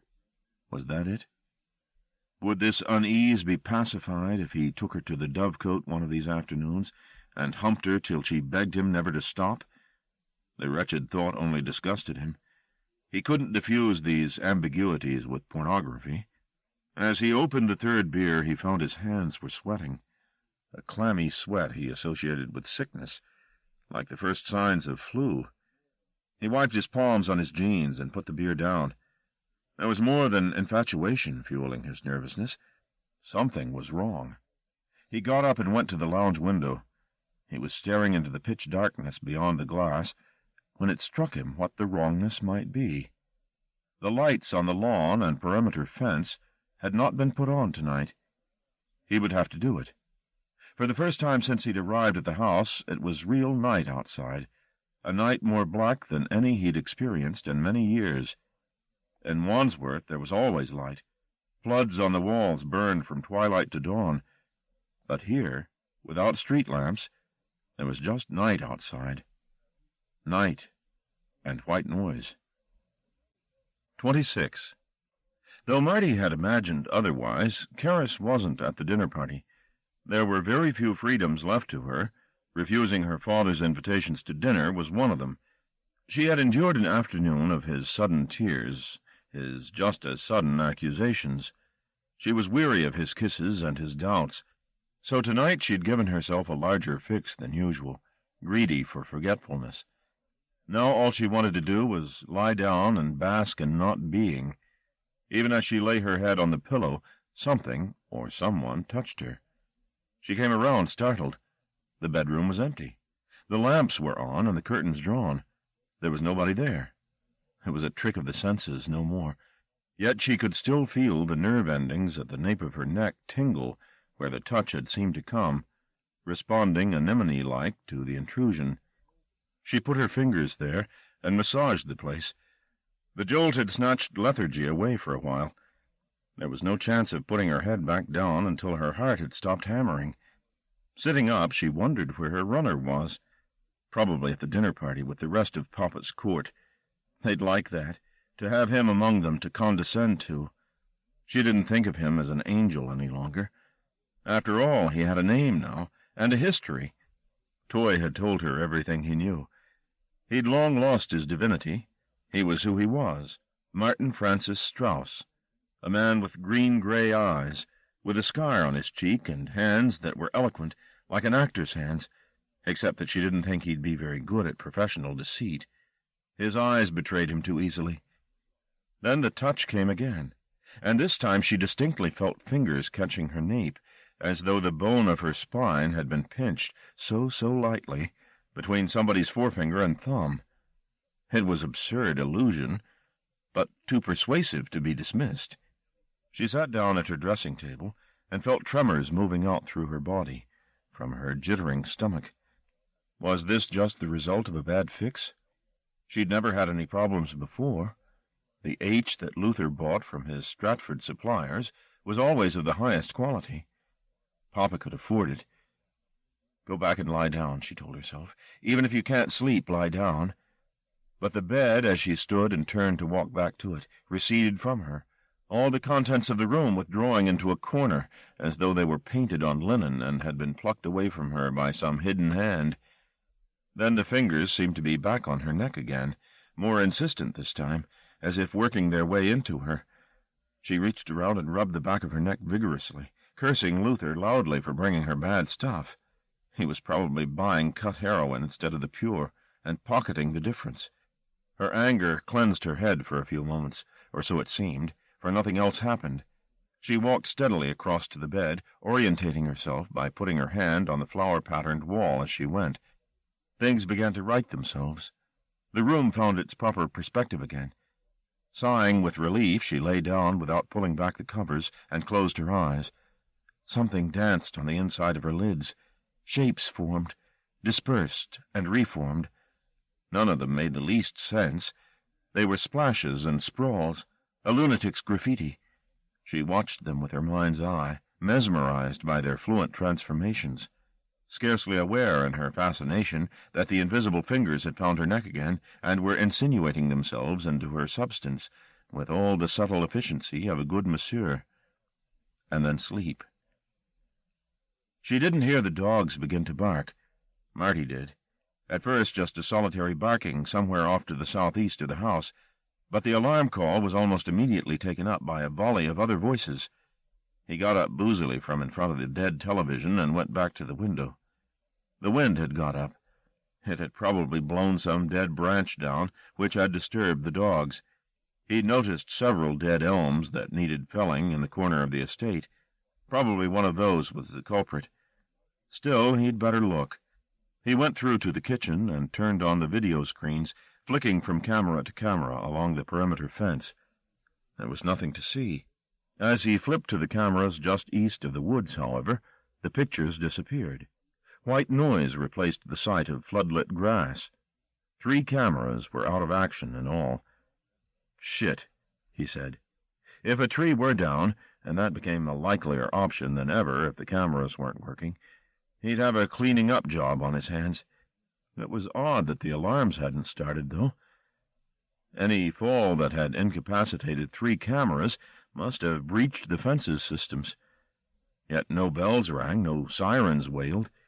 He took his anorak off the hook beside the back door, picked up a flashlight, and went outside. The fence lights glimmered at the periphery of his vision. Scanning them quickly, he could see none that were out. He set off toward the racket of dogs. It was a balmy night, despite the wind, the first confident warmth of spring. He was glad to be going on a walkabout, even if it was a fool's errand. It might not even be a tree at all, simply an electrical fault. Nothing was infallible. The house fell away behind him, the lit windows diminished.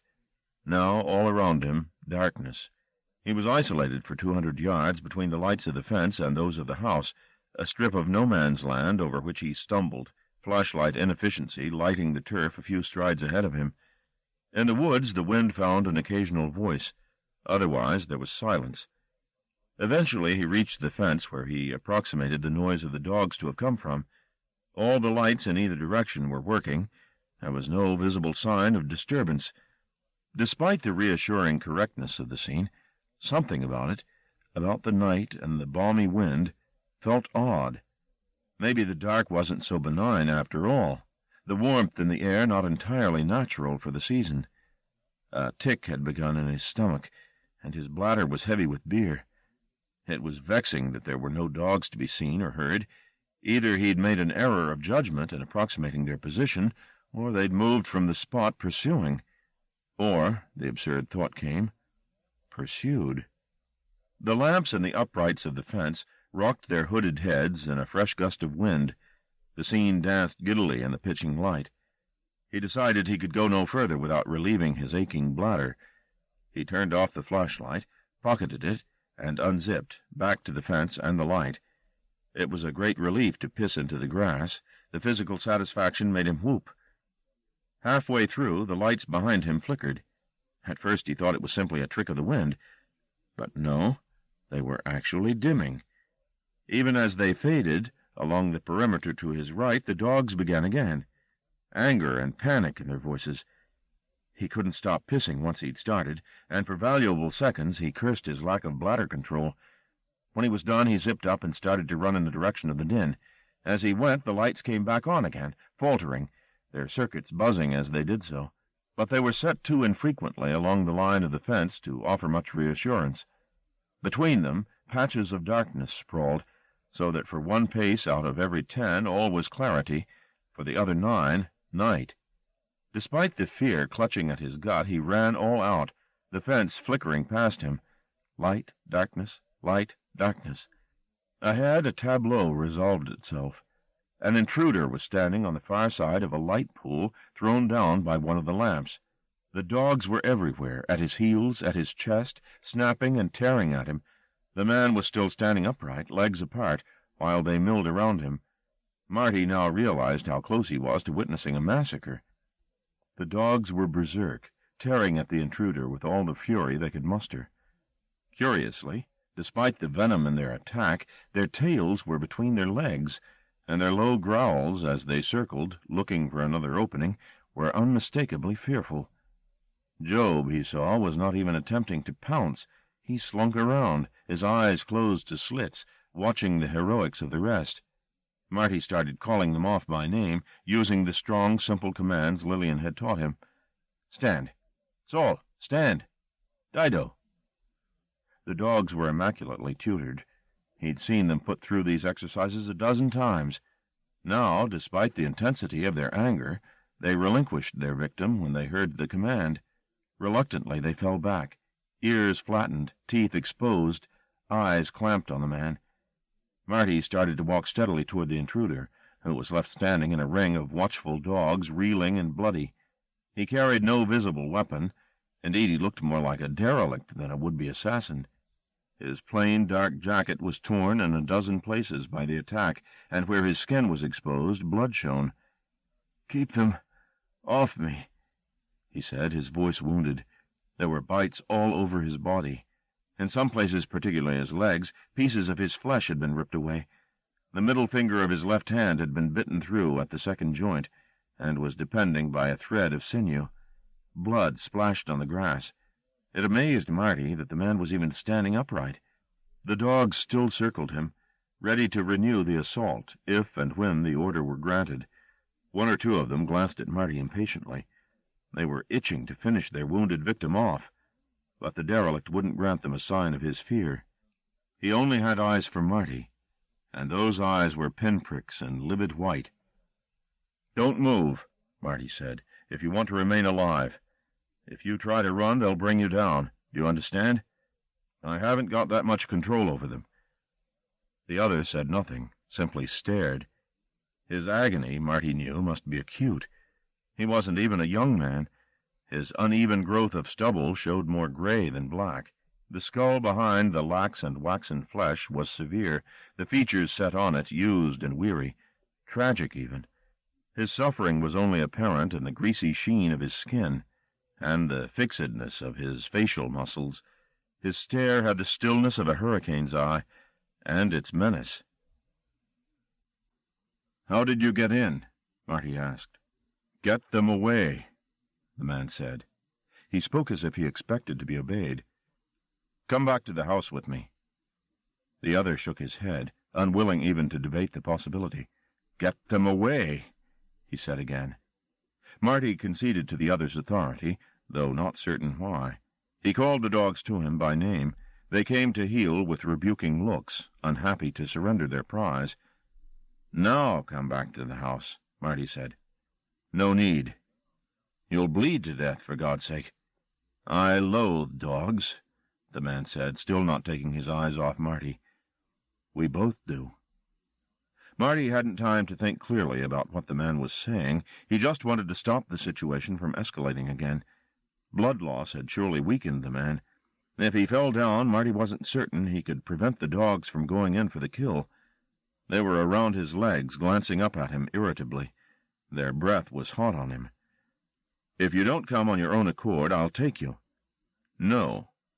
The intruder raised his injured hand to chest height and glanced down at it. I don't need your kindness, thank you, he said. He bit down on the sinew of the mutilated finger as a seamstress might through a thread. The discarded joints fell to the grass.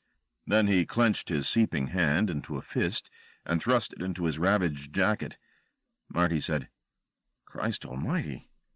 Suddenly the lights along the fence were flickering again. Only this time they went out altogether. In the sudden pitch, Saul whined. Marty knew the dog's voice, and shared his apprehension. "What's happening, boy?" he asked the dog, wishing to God it could reply. And then the dark broke. Something lit the scene that was neither electricity nor starlight. The intruder was the source. He'd begun to burn with a faint luminescence. Light was dripping from his fingertips and oozing from the bloody holes in his coat. It enveloped his head in a flickering gray halo that consumed neither flesh nor bone, the light licking out of mouth and eyes and nostrils. Now it began to take on shapes, or seemed to. It was all seams. Phantoms sprang from the flux of light. Marty glimpsed dogs, then a woman, then a face. All, and yet perhaps none of these. A flurry of apparitions that transformed before they congealed. And in the center of these momentary phenomena, the intruder's eyes stared on at Marty, clear and cold. Then, without a comprehensible cue, the entertainment took on a different tone altogether. A look of anguish slid across the fabricator's face. A drool of bloody darkness spilled from his eyes, extinguishing whatever played in the vapor, leaving only bright worms of fire to trace his skull. Then they too went out, and just as suddenly as the illusions had appeared, they were gone, and there was just a torn man standing beside the humming fence. The lights were coming back on again, their illumination so flat it drained any last vestige of magic. Marty looked at the bland flesh, the empty eyes, the sheer drabness of the figure in front of him, and believed none of it. "Tell Joseph," said the intruder. It had all been trickery of some kind. "Tell him what?"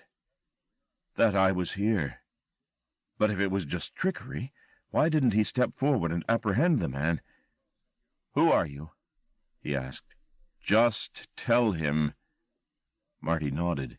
He had no courage left in him. "Then go home." "Home?" "Away from here," the intruder said.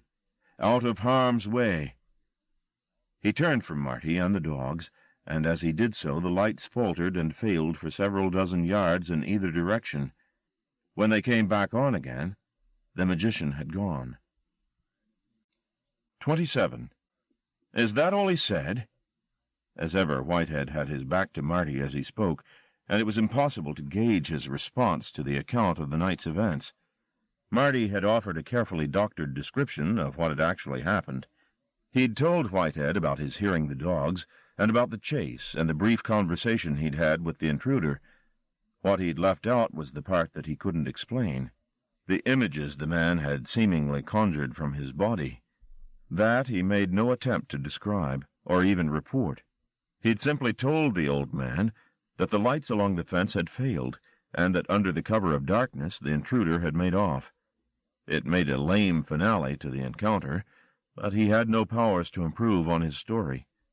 His mind, still juggling the visions of the previous night, was too uncertain of objective truth to contemplate a more elaborate lie. He hadn't slept for over 24 hours now. He'd spent the bulk of the night checking the perimeter, scouring the fence for the place the intruder had breached. There was no break in the wire, however. Either the man had slipped into the grounds when the gates were opened for one of the guests' cars, which was plausible, or else he had scaled the fence, disregarding an electric charge that would have struck most men dead.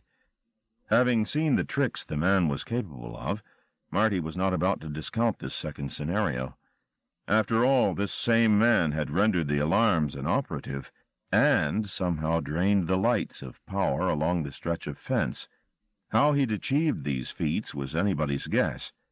Certainly, scant minutes after the man's disappearance, the entire system was fully operational again. The alarms working and the cameras functioning all around the boundary. Once he'd checked the fences thoroughly, He'd gone back into the house and sat in the kitchen to reconstruct every detail of what he'd just experienced. About 4 in the morning he'd heard the dinner party break up, laughter, the slamming of cardboards. He'd made no move to report the break-in then and there. There was, he reasoned, no use in souring Whitehead's evening. He just sat and listened to the noise of people at the other end of the house. Their voices were incoherent smears, as if he were underground and they above. And while he listened, drained after his adrenaline high, memories of the man at the fence flickered in front of him. He told none of this to Whitehead, just the plainest outline of events, and those few words, "Tell him that I was here." It was enough. "Was he badly hurt?" Whitehead said, not turning from the window. "He lost a finger, as I said, and he was bleeding pretty badly." "In pain, would you say?" Marty hesitated before replying. Pain was not the word he wanted to employ, not pain as he understood it. But if he used some other word, like anguish, something that hinted at the gulfs behind the glacial eyes, he risked trespass into areas he was not prepared to go, especially not with Whitehead. He was certain that if he once let the old man sense any ambivalence, the knives would be out. So he replied, "Yes, he was in pain." "And you say he bit the finger off?" "Yes." "Maybe you'd look for it later." "I have. I think one of the dogs must have taken it." Did Whitehead chuckle to himself? It sounded so. "Don't you believe me?" Marty said, taking the laughter to be at his expense. "Of course I believe you. It was only a matter of time before he came." "You know who he is?" "Yes." "Then you can have him arrested." The private amusement had stopped. The words that followed were colorless. "This is no conventional trespasser, Strauss, as I'm sure you're aware. The man is a professional assassin of the first rank. He came here with the express purpose of killing me. With your intervention, and out of the dogs, he was prevented. But he will try again." "All the more reason to have him found, sir." "No police force in Europe could locate him." "If he's a known assassin," Marty said, pressing the point. His refusal to let this bone go until he had the marrow from it had begun to irritate the old man. He growled his reply. "He's known to me. Perhaps to a few others who have encountered him down the years, but that's all." Whitehead crossed from the window to his desk, unlocked it, and brought out something wrapped in cloth. He laid it on the polished desktop and unwrapped it. It was a gun. "You'll carry this with you at all times in future," he told Marty. "Pick it up, it won't bite." Marty took the gun from the desk. It was cold and heavy. "Have no hesitation, Strauss. This man is lethal." Marty passed the gun from hand to hand. It felt ugly. "Problem?" Whitehead inquired. Marty chewed on his words before speaking them. "It's only— Well, I'm on parole, sir. I'm supposed to be obeying the letter of the law. Now you give me a gun and tell me to shoot on sight. I mean, I'm sure you're right about him being an assassin, but I don't think he was even armed." Whitehead's expression, hitherto impartial, changed as Marty spoke. His teeth showed yellow as he snapped his reply. "You're my property, Strauss. You concern yourself with me, or you get to hell out of here tomorrow morning. Me." He jabbed a finger at his own chest. "Not yourself. Forget yourself." Marty swallowed a throatful of possible retorts. None were polite. "You want to go back to Wandsworth?" the old man said. All signs of anger had disappeared. The yellow teeth were sheathed. "Do you?" "No, of course not." "You can go if you want, just say the word." "I said no, sir." "Then you listen," the old man said. "The man you met last night means me harm. He came here to kill me. If he comes again, and he will, I want you to return the compliment. Then we'll see, won't we, boy?" The teeth showed again, a fox's smile. "Oh, yes, we'll see." Caris woke feeling seedy. At first she remembered nothing of the previous night, but she gradually began to recall the bad trip that she had undergone. The room like a living thing, the phantom fingertips that had plucked oh so gently at the hairs on the nape of her neck. She couldn't remember what had happened when the fingers had delved too deep. Had she lain down, was that it? Yes, now she remembered, she had lain down. It was only then, when her head hit the pillow, and sleep claimed her, that the bad times had really begun. Not dreams, at least not like she'd had before. There'd been no theatrics, no symbols, no fugitive memories weaving between the horrors. There had been nothing at all, and that had been, still was, the terror. She had been delivered into a void. Void. It was just a dead word when she spoke it aloud. It didn't begin to describe the place she'd discovered. Its emptiness more immaculate, the terrors it awoke more atrocious, the hopes of salvation in its deeps more fragile than in any place she had ever guessed at. It was a legendary nowhere, beside which every other dark was blindingly bright. Every other despair she had endured, a mere flirtation with the pit, not the pit itself. Its architect had been there, too. She remembered something of his mild physiognomy, which had convinced her not a jot. See how extraordinary this emptiness is, he had boasted, how pure, how absolute. A world of marvels can't compare, can never hope to compare, with such sublime nothingness. And when she awoke, the boasts remained. It was as if the vision were true, while the reality she now occupied was a fiction. As if color and shape and substance were pretty distractions designed to paste over the fact of this emptiness he had shown her. Now she waited, scarcely aware of time passing, occasionally stroking the sheet or feeling the weave of the carpet under her bare feet, waiting in despair for the moment it all peeled back, and the void appeared again to devour her. Well, she thought, I'll go to the Sunshine Island. If ever she deserved to play there a while, she deserved it now, having suffered so much. But something soured the thought. Wasn't the island a fiction, too? If she went there now, wasn't she weaker next time the architect came, void in hand? Her heart started to beat very loudly in her ears. Who was there to help her? Nobody who understood. Just Pearl, with her accusing eyes and her sly contempt, and Whitehead, content to feed her H as long as it kept her compliant, and Marty, her runner, sweet in his way, but so naively pragmatic she could never begin to explain the complexities of the dimension she lived in. He was a one-world man. He would look at her bewildered, trying to understand, and failing. No, she had no guides, no signposts. It would be better if she went back the way she knew, back to the island. It was a chemical lie, and it killed with time. But life killed in time, didn't it? And if dying was all there was, didn't it make sense to go to it happy, rather than fester in a dirty hole of a world where the void whispered at every corner? So when Pearl came upstairs with her H, she took it, thanked her politely, and went to the island, dancing. 28. Fear could make the world go round, if its wheels were efficiently oiled.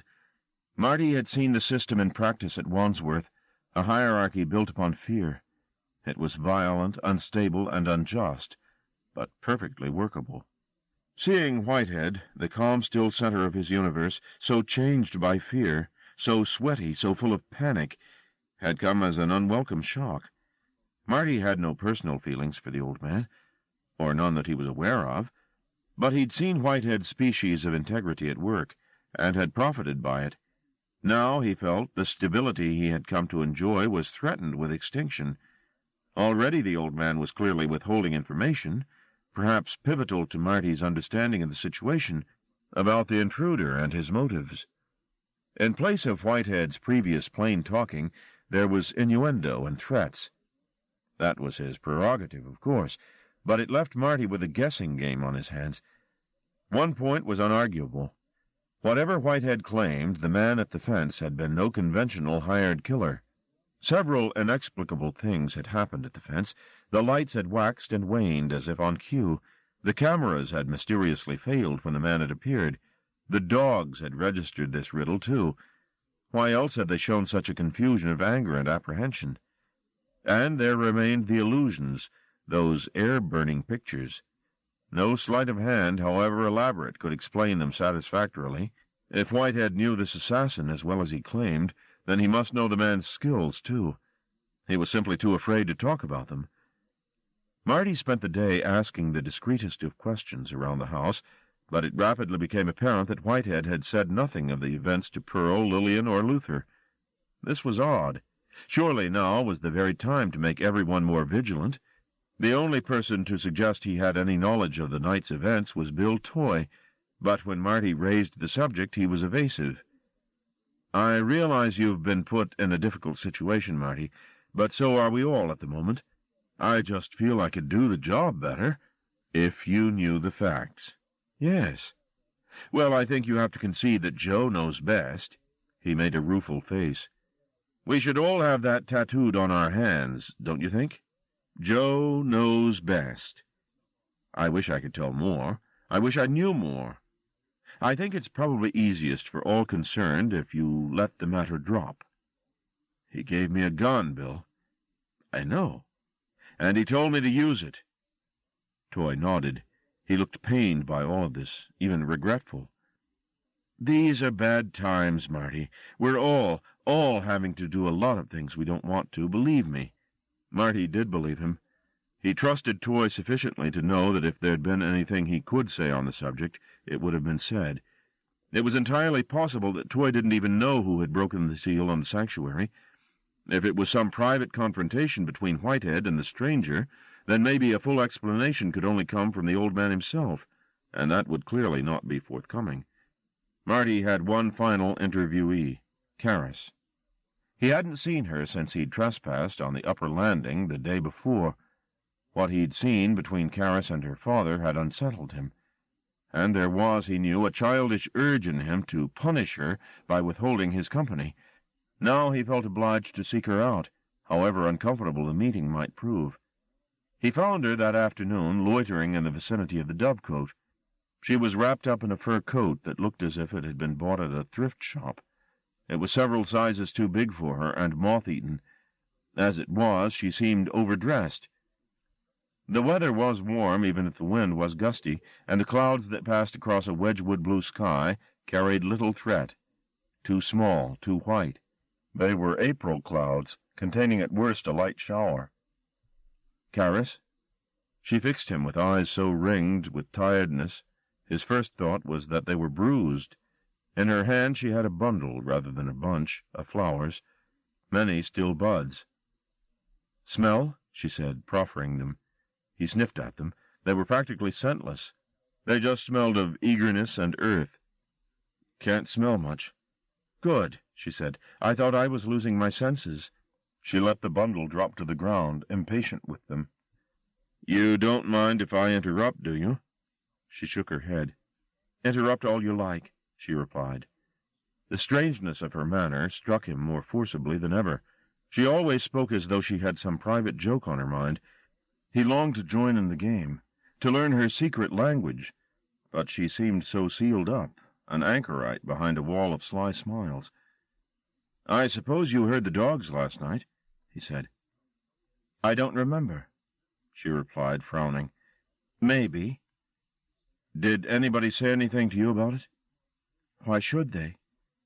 "I don't know. I just thought—" She put him out of his discomfort with a fierce little nod of her head.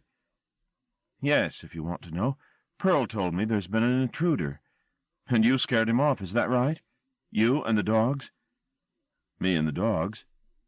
"And which of you bit off his finger?" Had Pearl told her about the finger, too, or was it the old man who'd vouchsafed that vicious detail? Had they been together today in her room? He cancelled the scene before it flared up in his head. "Did Pearl tell you that?" he said. "I haven't seen the old man," she replied, "if that's what you're driving at." His thought encapsulated. It was eerie. She even used his phraseology. The old man, she called him, not Papa. "Shall we walk down to the lake?" she suggested, not really seeming to care one way or the other. "Sure." "You were right about the dovecote, you know," she said. "It's ugly when it's empty like this. I never thought of it like that before." The image of the deserted dovecote genuinely seemed to unnerve her. She shivered, even in the thick coat.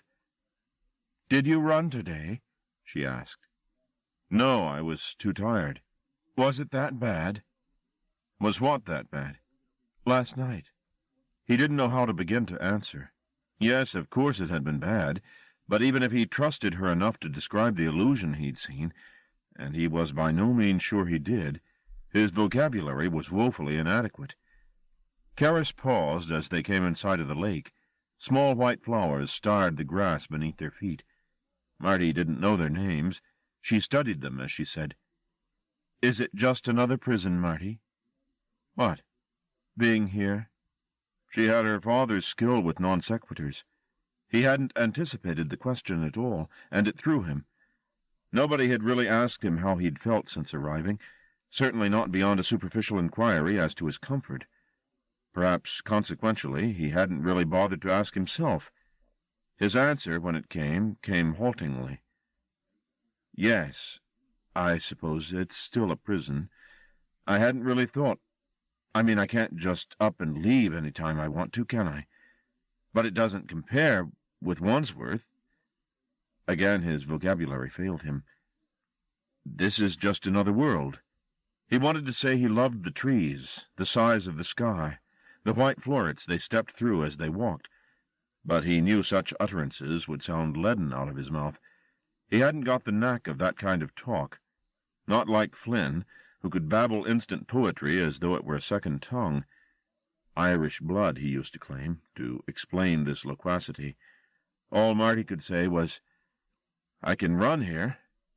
She murmured something he failed to catch, perhaps just assent.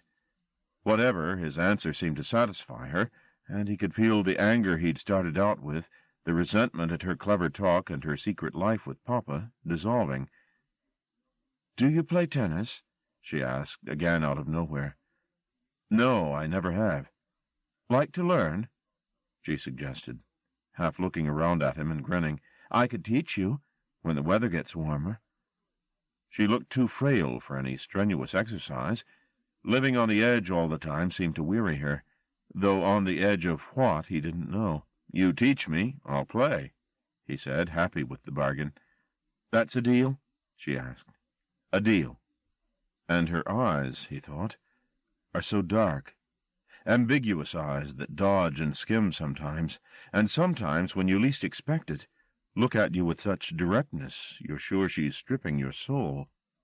"And he isn't handsome," she thought. "He's too used to be that. And he runs to keep himself fit because if he stopped he'd get flabby. He's probably a narcissist. I bet he stands in front of the mirror every night and looks at himself and wishes he was still a pretty boy instead of being solid and somber." She caught a thought from him, her mind reaching up, easily up, above her head. This was the way she pictured it, at least, and snatching it out of the air.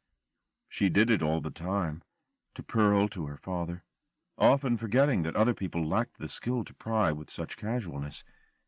The thought she had snatched was, "I would have to learn to be gentle." That, or something like it. He was afraid she'd bruise, for Christ's sake. That was why he was all dammed up when he was with her, so circuitous in his dealings. "I'm not going to break," she said, and a patch of skin at his neck blushed. "I'm sorry," he answered. She wasn't sure if he was conceding his error or simply hadn't understood her observation. "There's no need to handle me with kid gloves. I don't want that from you. I get it all the time." He threw her a disconsolate glance. Why didn't he believe what she told him? She waited, hoping for some clue, but none was offered, however tentative. They'd come to the weir that fed the lake. It was high and fast. People had drowned in it, she'd been told, as recently as a couple of decades ago, just before Papa had bought the estate. She started to explain all this, and about a coach and horses that had been driven into the lake during a storm, telling him without listening to herself, working out how to get past his courtesy and his machismo, to the part of him that might be of use to her. "And the coach is still there?" he asked, staring into the threshing water. "Presumably," she said. The story had lost its charm already. "Why don't you trust me?" she asked him straight out. He didn't reply, but he was clearly struggling with something. The frown of puzzlement he displayed deepened to dismay. Damn, she thought, I really spoiled things somehow.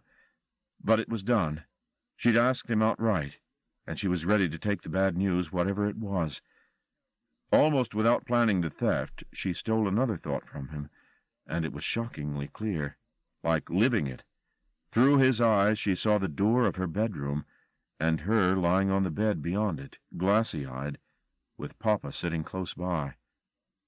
When was this, she wondered? Yesterday? The day before? Had he heard them talking about it? Was that what woke such distaste in him? He'd played the detective, and he hadn't liked what he'd discovered. "I'm not very good with people," he said, answering her question about trust. "I never have been." How he squirmed rather than tell the truth. He was being obscenely polite with her. She wanted to wring his neck. "You spied on us," she said with brutal plainness.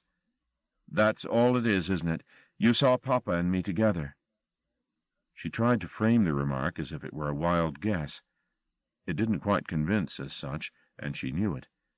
But what the hell? It was said now, and he would have to invent his own reasons as to how she'd reached that conclusion. "What did you overhear?" she demanded, but got no response. It wasn't anger that tongue-tied him, but shame for his peeping. The blushing had infected his face from ear to ear. "He treats you like he owns you," he murmured, not taking his eyes off the roiling water. "He does, in a way." "Why?" "I'm all he's got. He's alone." "Yes." "And afraid." "Does he ever let you leave the sanctuary?" "I've got no desire to go," she said. "I've got all I want here." He wanted to ask her what she did for bed companions, but he'd embarrassed himself enough as it was. She found the thought anyway, and fast upon the thought the image of Whitehead leaning forward to kiss her. Perhaps it was more than a fatherly kiss. Though she tried not to think of that possibility too often, she could not avoid its presence. Marty was more acute than she'd given him credit for. He'd caught that subtext, subtle as it was. "I don't trust him," he said. He took his gaze off the water to look around at her. His bewilderment was perfectly apparent. "I know how to handle him," she replied. "I've made a bargain with him. He understands bargains. He gets me to stay with him, and I get what I want." "Which is?" Now she looked away. The spume off the whipping water was a grubby brown. "A little sunshine," she finally replied. "I thought that came free," Marty said, puzzled. "Not the way I like it," she answered. What did he want from her? Apologies? If so, he'd be disappointed. "I should get back to the house," he said. Suddenly she said, "Don't hate me, Marty." "I don't," he came back. "There's a lot of us the same." "The same?" "Belonging to him." Another ugly truth. She was positively brimful of them today. "You could get the hell out of here if you really wanted to, couldn't you?" he said peevishly. She nodded. "I suppose I could. But where?" The question made no sense to him. There was an entire world outside the fences, and she surely didn't lack the finances to explore it. Not Joseph Whitehead's daughter. Did she really find the prospect so stale? They made such a strange pair. He with his experience so unnaturally abbreviated, years of his life wasted, and now anxious to make up for lost time. She so apathetic, fatigued by the very thought of escape from her self-defined prison. "You could go anywhere," he said. "That's as good as nowhere," she replied flatly. It was a destination that remained much on her mind. She glanced across at him, hoping some light would have dawned, but he didn't show a glimmer of comprehension. "Never mind," she said. "Are you coming?"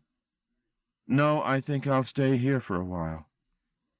Don't throw yourself in." "Can't swim, eh?" she replied testily. He frowned, not understanding. "Doesn't matter. I never took you for a hero." He left her standing inches from the edge of the bank, watching the water. What he'd told her was true. He wasn't good with people. But with women he was even worse. He should have taken the cloth, the way his mother had always wanted him to. That would have solved the problem, except that he had no grasp of religion either, and never had.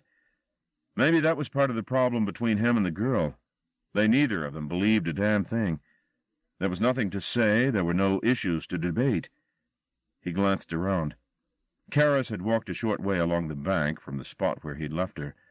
The sun glared off the skin of the water and burned into her outline. It was almost as if she wasn't real at all. Part 3. Deuce. Deuce. First definition, noun. The two at dice or cards. Tennis, state of score. 40-all, games all, at which either party must gain 2 consecutive points or games to win. Deuce. Second definition, noun. Plague, mischief, the devil. Chapter 5. Superstition. 29. Less than a week after the talk at the weir, the first hairline cracks began to appear in the pillars of the Whitehead Empire. They rapidly widened. Spontaneous selling began on the world's stock markets, a sudden failure of faith in the empire's credibility. Crippling losses in share values soon mounted. The selling fever, once contracted, appeared well-nigh incurable. In the space of a day there were more visitors to the estate than Marty had ever seen before. Among them, of course, the familiar faces, but this time there were dozens of others, financial analysts, he presumed. Japanese and European visitors mingled with the English, until the place rang with more accents than the United Nations. The kitchen, much to Pearl's irritation, became an impromptu meeting place for those not immediately required at the great man's hand. They gathered around the large table, demanding coffee in endless supply, to debate the strategies they had congregated here to formulate. Much of their debating, as ever, was lost on Marty, but it was clear from the snippets he overheard that the corporation was facing no explicable emergency. There were falls of staggering proportions happening everywhere. Talk of government intervention to prevent imminent collapse in Germany and Sweden. Talk, too, of the sabotage that had instigated this catastrophe. It seemed to be the conventional wisdom among these prophets that only an elaborate plan, one that had been in preparation for several years, could have damaged the fortunes of the corporation so fundamentally. There were murmurs of secret government interference, of a conspiracy of the competition. The paranoia in the house knew no bounds. There was something about the way these men fretted and fought, hands carving up the air in their efforts to contradict the previous speaker's remarks, that struck Marty as absurd. After all, they never saw the billions they lost and gained, or the people whose lives they so casually rearranged. It was all an abstraction, numbers in their heads. Marty couldn't see the use of it. To have power over notional fortunes was just a dream of power, not power itself. On the third day, with everyone drained of gambits, and praying now for a resurrection that showed no sign of coming, Marty encountered Bill Toy, engaged in a heated debate with Dwoskin.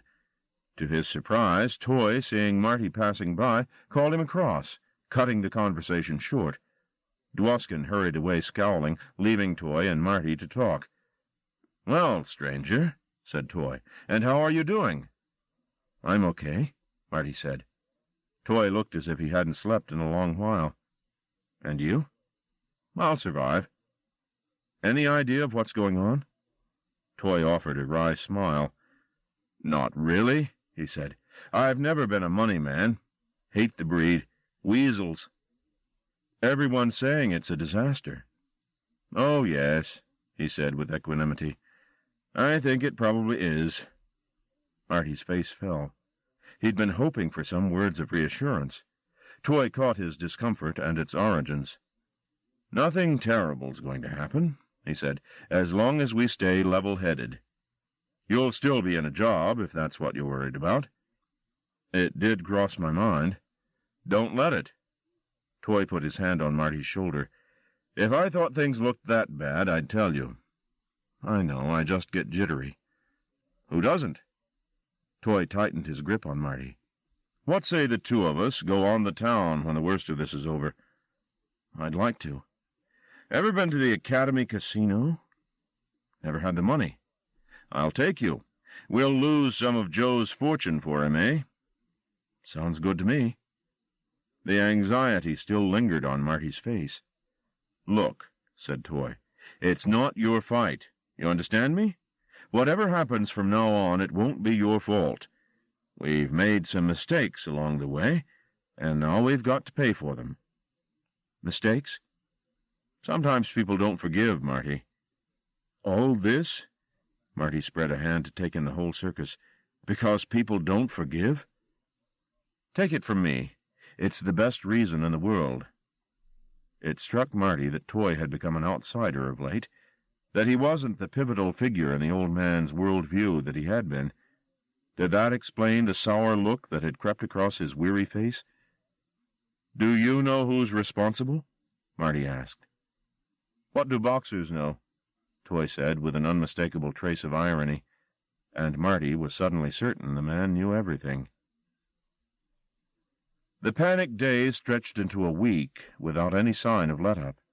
The faces of the advisers changed, but the smart suits and the smart talk remained the same. Despite the influx of new people, Whitehead had become increasingly laxer with his security arrangements. Marty was required to be with the old man less and less. The crisis seemed to have put all thoughts of assassination out of Papa's head.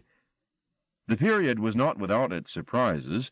On the first Sunday, Kurtzinger took Marty aside and undertook a labored seduction speech that began with boxing, moved laterally to the pleasures of inter-male physicality, and ended up with a straight cash offer. Just half an hour. Nothing elaborate?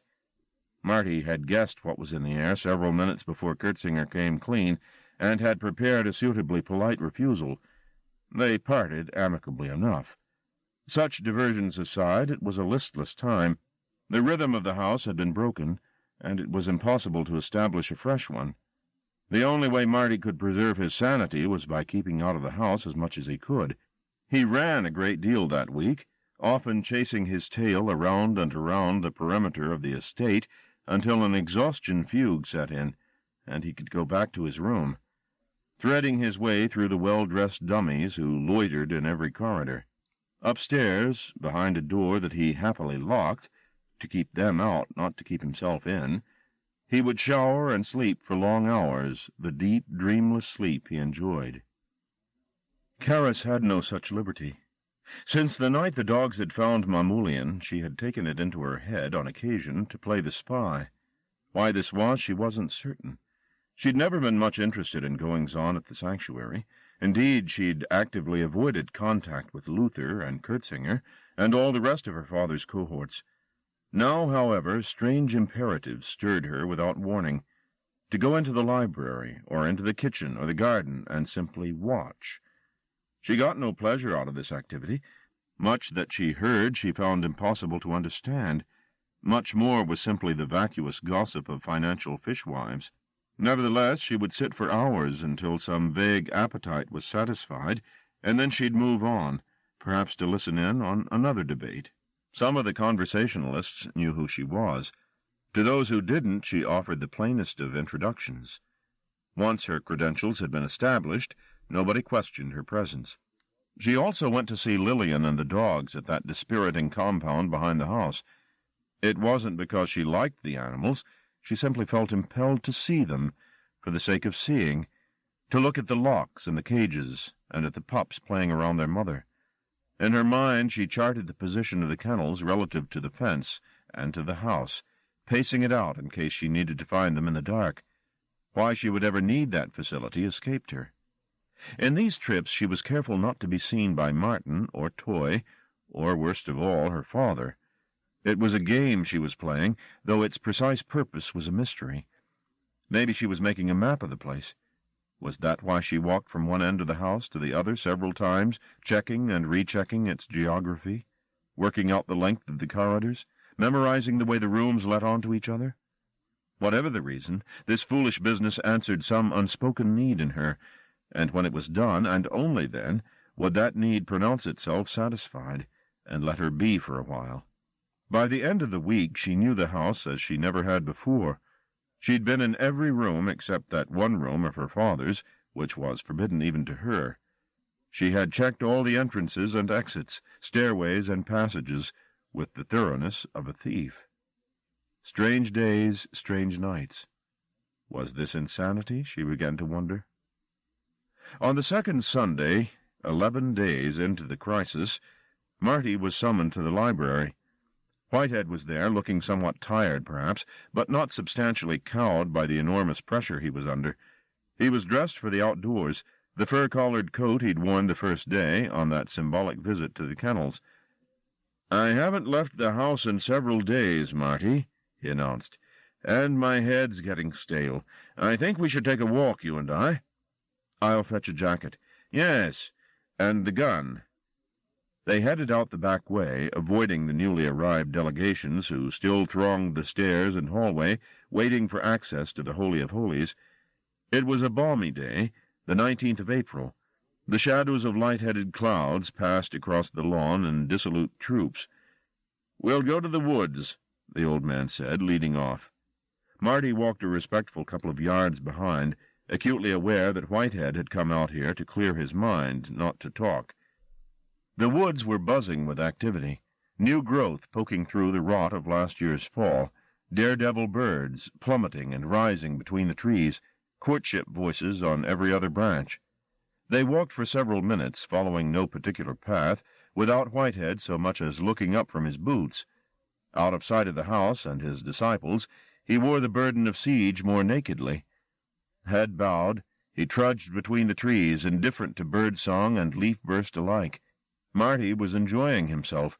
Whenever he'd crossed this territory before, it had been at a run. Now his pace was forcibly slowed, and details of the woods became apparent. The confusion of flowers underfoot, the fungi sprouting in the damp places between the roots, all delighted him. He picked up a selection of pebbles as he went. One bore the fossilized imprint of a fern.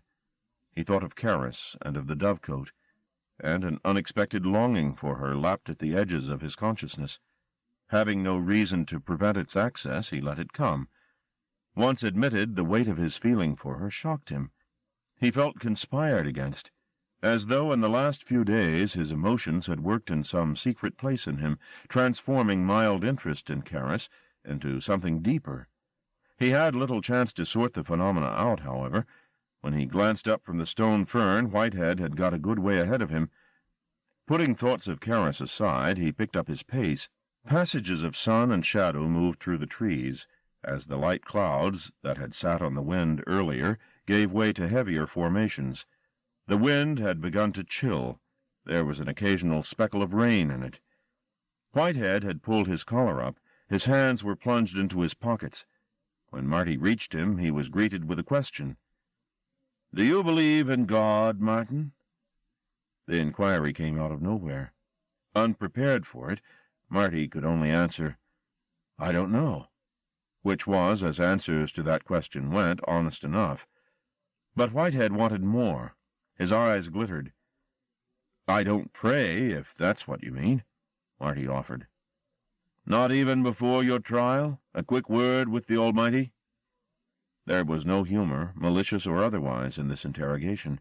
Again Marty answered as honestly as he could. "I don't remember exactly. I suppose I must have said something then. Yes." He paused. Above them the clouds passed over the sun. "Much good it did me." "And in prison?" "No, I never prayed." He was sure of that. "Never once." "But there were God-fearing men in Wandsworth, surely?" Marty remembered Heseltine, with whom he'd shared a cell for a few weeks at the beginning of his stretch. An old hand at prison, Tiny had spent more years behind bars than out. Every night he'd murmur a bastardized version of the Lord's Prayer into his pillow before he went to sleep. "Our Father, who art in heaven, hallowed be thy name." not understanding the words or their significance, simply saying the prayer by rote, as he had every night of his life, most probably, until the sense was corrupted beyond salvation. Thine by the kingdom, thine by the glory, forever and forever. Amen. Was that what Whitehead meant? Was there respect for a Maker, thanks for creation, or even some anticipation of judgment in Heseltine's prayer? No, was Marty's reply. Not really God-fearing. I mean, what's the use?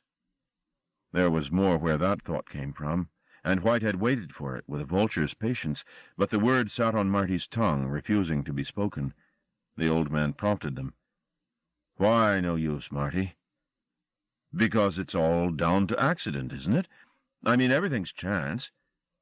Whitehead nodded almost imperceptibly. There was a long silence between them until the old man said, Do you know why I chose you, Martin? Not really. Toy never said anything to you? He told me he thought I could do the job. Well, a lot of people advised against me taking you. They thought you were unsuitable for a number of reasons we needn't go into.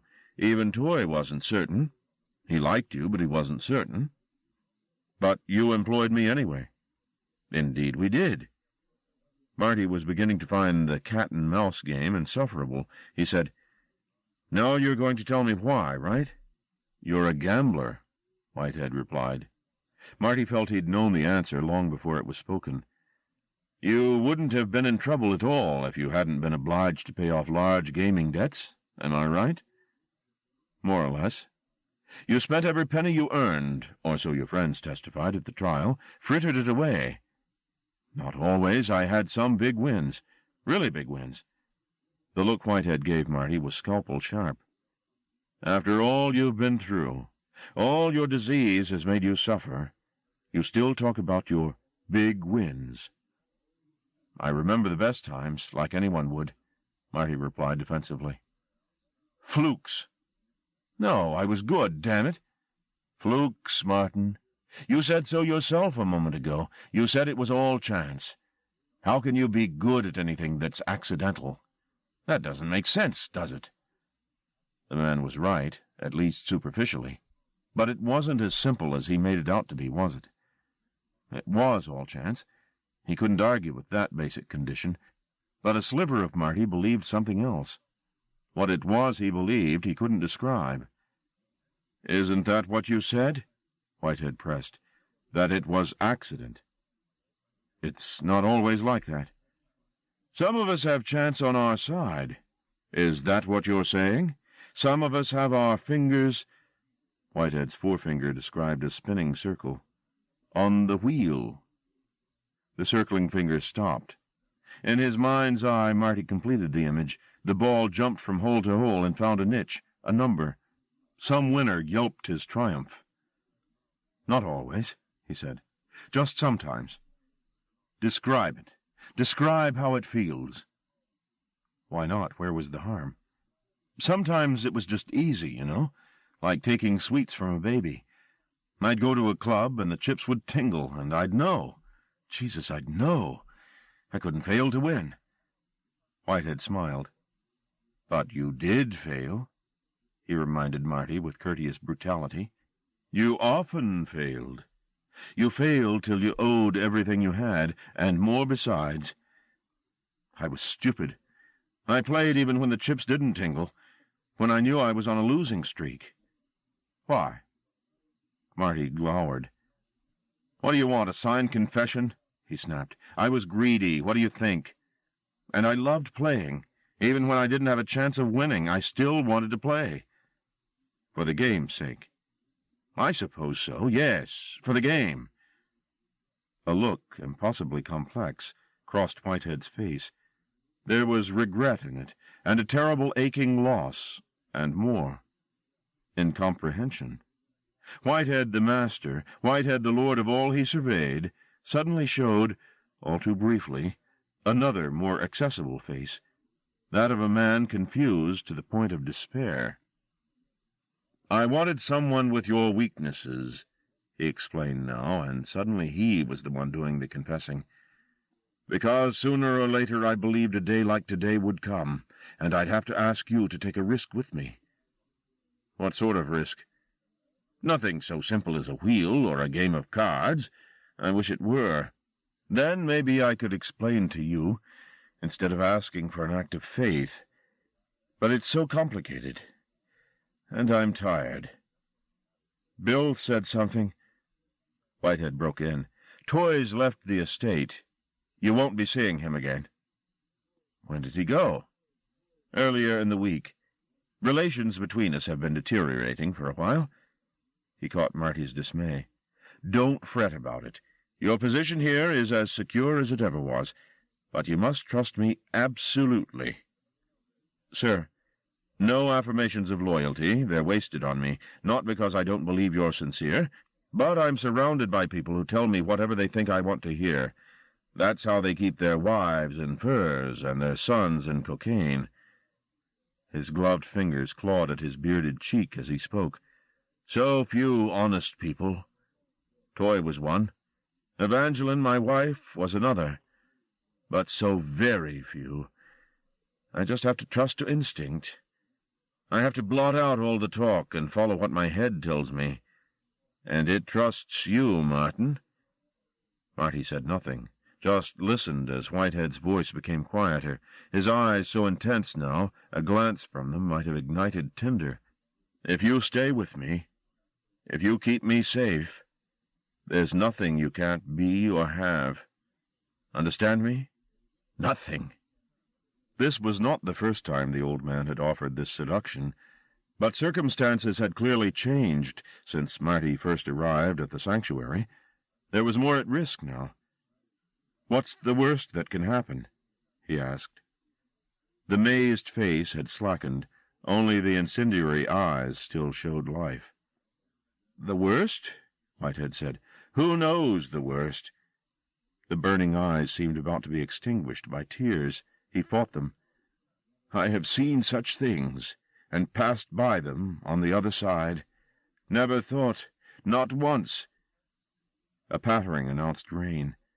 Its soft percussion accompanied Whitehead as he stumbled to speak. All his verbal skills had deserted him suddenly. He was bereft. But something, a vast something, demanded to be said. Never thought it would ever happen to me. He bit back more words and shook his head at his own absurdity. Will you help me?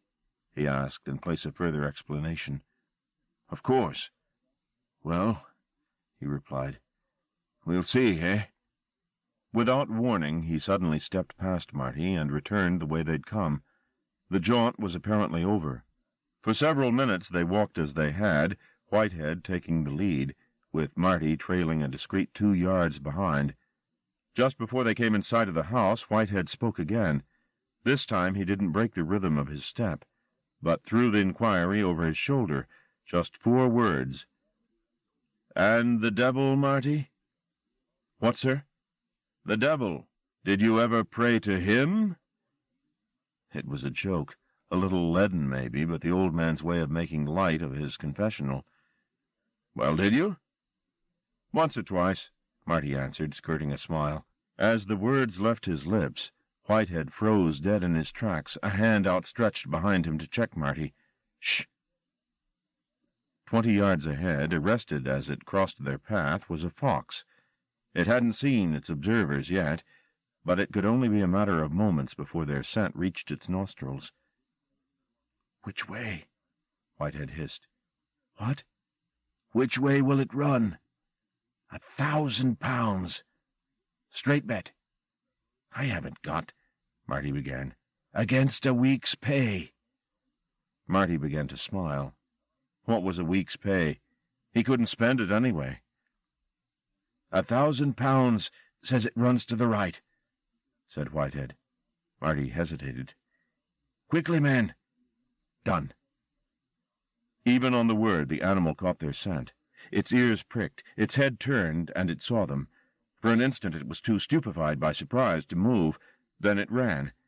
For several yards it took off away from them along the path, not veering to one side or the other, its heels kicking up dead leaves as it went. Then, without warning, it sliced away into the cover of the trees to the left.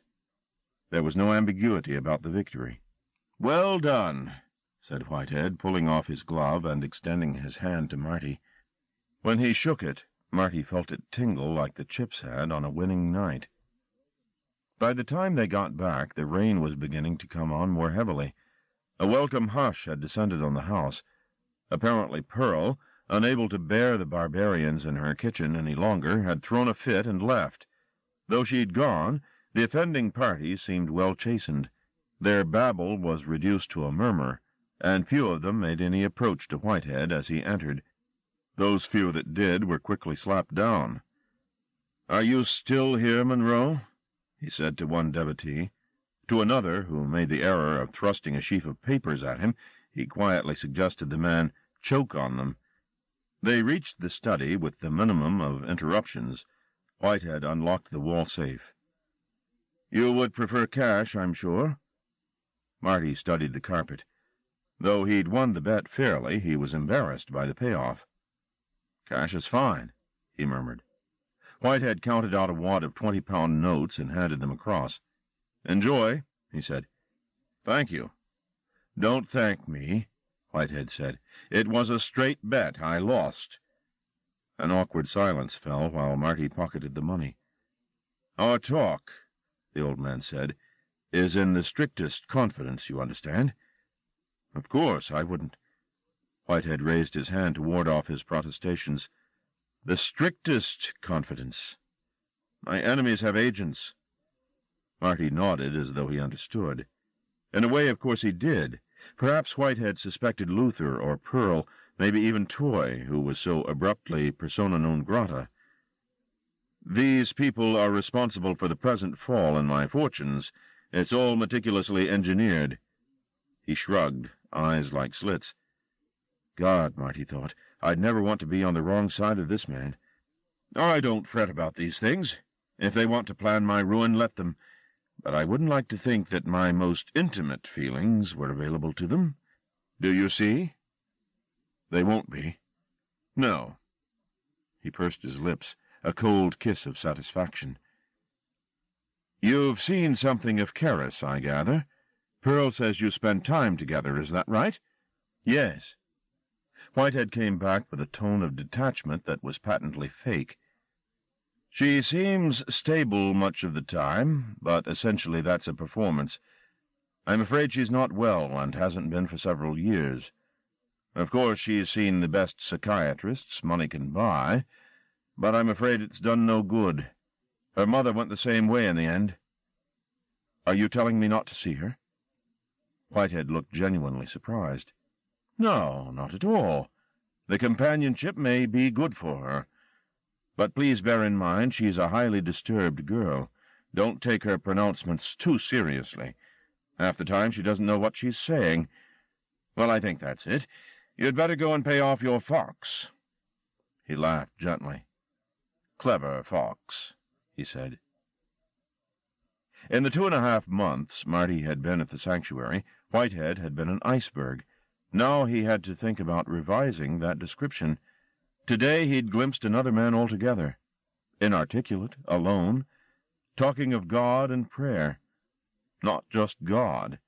There had been that final question, the one he'd thrown away so carelessly. "And the devil? Did you ever pray to him?"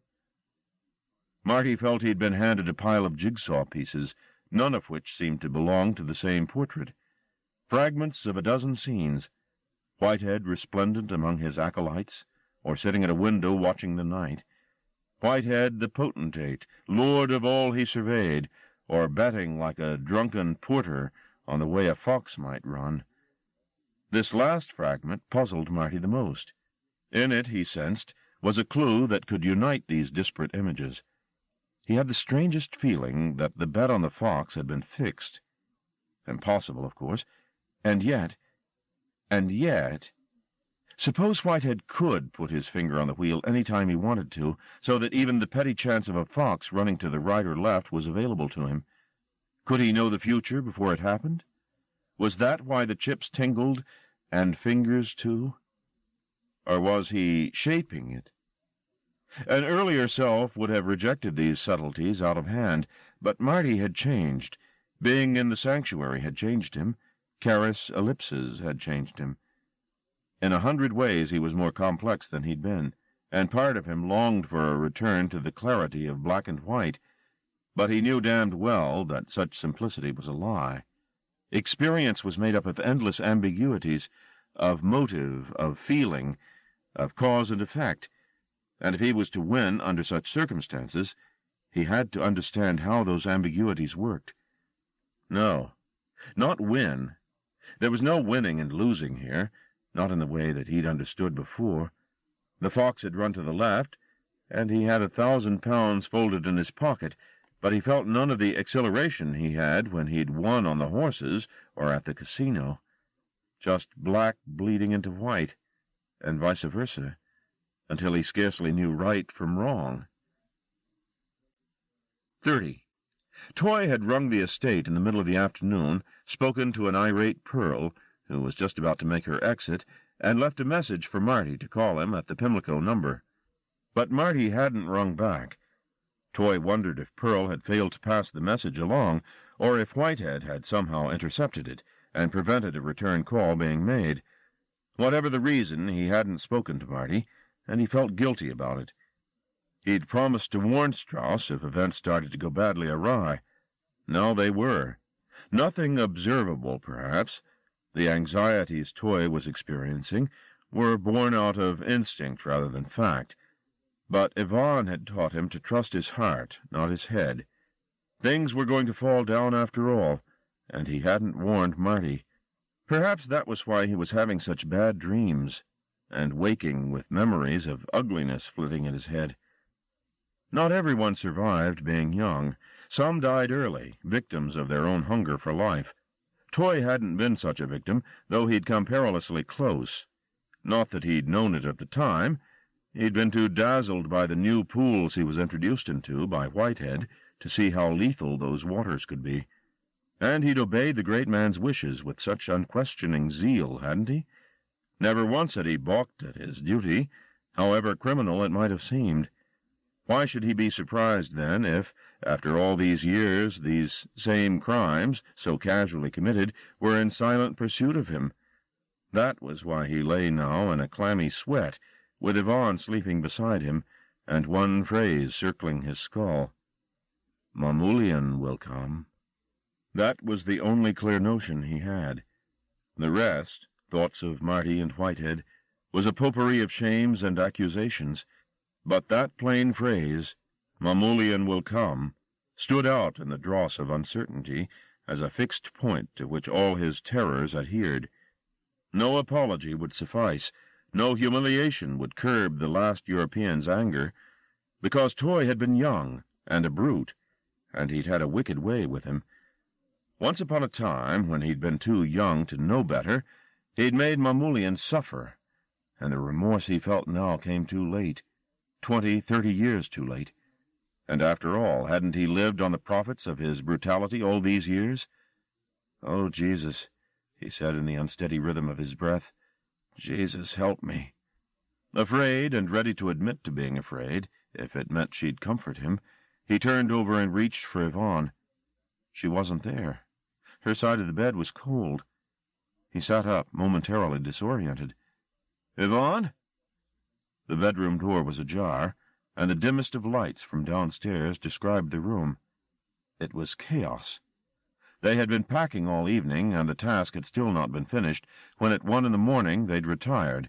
Clothes were heaped on the chest of drawers, an open case yawned in the corner, his ties hung over the back of a chair like parched snakes, tongues to the floor. He heard a noise on the landing. He knew Yvonne's padding step well. She'd gone for a glass of apple juice or a biscuit, the way she so often did. She appeared at the door in silhouette. "Are you all right?" he asked her. She murmured something like yes. He put his head back on the pillow. "Hungry again," he said, letting his eyes close. "Always hungry." Cold air seeped into the bed as she raised the sheet to slip in beside him. "You left the light on downstairs," he chided, as sleep started to slide over him again. She didn't reply. Asleep already, probably. She was blessed with a facility for instant unconsciousness. He turned to look at her in the semi-darkness. She wasn't snoring yet, but nor was she entirely silent. He listened more carefully, his coiled innards jittery. It was a liquid sound she was making, as though breathing through mud. "Yvonne, are you all right?" She didn't answer. From her face, which was inches from his, the slushing sound went on. He reached for the switch of the lamp above the bed, keeping his eyes on the black mass of Yvonne's head as he did so. Best to do this fast, he reasoned, before my imagination gets the better of me. His fingers located the switch, fumbled with it, then pressed the light on. What was facing him on the pillow was not recognizably Yvonne. He jabbered her name as he scrambled backward out of bed, eyes fixed on the abomination beside him. How was it possible that she was alive enough to climb the stairs and get into bed, to murmur yes to him as she had? The profundity of her wounding had killed her, surely. Nobody could live, skinned and boned like that.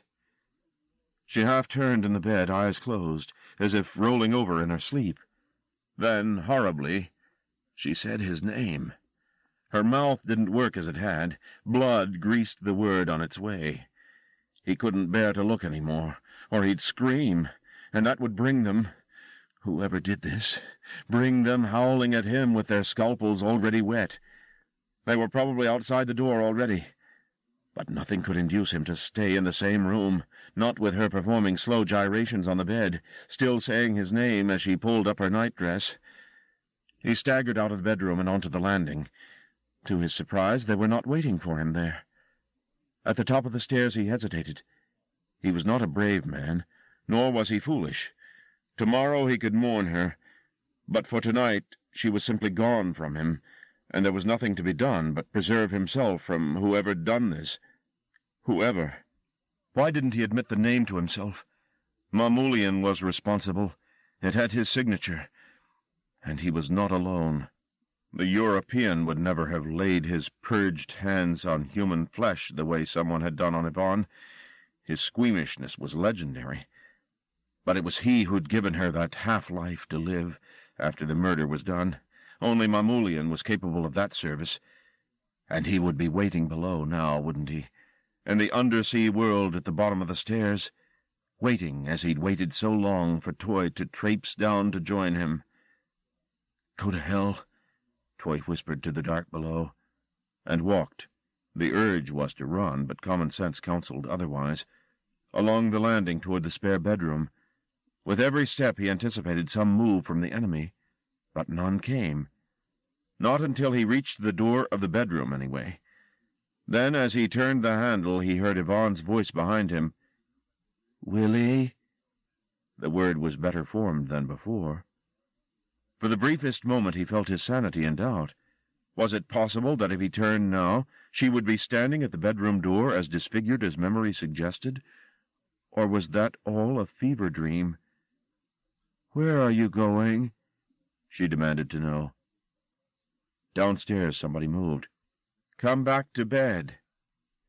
Without turning to refuse her invitation, Toy pushed the door of the spare bedroom open, and as he did so he heard somebody start up the stairs behind him. The footsteps were heavy, their owner eager. There was no key in the lock to delay his pursuer, and no time to drag furniture in front of the door. Toy crossed the lightless bedroom in 3 strides, threw open the French windows, and stepped onto the small wrought-iron balcony. It grunted beneath his weight. He suspected it would not hold for long. Below him the garden was in darkness, but he had a fair idea of where the flower-beds lay, and where the paving-stones. Without hesitation, the footsteps loud at his back, he clambered over the balcony. His joints complained at this exertion, and more so when he lowered himself over the other side until he was hanging by his hands, suspended by a grip that was every second in danger of giving out. A din in the room he'd left drew his glance. His pursuer, a bloated thug with bloody hands and the eyes of something rabid, was in the room, was crossing now toward the windows, growling his displeasure. Toy rocked his body as best he could, praying to miss the paving he knew was directly beneath his bare feet and land on the soft earth of the herbaceous border. There was little chance to fine-tune the maneuver. He let go of the balustrade as the obesity reached the balcony, and for what seemed a long time fell backward through space, the window diminishing above him, until he landed, with no more injury than a bruising among the geraniums Yvonne had planted only the week before. He got to his feet, badly winded but intact, and ran down the moonlit garden to the back gate. It was padlocked, but he managed to climb over it with ease, adrenaline firing his muscles. There was no sound of further pursuit, and when he glanced back he could see the fat man was still at the French windows, watching his escape as though lacking the initiative to follow. Sick with a sudden excitement, he sprinted away down the narrow passage that led along the backs of all the gardens, caring only to put distance between himself and the house. It was only when he reached the street, its lamps starting to go out now as dawn edged up over the city, that he realized he was stark naked. 31. Marty had gone to bed a happy man, though there was still much here he didn't understand, much which the old man, despite his promises of explanations, seemed pleased to keep obscured. Finally, none of that was his business. If Papa chose to have secrets, so be it. Marty had been hired to look after him, and it appeared that he was fulfilling that obligation to his employer's satisfaction. The results were there in the intimacies the old man had shared with him, and in the £1,000 beneath his pillow. Euphoria prevented sleep. Marty's heart seemed to be beating at twice its usual rate. He got up, slipped on his bathrobe, and tried a selection of videos to take his mind off the day's events. But the boxing tapes depressed him, the pornography too. He wandered downstairs to the library, found a dog-eared space opera, then slipped back to his room, making a detour to the kitchen for a beer. Karis was in his room when he got back, dressed in jeans and a sweater, barefoot. She looked frayed, older than her 19 years. The smile she offered him was too stage-managed to convince. "You don't mind?" she said. "Only I heard you walking about." "Don't you ever sleep?" "Not often." "Want some beer?" "No, thanks." "Sit down," he said, throwing a pile of clothes off the single chair for her. She deposited herself on the bed, however, leaving the chair for Marty. "I have to talk to you," she said. Marty laid down the book he'd chosen. On the cover, a naked woman, her skin a fluorescent green, emerged from an egg on a twin-sunned planet. Karis said, "Do you know what's going on?" "Going on? What do you mean?" "Haven't you felt anything odd in the house?" "Like what?" Her mouth had found its favorite shape, corners turned down in exasperation. "I don't know. It's difficult to describe." "Try." She hesitated, like a diver at the edge of a high board, then took the plunge. "Do you know what a sensitive is?" He shook his head. "It's someone who can pick up waves, thought waves." "Mind reading." "In a way." He gave her a noncommittal look. "Is it something you can do?" he said. "Not do. I don't do anything. It's more like it's done to me." Marty leaned back in the chair, flummoxed. "It's as though everything gets sticky. I can't shake it off. I hear people talking without them moving their lips. Most of it's meaningless, just rubbish." "And it's what they're thinking?" "Yes." He couldn't find much to say in response, except that he doubted her, and that wasn't what she wanted to hear. She'd come for reassurance, hadn't she? "That's not all," she said. "I see shapes sometimes, around people's bodies, vague shapes, like a kind of light." Marty thought of the man at the fence, of how he'd bled light, or seemed to. He didn't interrupt her, however. "The point is, I feel things other people don't. I don't think it's particularly clever of me, or anything like that. I just do it. And the last few weeks I felt something in the house. I get odd thoughts in my head, out of nowhere. I dream horrible things." She halted, aware that her description was getting vaguer, and she risked what little credibility this monologue had if she went on. "The lights you see?" Marty said, backtracking. Yes. I saw something like them. She leaned forward. When? The man who broke in. I thought I saw light coming from him. From his wounds, I suppose. And his eyes and his mouth. Even as he finished the sentence, he was shrugging it off as if fearful of contagion. I don't know, he said. I was drunk. But you saw something? Yes, he conceded without pleasure. She got up and crossed to the window. Like father, like daughter, he thought. Window freaks, both of them. As she stared out across the lawn, Marty never drew the curtains, he had ample opportunity to look at her. Something, she said. Something. The grace of her crooked leg, the displaced weight of her buttocks, her face reflected in the cold glass so intent on this mystery, all enthralled him. That's why he doesn't talk to me any longer, she said. Papa? He knows I can feel what he's thinking, and he's frightened. The observation was a cul-de-sac. She started tapping her foot with irritation, her breath ghosting the window intermittently. Then, out of the blue, she said, Did you know you had a breast fixation? What? You look at them all the time. Do I, hell? And you're a liar. He stood up, not knowing what he intended to do or say, until the words were out. At last, smothered in confusion, only the truth seemed appropriate. I like looking at you. He touched her shoulder. At this point, if they chose, the game could stop. Tenderness was a breath away. They could take the opportunity or let it be, resume the repartee or discard it. The moment lay between them, awaiting instructions. Babe, she said, don't shake. He moved a half-step closer and kissed the back of her neck. She turned and returned the kiss, her hand moving up his spine to cup the back of his head, as if to sense the weight of his skull. At last, she said, when they broke. I was beginning to think you were too much of a gentleman. They tumbled onto the bed, and she rolled over to straddle his hips. Without hesitation, she reached to fumble with the belt of his bathrobe. He was half-hard beneath her, and uncomfortably trapped.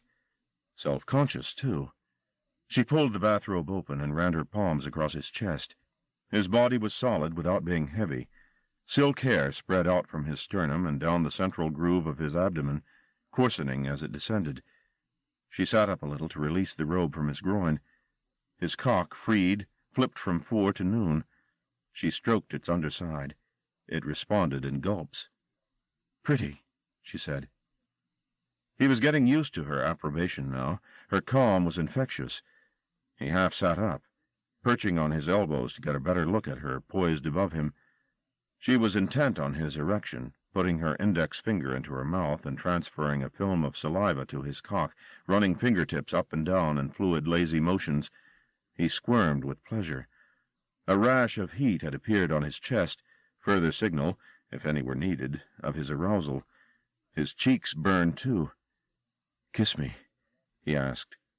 She leaned forward and met his mouth. They collapsed back onto the bed. His hands felt for the bottom of her sweater and started to ease it up, but she stopped him. "No," she murmured into his mouth. "Want to see you," he said. She sat back up. He was looking up at her, perplexed. "Not so fast," she said, and raised the sweater far enough to expose her belly and breasts to him, without taking the garment off. Marty took in her body like a blind man granted sight. The dusting of goose-flesh, the unexpected fullness of her. His hands toured where his eyes went, pressing her bright skin, describing spirals on her nipples, watching the weight of her breasts ride on her rib-cage. Mouth now followed eye and hand. He wanted to bathe her with his tongue. She pulled his head against her. Through the mesh of his hair his scalp gleamed a baby pink. She craned to kiss it, but couldn't reach, and slid her hand down instead to take hold of his cock. "Be careful," he murmured as she stroked. There was wetness in her palm. She relinquished her hold. Gently he coaxed her over, and they fell side by side across the bed. She pushed the robe off his neck, while his fingers worked at the button at the top of her jeans. She made no attempt to assist, liking the look of concentration he wore. It would be so good to be completely naked with him, skin to skin. But this wasn't the time to risk that. Suppose he saw the bruises and the needle marks, and rejected her. It would be unbearable. He had successfully undone the button and unzipped the fly, and now his hands were in her jeans, sliding under the top of her panties.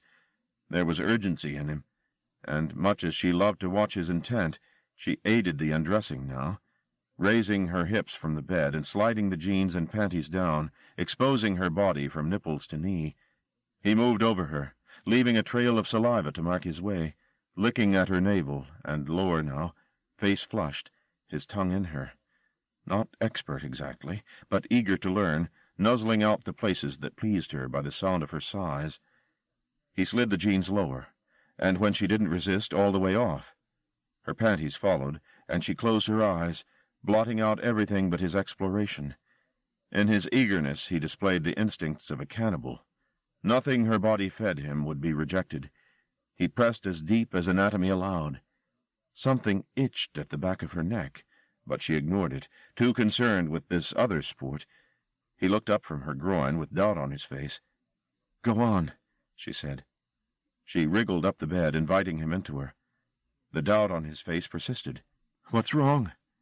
"No protection," he said. "Forget it." He needed no second invitation. Her position, not lying beneath him but half sitting, allowed her to watch his sweet display, pressing the root of his cock until the head darkened and glossed, before entering her slowly, almost reverentially.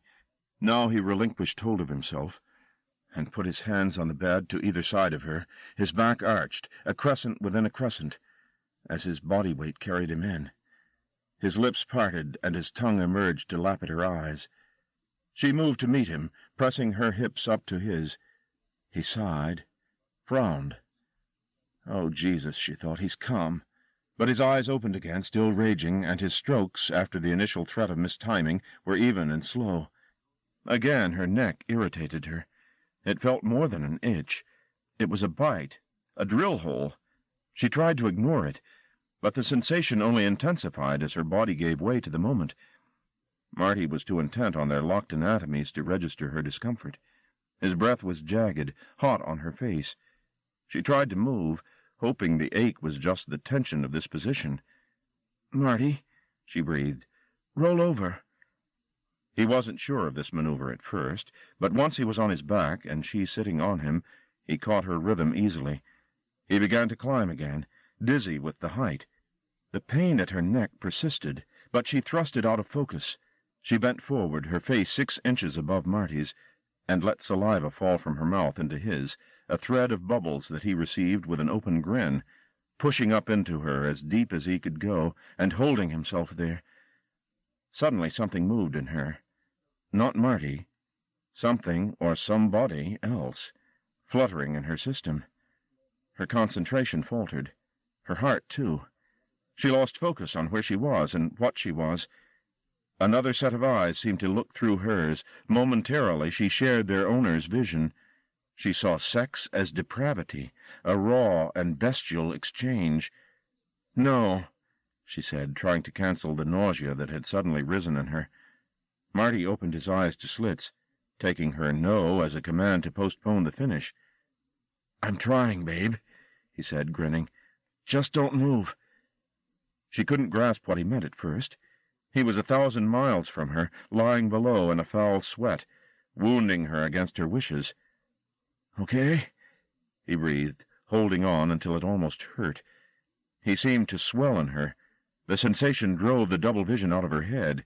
The other viewer shrank away behind her eyes, revolted by the fullness and the fleshiness of this act, by its reality. Did the intruding mind feel Marty, too, she half thought, its cortex plumbed by a cockhead that was swelling to cream even now? "God," she said. With the other eyes in retreat, the joy came back. "Can't stop, babe," Marty said. "Go on," she said. "It's all right, it's all right." Flecks of her sweat hit him as she moved on top of him. "Go on, yes," she said again. It was an exclamation of pure delight, and it took him past the point of return. He tried to stave off eruption for a few more trembling seconds, the weight of her hips on him, The heat of her channel, the brightness of her breasts, filled his head. And then somebody spoke, a low, guttural voice. "Stop it!" Marty's eyes fluttered open, glancing to left and right. There was nobody else in the room. His head had invented the sound. He cancelled the illusion and looked back at Karis. "Go on," she said. "Please go on." She was dancing on him. The bones of her hips caught the light. The sweat on them ran and ran, glowing. "Yes, yes," he answered, the voice forgotten. She looked down at him as imminence infested his face, and through the intricacies of her own flaring sensations she felt the second mind again. It was a worm in her budding head, pushing forward, its sickness ready to stain her vision. She fought it. "Go away," she told it under her breath. "Go away." But it wanted to defeat her, to defeat them both. What had seemed like curiosity before was malice now. It wanted to spoil everything. "I love you," she told Marty, defying the presence in her. "I love you. I love you." The invader spasmed, furious with her, and more furious still that she didn't concede to its spoiling. Marty was rigid, on the threshold, blind and deaf to anything but pleasure. Then, with a groan, he began to spurt in her, and she was there too. Her sensations drove all thoughts of resistance out of her head. Somewhere far off she could hear Marty gasping. "Oh, Jesus," he was saying. "Babe, babe." But he was in another world. They weren't together even at this moment. She in her ecstasy, he in his, each running a private race to completion. A wayward spasm made Marty convulse. He opened his eyes. Karis had her hands glued over her face, fingers spread. "You all right, babe?" he said. When her eyes opened, he had to bite back a shout. It was for a moment not her who stared out between the bars. It was something dredged up from the bottom of the sea. Black eyes swiveling in a gray head. Some primeval genus that viewed him, he knew this to his marrow, with hatred in its bowels. The hallucination lasted 2 heartbeats only, but long enough for him to glance down her body and up again to meet the same vile gaze. "Karis?" Then her eyelids fluttered, and the fan of her fingers closed across her face. For a lunatic instant he flinched, awaiting the revelation. Her hands dropping from her head, the face transformed, a fish's head. But of course it was her, only her. Here she was now, smiling at him. "Are you all right?" he ventured. "What do you think?" "I love you, babe." She murmured something as she slumped on him. They lay there for several minutes, his cock diminishing in a cooling bath of mingled fluids. "Aren't you getting a cramp?" he asked her after a while, but she didn't reply. She was asleep. Gently he slid her sideways, slipping out of her with a wet sound. She lay on the bed beside him, her face impassive. He kissed her breasts, licked her fingers, and fell asleep beside her. 32. Mamoulian felt sick. She wasn't easy prey, this woman, despite his sentimental claim upon her psyche. But then her strength was to be expected. She was Whitehead's stock, peasant breed, thief breed, cunning and dirty. Though she couldn't know precisely what she was doing, she'd fought him with the very sensuality he most despised. But her weaknesses, and she had many, were exploitable. He'd used the heroin fugues at first, gaining access to her when she was pacified to the point of indifference. They warped her perception, which had made his invasion less noticeable, and through her eyes he'd seen the house, listened with her ears to the witless conversation of its occupants, shared with her, though it revolted him, the smell of their cologne and their flatulence. She was the perfect spy, living in the heart of the enemy's camp, and as the weeks had gone by he'd found it easier to slip in and out of her unnoticed. That had made him careless. It was carelessness not to have looked before he leaped, to commit himself to her head without first checking what she was doing. He hadn't even thought she might be with the bodyguard, and by the time he'd realized his error he was sharing her sensations, her ridiculous rapture, and it had left him trembling. He would not make such a mistake again. He sat in the bare room in the bare house he had bought for himself in Breer, and tried to forget the turbulence he'd experienced. The look in Strauss's eyes as he stared up at the girl. Had the thug glimpsed, perhaps, the face behind her face? The European guessed so. No matter. None of them would survive. It wouldn't just be the old man, the way he'd planned at first. All of them, his acolytes, his serfs, all, would go to the wall with their master. The memories of Strauss's assaults lingered in the European's entrails. He longed to evacuate them. The sensation shamed and disgusted him. Downstairs he heard Breer come in and go out, on his way to some atrocity or home from one. Mamoulian concentrated on the blank wall opposite him, but try as he might to exile the trauma, he still felt the intrusion, the spurting head, the heat of the act. "Forget," he said aloud. "Forget the brown fire off them. It's no risk to you. See only the emptiness, the promise of the void." His innards shook. Beneath his gaze, the paint on the wall seemed to blister. Venereal eruptions disfigured its emptiness. Illusions, but horribly real to him, nevertheless. Very well. If he couldn't dislodge the obscenities, he would transform them. It wasn't difficult to smudge sexuality into violence, turn sighs into screams, thrusts into convulsions. The grammar was the same, only the punctuation differed. Picturing the lovers in death together, the nausea he'd felt receded. In the face of that void, what was their substance? Transitory. Their promises? Pretension. He began to calm. The sores on the wall had started to heal, and he was left, after a few minutes, with an echo of the nothingness he had come to need so much. Life came and went, but absence, he knew, went on forever. 33. "Oh, by the way, there was a telephone call for you, from Bill Toy, day before yesterday." Marty looked up at Pearl from his plate of steak and pulled a face. "Why didn't you tell me?" She looked contrite. "It was the day I lost my wick with those damn people. I left a message for you." "I didn't get it." "On the pad beside the telephone." It was still there. Call Toy, and a number.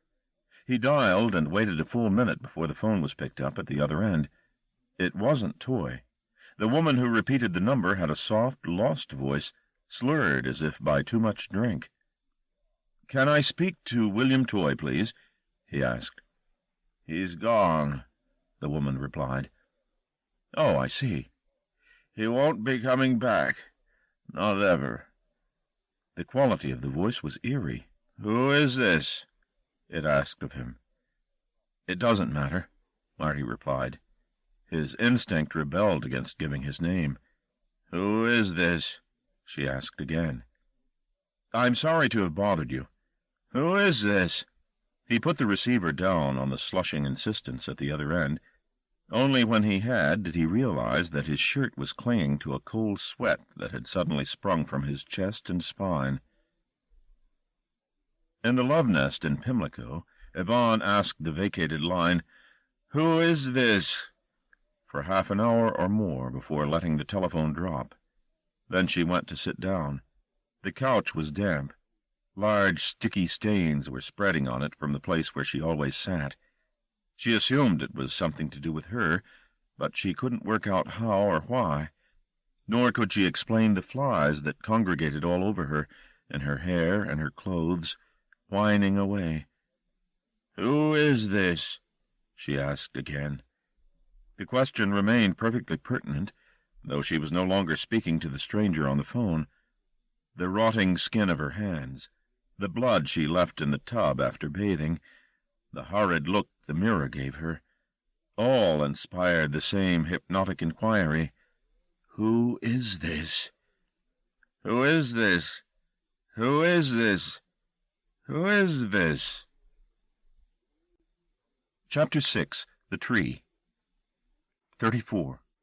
Breer hated the house. It was cold, and the natives in this part of the city were inhospitable. He was regarded with suspicion as soon as he stepped out of the front door. There were, he had to concede, reasons for this. In recent weeks a smell had begun to linger around him, a sickly, syrupy smell that made him almost ashamed to get too close to the pretty ones along the schoolyard railing, for fear they would put their fingers to their noses, making a poo-poo sound, and run off calling him names. When they did that, it made him want to die. Though there was no heating in the house, and he had to bathe in cold water, he nevertheless washed from head to foot 3 or 4 times a day, hoping to dislodge the smell. When that didn't work, he bought perfume, sandalwood in particular, and doused his body with it after each ablution. Now the comments they called after him weren't about excreta, but about his sex life. He took the brunt of their remarks with equanimity. Nevertheless, dull resentments festered in him, not just about the way he was treated in the district. The European, after a courtship that had been polite, was more and more treating him with contempt, as a lackey rather than an ally. It irritated him, the way he was sent to this haunt or that, looking for toy, asked to comb a city of millions in search of a shriveled old man whom Breer had last seen scrambling over a wall stark naked, his scrawny buttocks white in the moonlight. The European was losing his sense of proportion. Whatever crimes this toy had committed against Mamoulian, they could scarcely be profound, and it made Breer weak with tiredness to contemplate another day wandering the streets. Despite his weariness, the capacity for sleep seemed to have deserted him almost entirely. Nothing, not even the fatigue that killed his nerves, could persuade his body to close down for more than a few eye-fluttering minutes, and even then his mind dreamed such things, such dreadful things, it was scarcely possible to call the slumber blissful. The only comfort remaining to him was his pretties. That was one of the few advantages in this house. It had a cellar, just a dry, cool space, which he was systematically clearing of the rubbish left by the previous owners.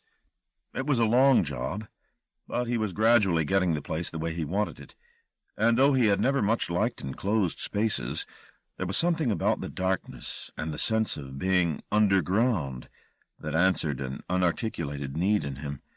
Soon he would have it all scrubbed. He would put colored paper chains around the walls, and flowers and vases on the floor. A table, maybe, with a cloth on it, smelling of violets. Comfortable chairs for his guests. Then he could begin to entertain friends in the manner to which he hoped they would become accustomed. All his arrangements could be effected much more quickly if he weren't forever interrupted by the damned fool errands the European sent him on. But the time for such servitude, he decided, had come to an end. Today he would tell Mamoulian that he wouldn't be blackmailed or bullied into playing this game. He'd threaten to leave if it came to the worst. He'd go north.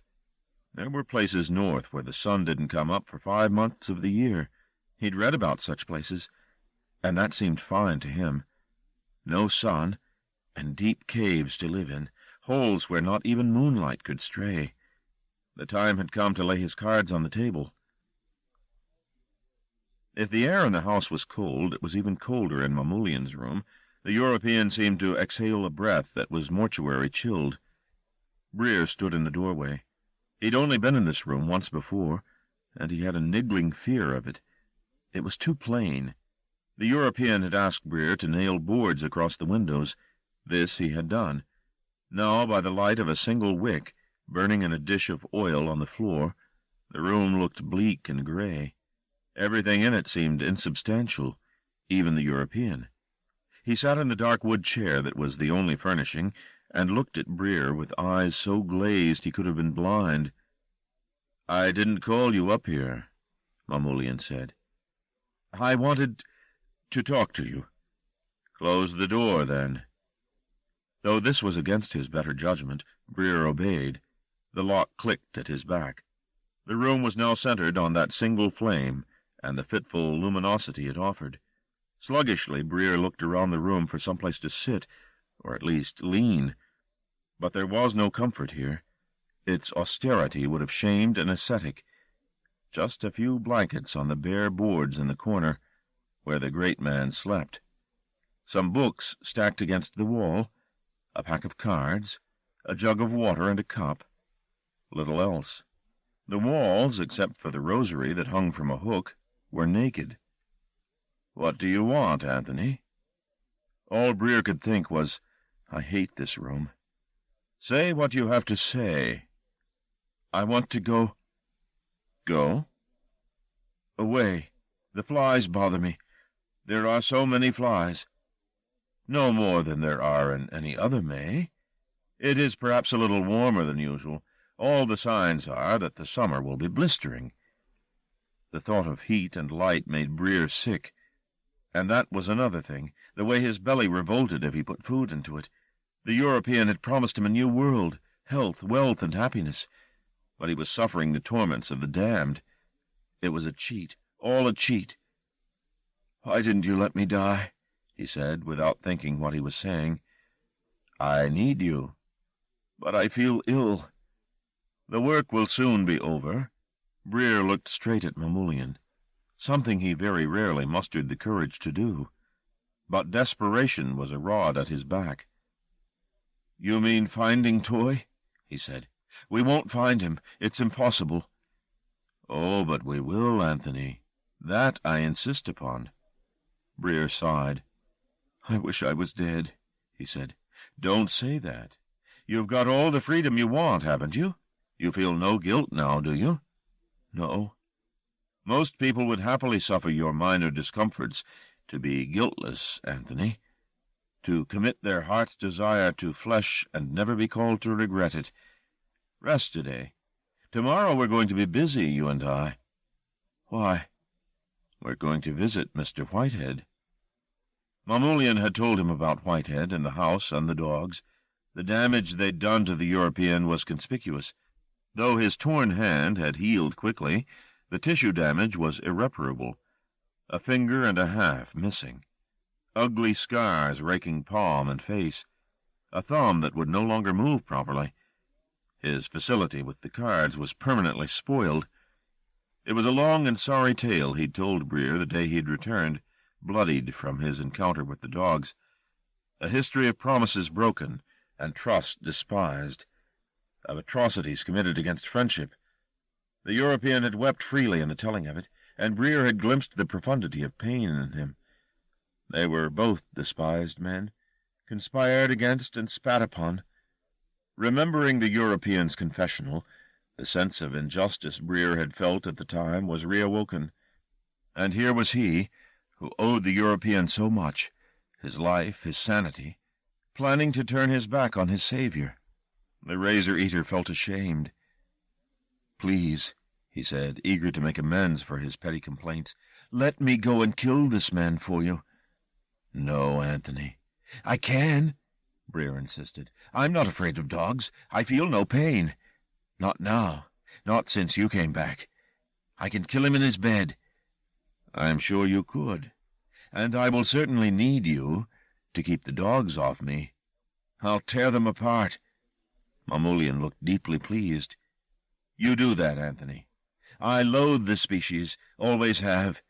You deal with them while I have words with Joseph." "Why bother with him? He's so old." "So am I," Mamoulian replied. "Older than I look, believe me. But a bargain is a bargain." "It's difficult," said Breer, his eyes wet with phlegmy tears. "What is?" "Being the last." "Oh, yes. Needing to do everything properly, so that the tribes remembered."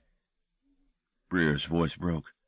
All the glories he'd missed, not being born into a great age. What must that dream time have been like, when the razor-eaters and the Europeans and all the other tribes held the world in their hands? There would never come such an age again. Mamoulian had said so. "You won't be forgotten," the European promised. "I think I will." The European stood up. He seemed bigger than Breer remembered him, and darker. "Have a little faith, Anthony. There is so much to look forward to." Breer felt a touch at the back of his neck. It seemed a moth had alighted there and was stroking his nape with its furred antennae. His head had begun to buzz, as though the flies that beset him had laid eggs in his ears, and they were suddenly hatching. He shook his head to try to dislocate the sensation. "It's all right," he heard the European say through the whirring of their wings. "Be calm." "I don't feel well," Breer protested meekly, hoping his weakness would make Mamoulian merciful. The room was fragmenting around him, the walls separating from the floor and ceiling, the 6 sides of this gray box coming apart at the seams and letting all kinds of nothingness in.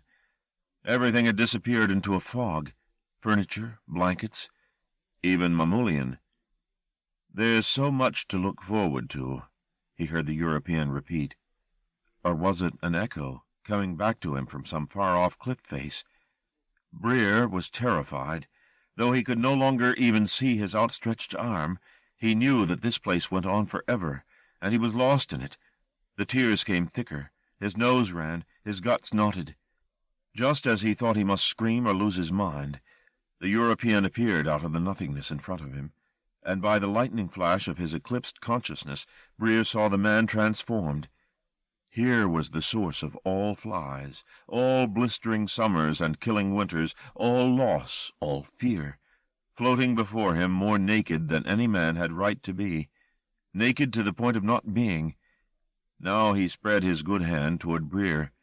In it were bone dice, carved with faces Breer almost recognized, and the last European was crouching and was tossing the dice, faces and all, into the void, while somewhere close by a thing with fire for a head wept and wept until it seemed they would all drown in tears. 35. Whitehead took the vodka glass and the bottle and went down to the sauna. It had become a favorite retreat of his during the weeks of crisis. Now, though the danger was far from over, he had lost focus on the state of the empire. Large sectors of the corporation's European and Far Eastern operations had already been sold off to cut their losses. Receivers had been called in to a couple of smaller firms.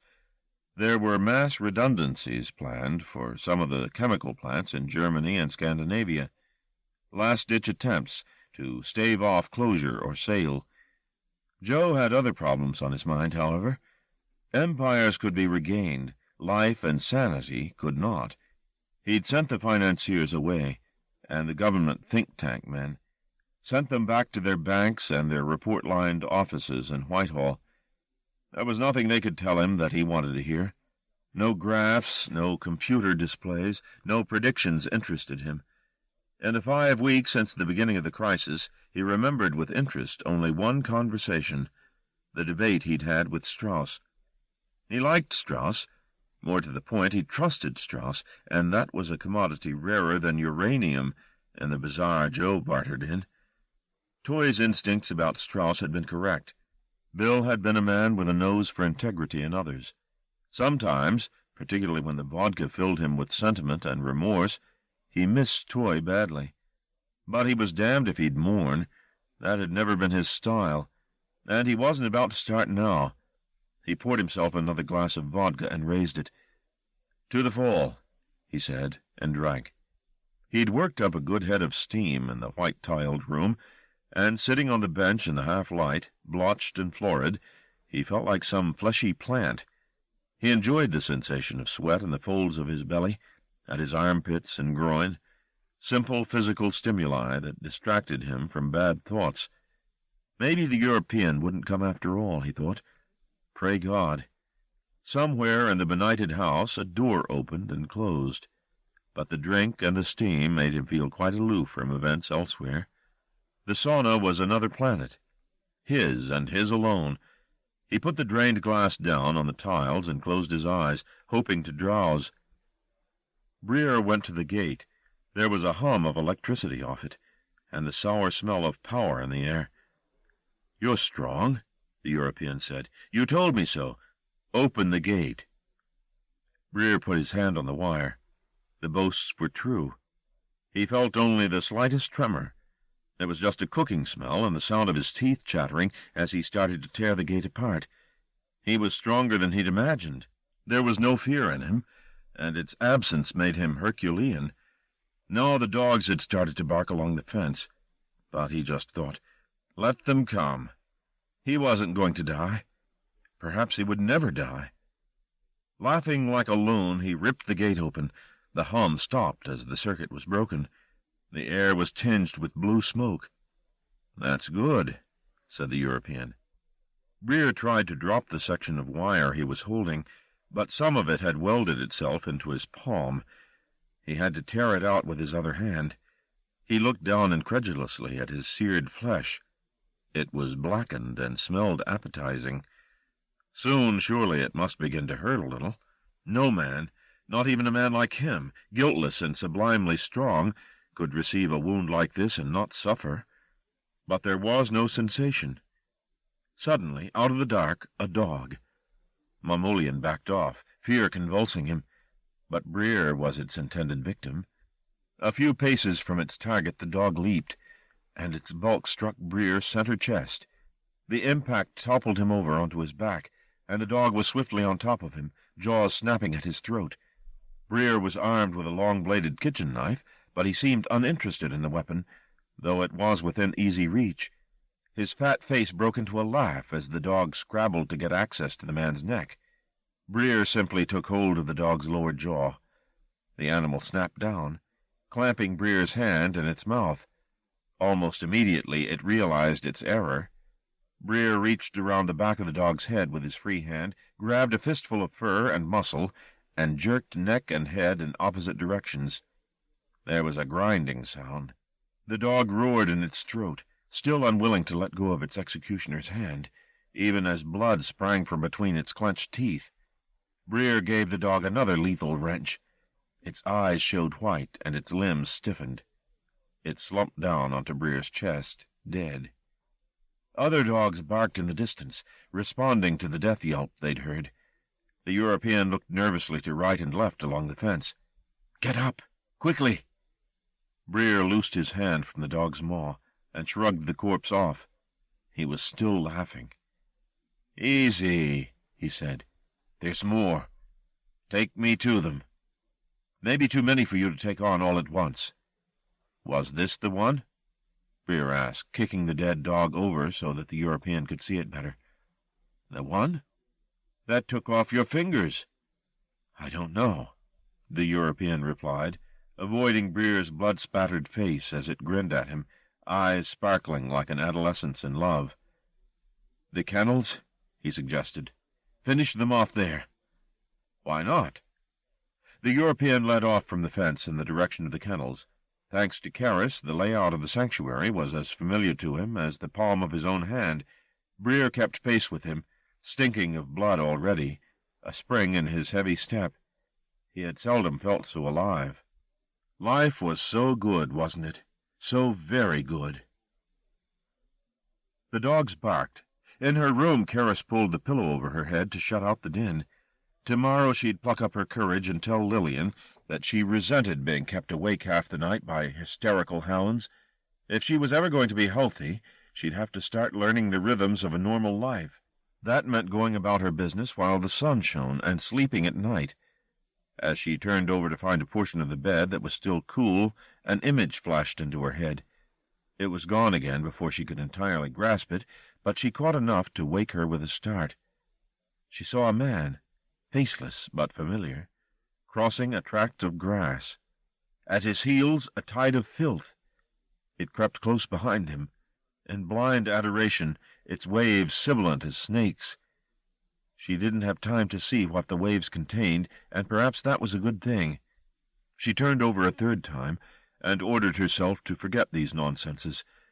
Curiously, the dogs had stopped barking. And what, after all, was the worst he could do? What was the very worst? Whitehead had tried on this particular question so often it felt like a familiar coat. The possible physical torments were endless, of course. Sometimes, in the clammy hug of a 3 a.m. sweat, he would deem himself worthy of them all. If a man could die a dozen, 24 times, because the crimes of power he had committed were not easily paid for. The things, oh, Jesus in heaven, the things he had done. But then, damn it, who would not have crimes to confess when the time came? Who would not have acted out of greed and envy, or grappled for station, and having gained it, been absolute in authority rather than relinquish it? He couldn't be held responsible for everything the corporation had done. If once in a decade a medical preparation that deformed fetuses had slipped onto the market, was he to blame because there'd been profit made? That kind of moral accounting was for the writers of revenge fiction. It didn't belong in the real world, where most crimes went punished only with wealth and influence, where the worm seldom turned, and when it did was immediately crushed, where the best a man could hope was that, having risen to his ambition's height by wit, stealth, or violence, there was some smidgen of pleasure in the view. That was the real world, and the European was as familiar with its ironies as he was. Hadn't Mamoulian shown him so much of it himself? How, in all conscience, could the European turn around and punish his student for learning his lessons too well? "I'll probably die in a warm bed," Whitehead thought, "with curtains partially drawn against a yellow spring sky, and surrounded by admirers. There is nothing to fear," he said aloud. The steam billowed. The tiles, laid with an obsessive precision, sweated with him, but coldly where he was hot. Nothing to fear. 36. From the door of the doghouse, Mamoulian watched Breer at work. It was an efficient slaughter this time, not the trial of strength he'd had with the dog at the gate.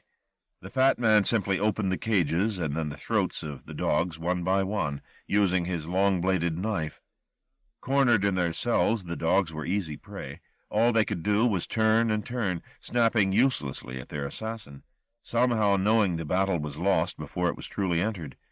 They dropped turds as they slumped down, slashed necks and flanks spurting, brown eyes turned up to look at Breer like painted saints. He killed the pups, too, tearing them from their mother's lap and cracking their heads open in his hand. Bella fought back with more vehemence than the other dogs, determined to inflict as much damage as she could on the killer before she too was killed. He returned the favor, mutilating her body after he'd silenced her. Wounds in return for the wounds she'd given him. Once the clamor was over, and the only movement in the cages was the twitch of a leg or the splash of a bladder giving vent, Breer pronounced himself finished. They went together toward the house. There were 2 more dogs here, the last of them. The razor-eater made short work of them both. By now he looked more like an abattoir worker than a sometime librarian. The European thanked him. It had been easier than he'd expected.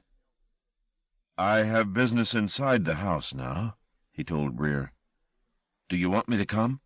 "No, but you could open the door for me if you would." Breer went to the back door and punched out the glass, then reached through and unlocked it, letting Mamoulian into the kitchen. "Thank you. Wait here for me." The European disappeared into the blue gloom of the interior.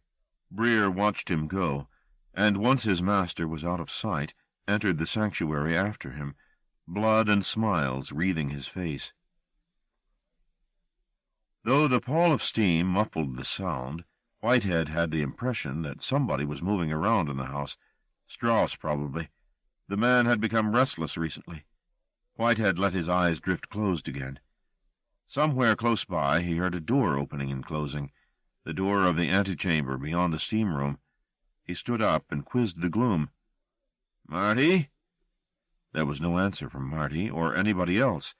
The certainty of having heard a door at all faltered. It wasn't always easy to judge sound here, nor vision. The steam had thickened considerably. He could no longer see across to the other side of the room.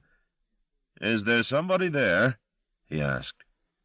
The steam was a dead gray wall in front of his eyes. He cursed himself for letting it get so heavy.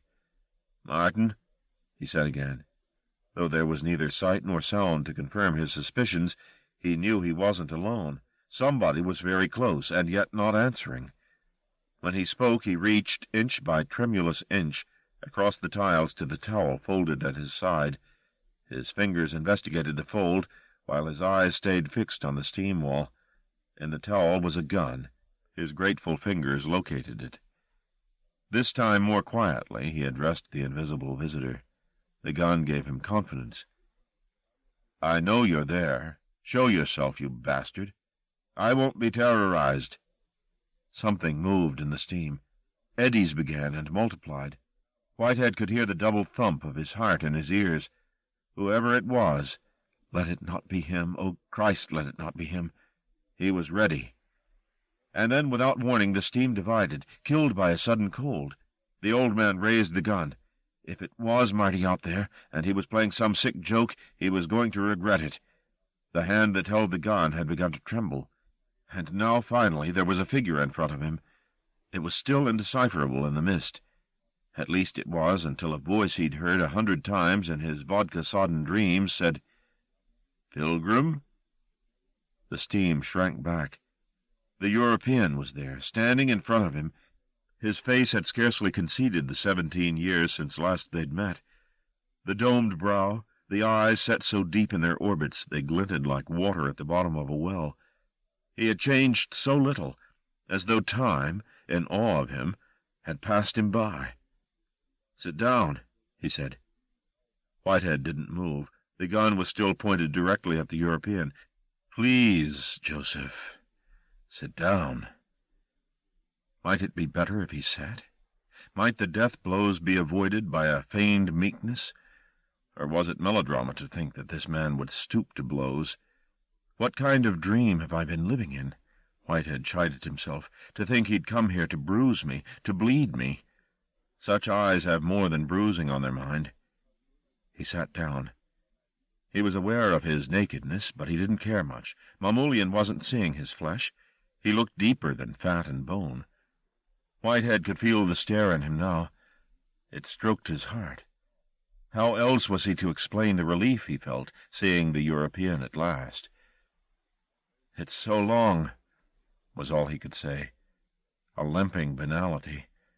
Did he sound like a hopeful lover, longing for a reconciliation? Perhaps that wasn't so far from the truth. The singularity of their mutual hatred had the purity of love. The European studied him. "Pilgrim," he murmured reproachfully, glancing at the gun, "there's no need, or use." Whitehead smiled and laid the gun down on the towel beside him. "I was afraid of you coming," he said, by way of explanation. "That's why I bought the dogs. You know how I loathe dogs, but I knew you loathed them more." Mamoulian put his finger to his lips to hush Whitehead's talk. "I forgive the dogs," he said. Whom was he forgiving, the animals or the man who'd used them against him? "Why did you have to come back?" Whitehead said. "You must have known I wouldn't welcome you." "You know why I came." "No, I don't. Really, I don't." "Joseph," Mamoulian sighed, "don't treat me like one of your politicians.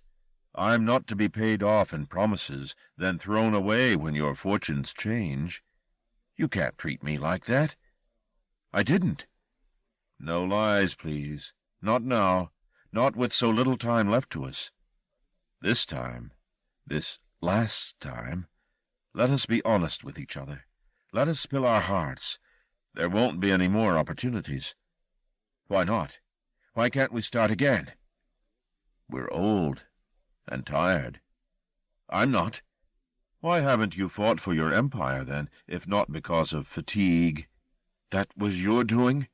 Whitehead asked, already certain of the reply. Mamoulian nodded. "You're not the only man I've helped to fortune.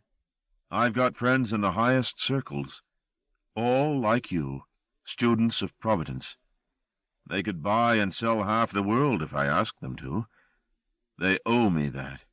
But none of them were ever quite like you, Joseph. You were the hungriest and the ablest. Only with you did I see a chance of—" "Go on," Whitehead prompted. "Chance of what?"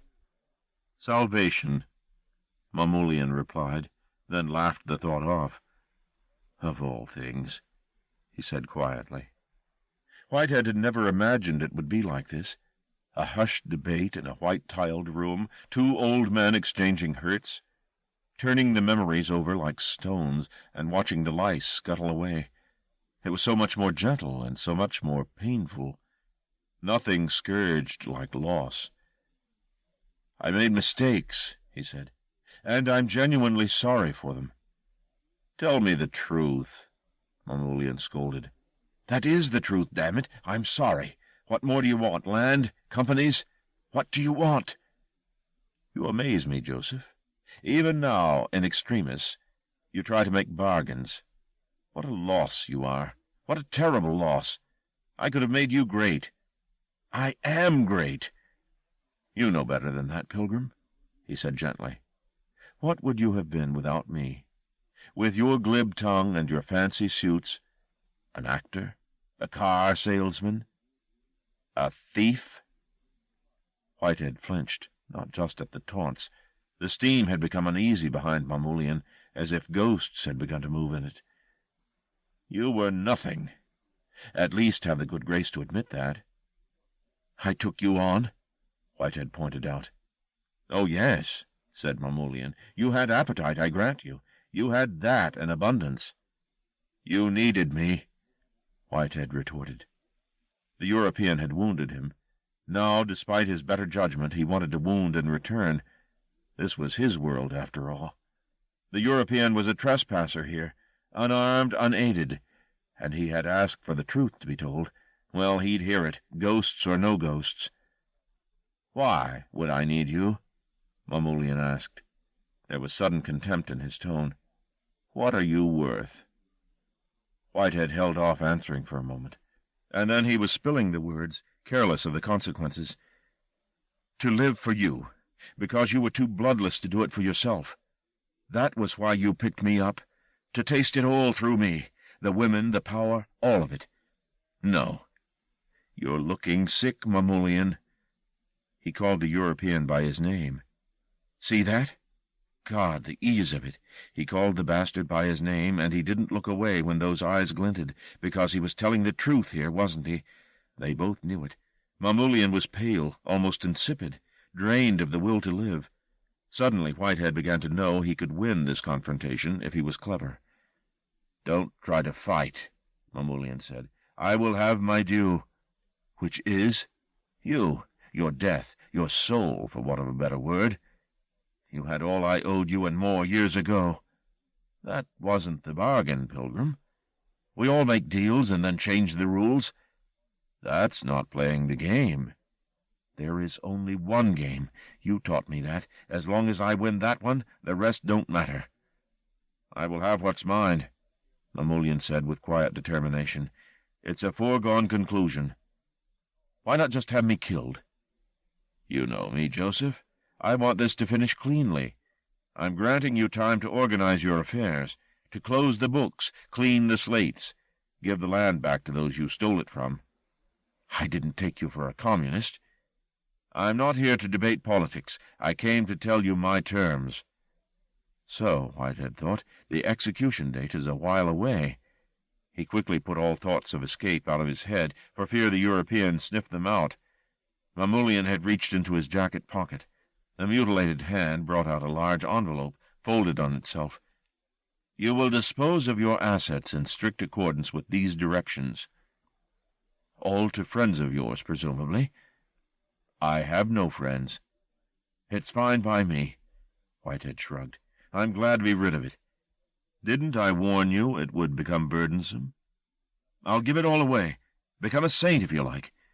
Will you be satisfied, then? As long as you die, Pilgrim, the European said. No. You and I together. I'll die in my time, Whitehead said, not in yours. You won't want to go alone. Behind the European, the ghosts were getting restless. The steam simmered with them. I'm not going anywhere, Whitehead said. He thought he glimpsed faces in the billows. Perhaps defiance wasn't wise, he decided. Where's the harm? He muttered, half-standing to ward off whatever the steam contained. The sauna lights were dimming. Mamoulian's eyes shone in the deepening murk, and there was illumination spilling up from his throat, too, staining the air. The ghosts were taking substance from it, growing more palpable by the second. Stop, Whitehead begged, but it was a vain hope. The sauna had vanished. The steam was discharging its passengers. Whitehead could feel their pricking gaze on him. Only now did he feel naked. He bent for the towel, and when he stood upright again, Mamoulian had gone. He clutched the towel to his groin. He could feel how the ghosts in the darkness smirked at his breasts, at his shrunken pudenda. at the sheer absurdity of his old flesh. They had known him in rarer times, when the chest had been broad, the pudenda arrogant, the flesh impressive, whether naked or dressed. "Mamulian," he murmured, hoping the European might yet undo this misery before it got out of control. But nobody answered his appeal. He took a faltering step across the slippery tiles toward the door. If the European had gone, then he could simply walk out of the place, find Strauss and a room where he could hide. But the ghosts weren't finished with him yet. The steam, which had darkened to a bruise, lifted a little, and in its depths something shimmered. He couldn't make sense of it at first, the uncertain whiteness, the fluttering, as of snowflakes.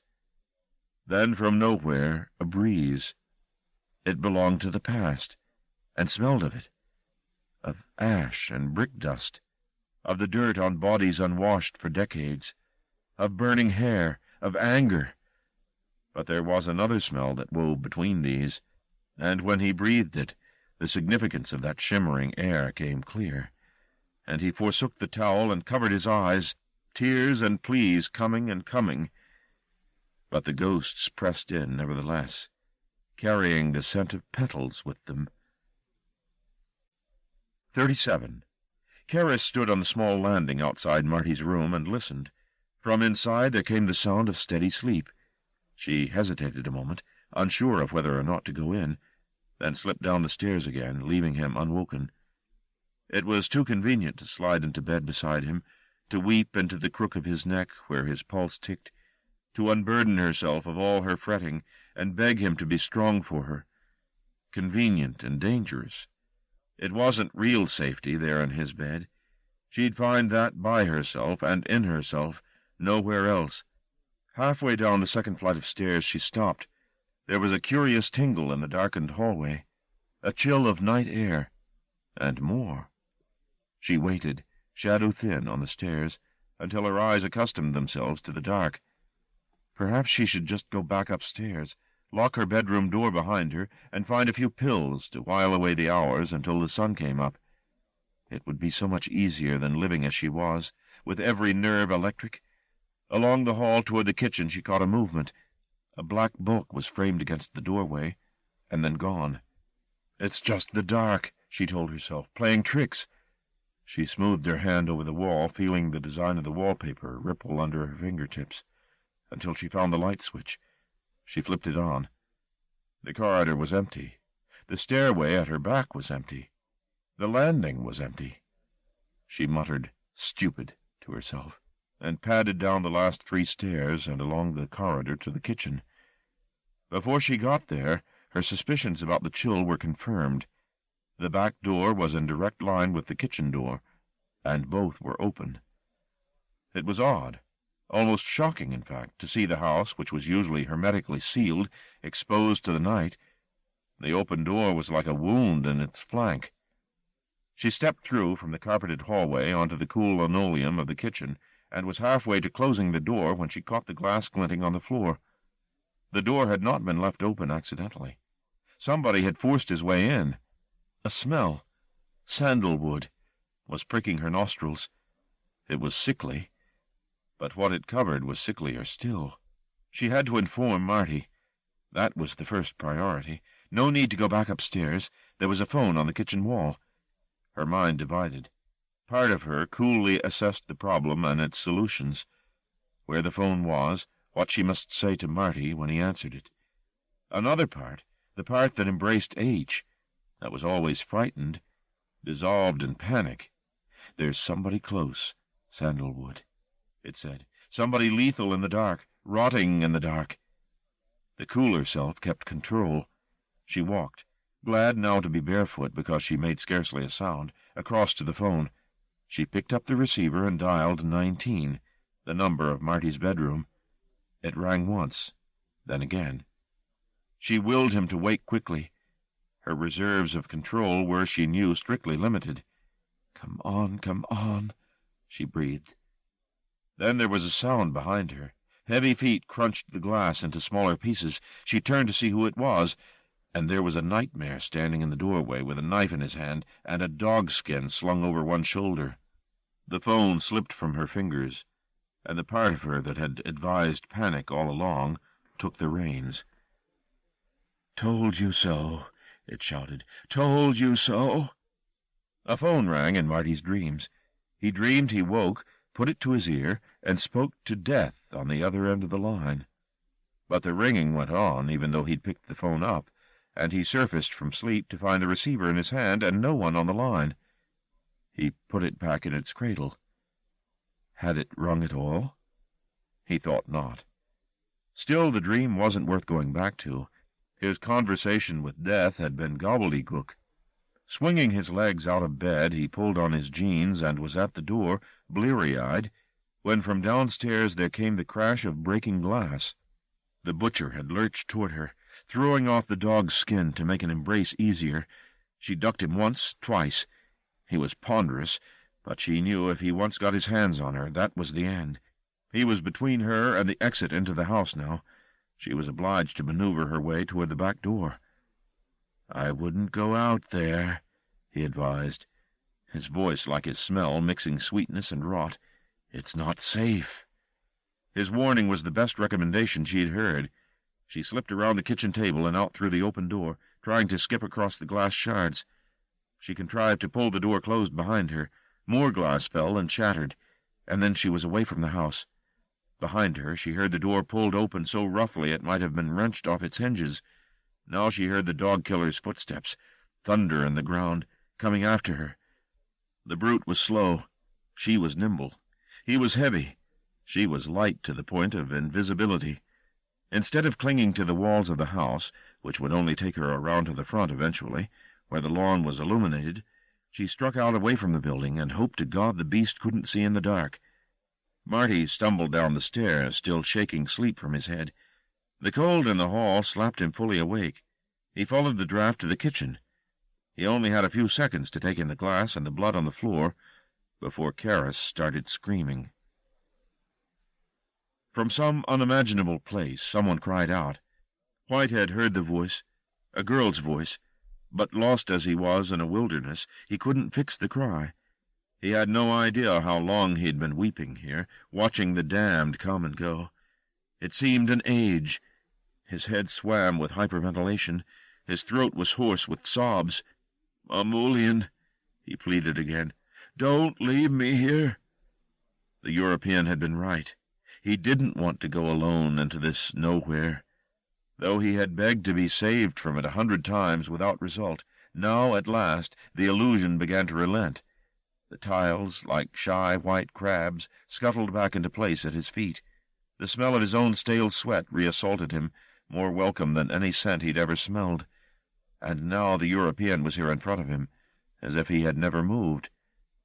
"Shall we talk, Pilgrim?" he asked. Whitehead was shivering, despite the heat. His teeth chattered. "Yes," he said. Quietly, with dignity and politeness. Again, "Yes." "You didn't like what you saw?" Whitehead ran his fingers across his pasty face, his thumb and forefinger digging into the pits at the bridge of his nose, as if to push the sights out. "No, damn you," he said. "The images would not be dislodged. Not now, not ever." "Perhaps we could talk somewhere else," the European suggested. "Don't you have a room we could retire to?" "I heard Karis. She screamed." Mamulian closed his eyes for a moment, fetching a thought from the girl. "She's quite all right," he said. "Don't hurt her, please. She's all I've got." "There's no harm done. She simply found a piece of my friend's handiwork." Breer had not only skinned the dog, he'd disemboweled it. Karis had slipped in the muck of its innards, and the scream had escaped before she could stop herself. When its reverberations died, she listened for the butcher's footsteps. Somebody was running in her direction. "Karis!" It was Marty's voice. "I'm over here." He found her staring down at the dog's skinned head. "Who the fuck did this?" he snapped. "He's here," she said. "He followed me out." He touched her face. "Are you all right?" "It's only a dead dog," she said. "It was just a shock." As they returned to the house, she remembered the dream she'd woken from. There had been a faceless man crossing this very lawn. Were they treading in his footsteps now, with a surf of shit at his heels? "There's somebody else here," she said with absolute certainty. "Besides the dog killer." "Sure." She nodded, face stony, then took Marty's arm. "This one's worse, babe." "I've got a gun. It's in my room." They'd come to the kitchen door. The dog's skin still lay discarded beside it. "Do you know who they are?" he asked her. She shook her head. "He's fat," was all she could say. "Stupid-looking." "And the other one, you know him?" The other. Of course she knew him. He was as familiar as her own face. She had thought of him 1,000 times a day in the last weeks. Something told her she had always known him. He was the architect who paraded in her sleep, who dabbled his fingers at her neck, who had come now to unleash the flood of filth that had followed him across the lawn. Was there ever a time when she hadn't lived in his shadow? "What are you thinking?" He was giving her such a sweet look, trying to put a heroic face on his confusion. "I'll tell you sometime," she said. "Now we should get that damned gun." They threaded their way through the house. It was absolutely still. No bloody footsteps, no cries. He fetched the gun from his room. "Now for Papa," he said. "Check that he's all right." With the dog-killer still loose, the search was stealthy, and therefore slow. Whitehead wasn't in any of the bedrooms, or his dressing rooms. The bathrooms, the library, the study, and the lounges were similarly deserted. It was Karras who suggested the sauna. Marty flung the door of the steam-room open. A wall of humid heat met his face, and steam curled out into the hallway. The place had certainly been used recently, but the steam-room, the jacuzzi, and solarium were all empty. When he'd made a quick search of the rooms, he came back to find Karras leaning unsteadily on the door-jamb. "I suddenly feel sick," she said. "It just came over me." Marty supported her as her legs gave. "Sit down for a minute." He guided her across to a bench. There was a gun on it, sweating. "I'm all right," she insisted. "You go and find Papa. I'll stay here." "You look bloody awful." "Thank you," she said. "Now will you please go? I'd prefer to throw up with nobody watching, if you don't mind." "You sure?" "Go on, damn you! Leave me be. I'll be fine." "Lock the door after me," he stressed. "Yes, sir," she said, throwing him a queasy look. He left her in the steam-room, and waited until he heard the bolt drawn across. It didn't completely reassure him, but it was better than nothing. He cautiously made his way back into the vestibule, and decided to take a quick look around the front of the house. The lawn lights were on, and if the old man were there, he'd soon be picked out. That made Marty an easy target, too, of course, but at least he was armed. He unlocked the front door and stepped out onto the gravel. The floodlights poured unflinching illumination down. It was whiter than sunlight, but curiously dead. He scanned the lawn to right and left. There was no sign of the old man. Behind him, in the hallway, Breer watched the hero stride out in search of his master.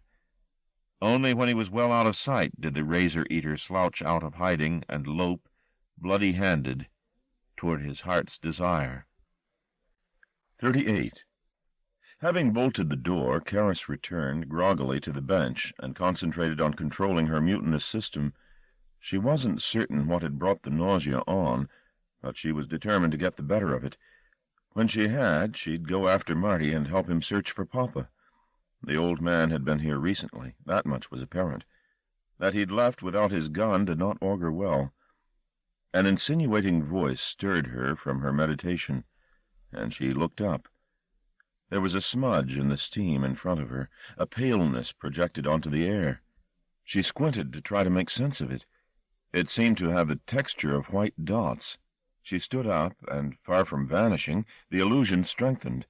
Filaments were spreading to connect one dot to the next, and she almost laughed with recognition as all at once the puzzle came clear.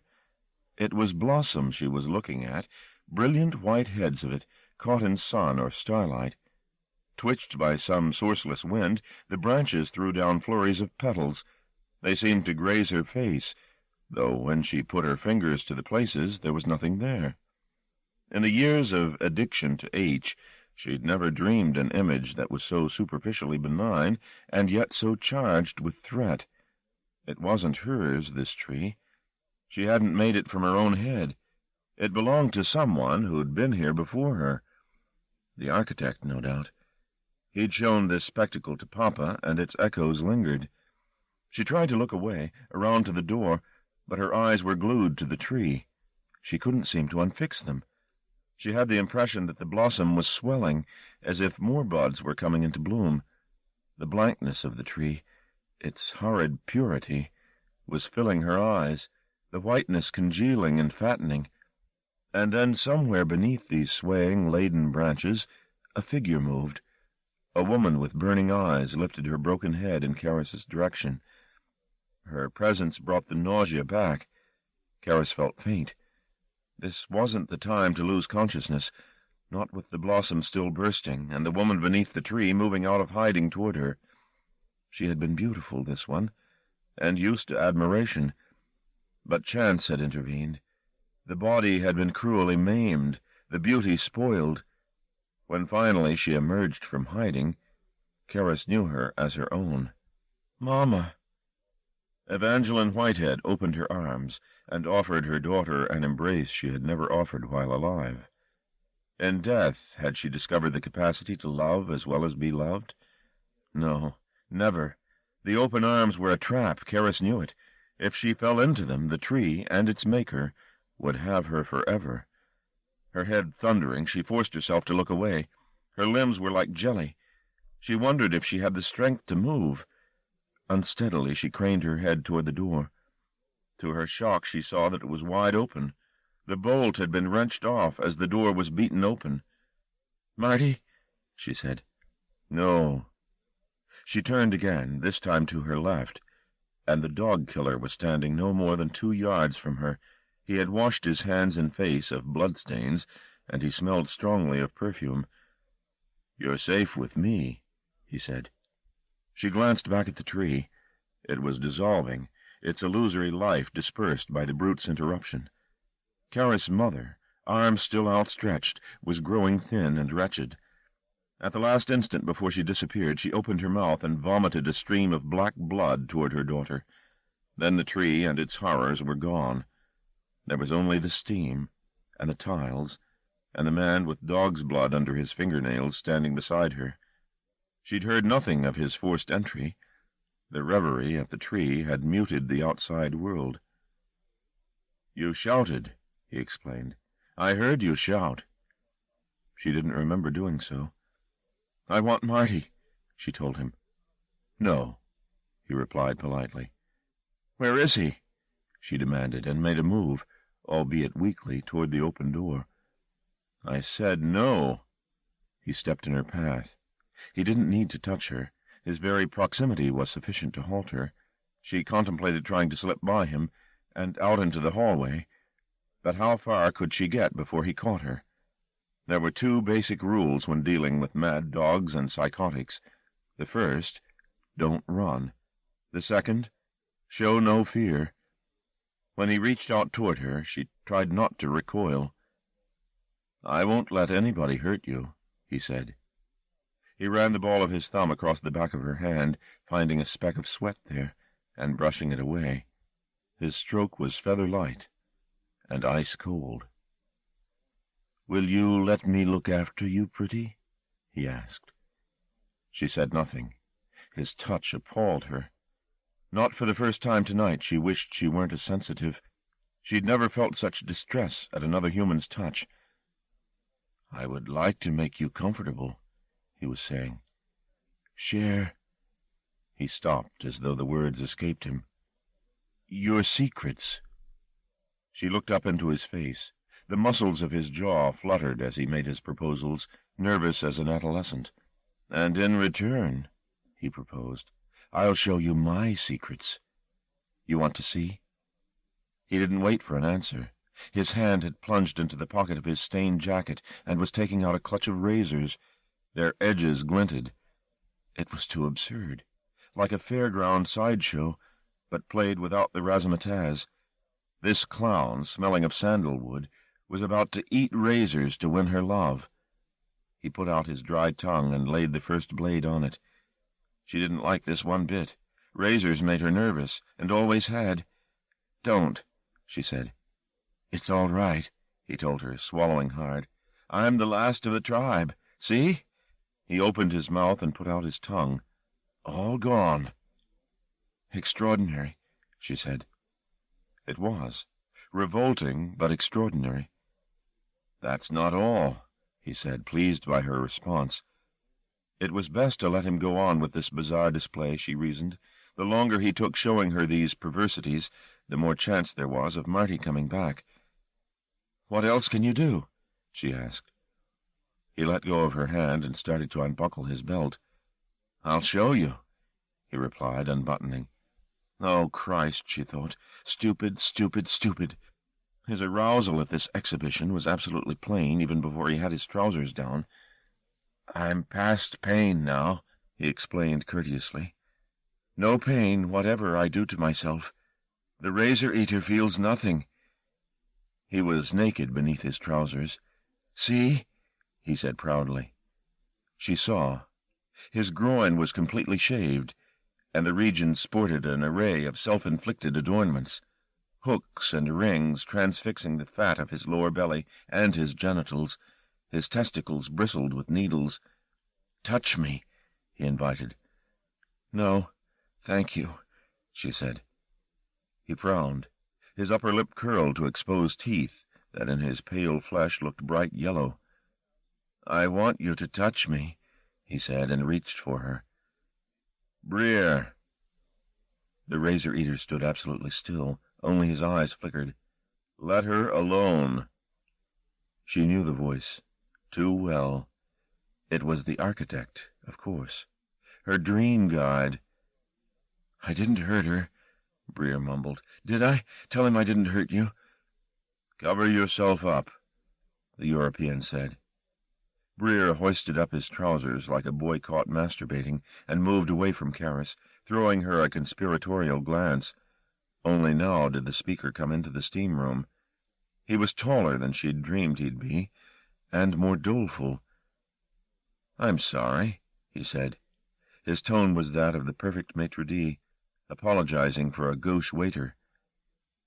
"She was sick," Breer said. "That's why I broke in." "Sick?" "Talking to the wall," he blustered. "Calling after her mother." The architect understood the observation immediately. He looked at Karis keenly. "So you saw?"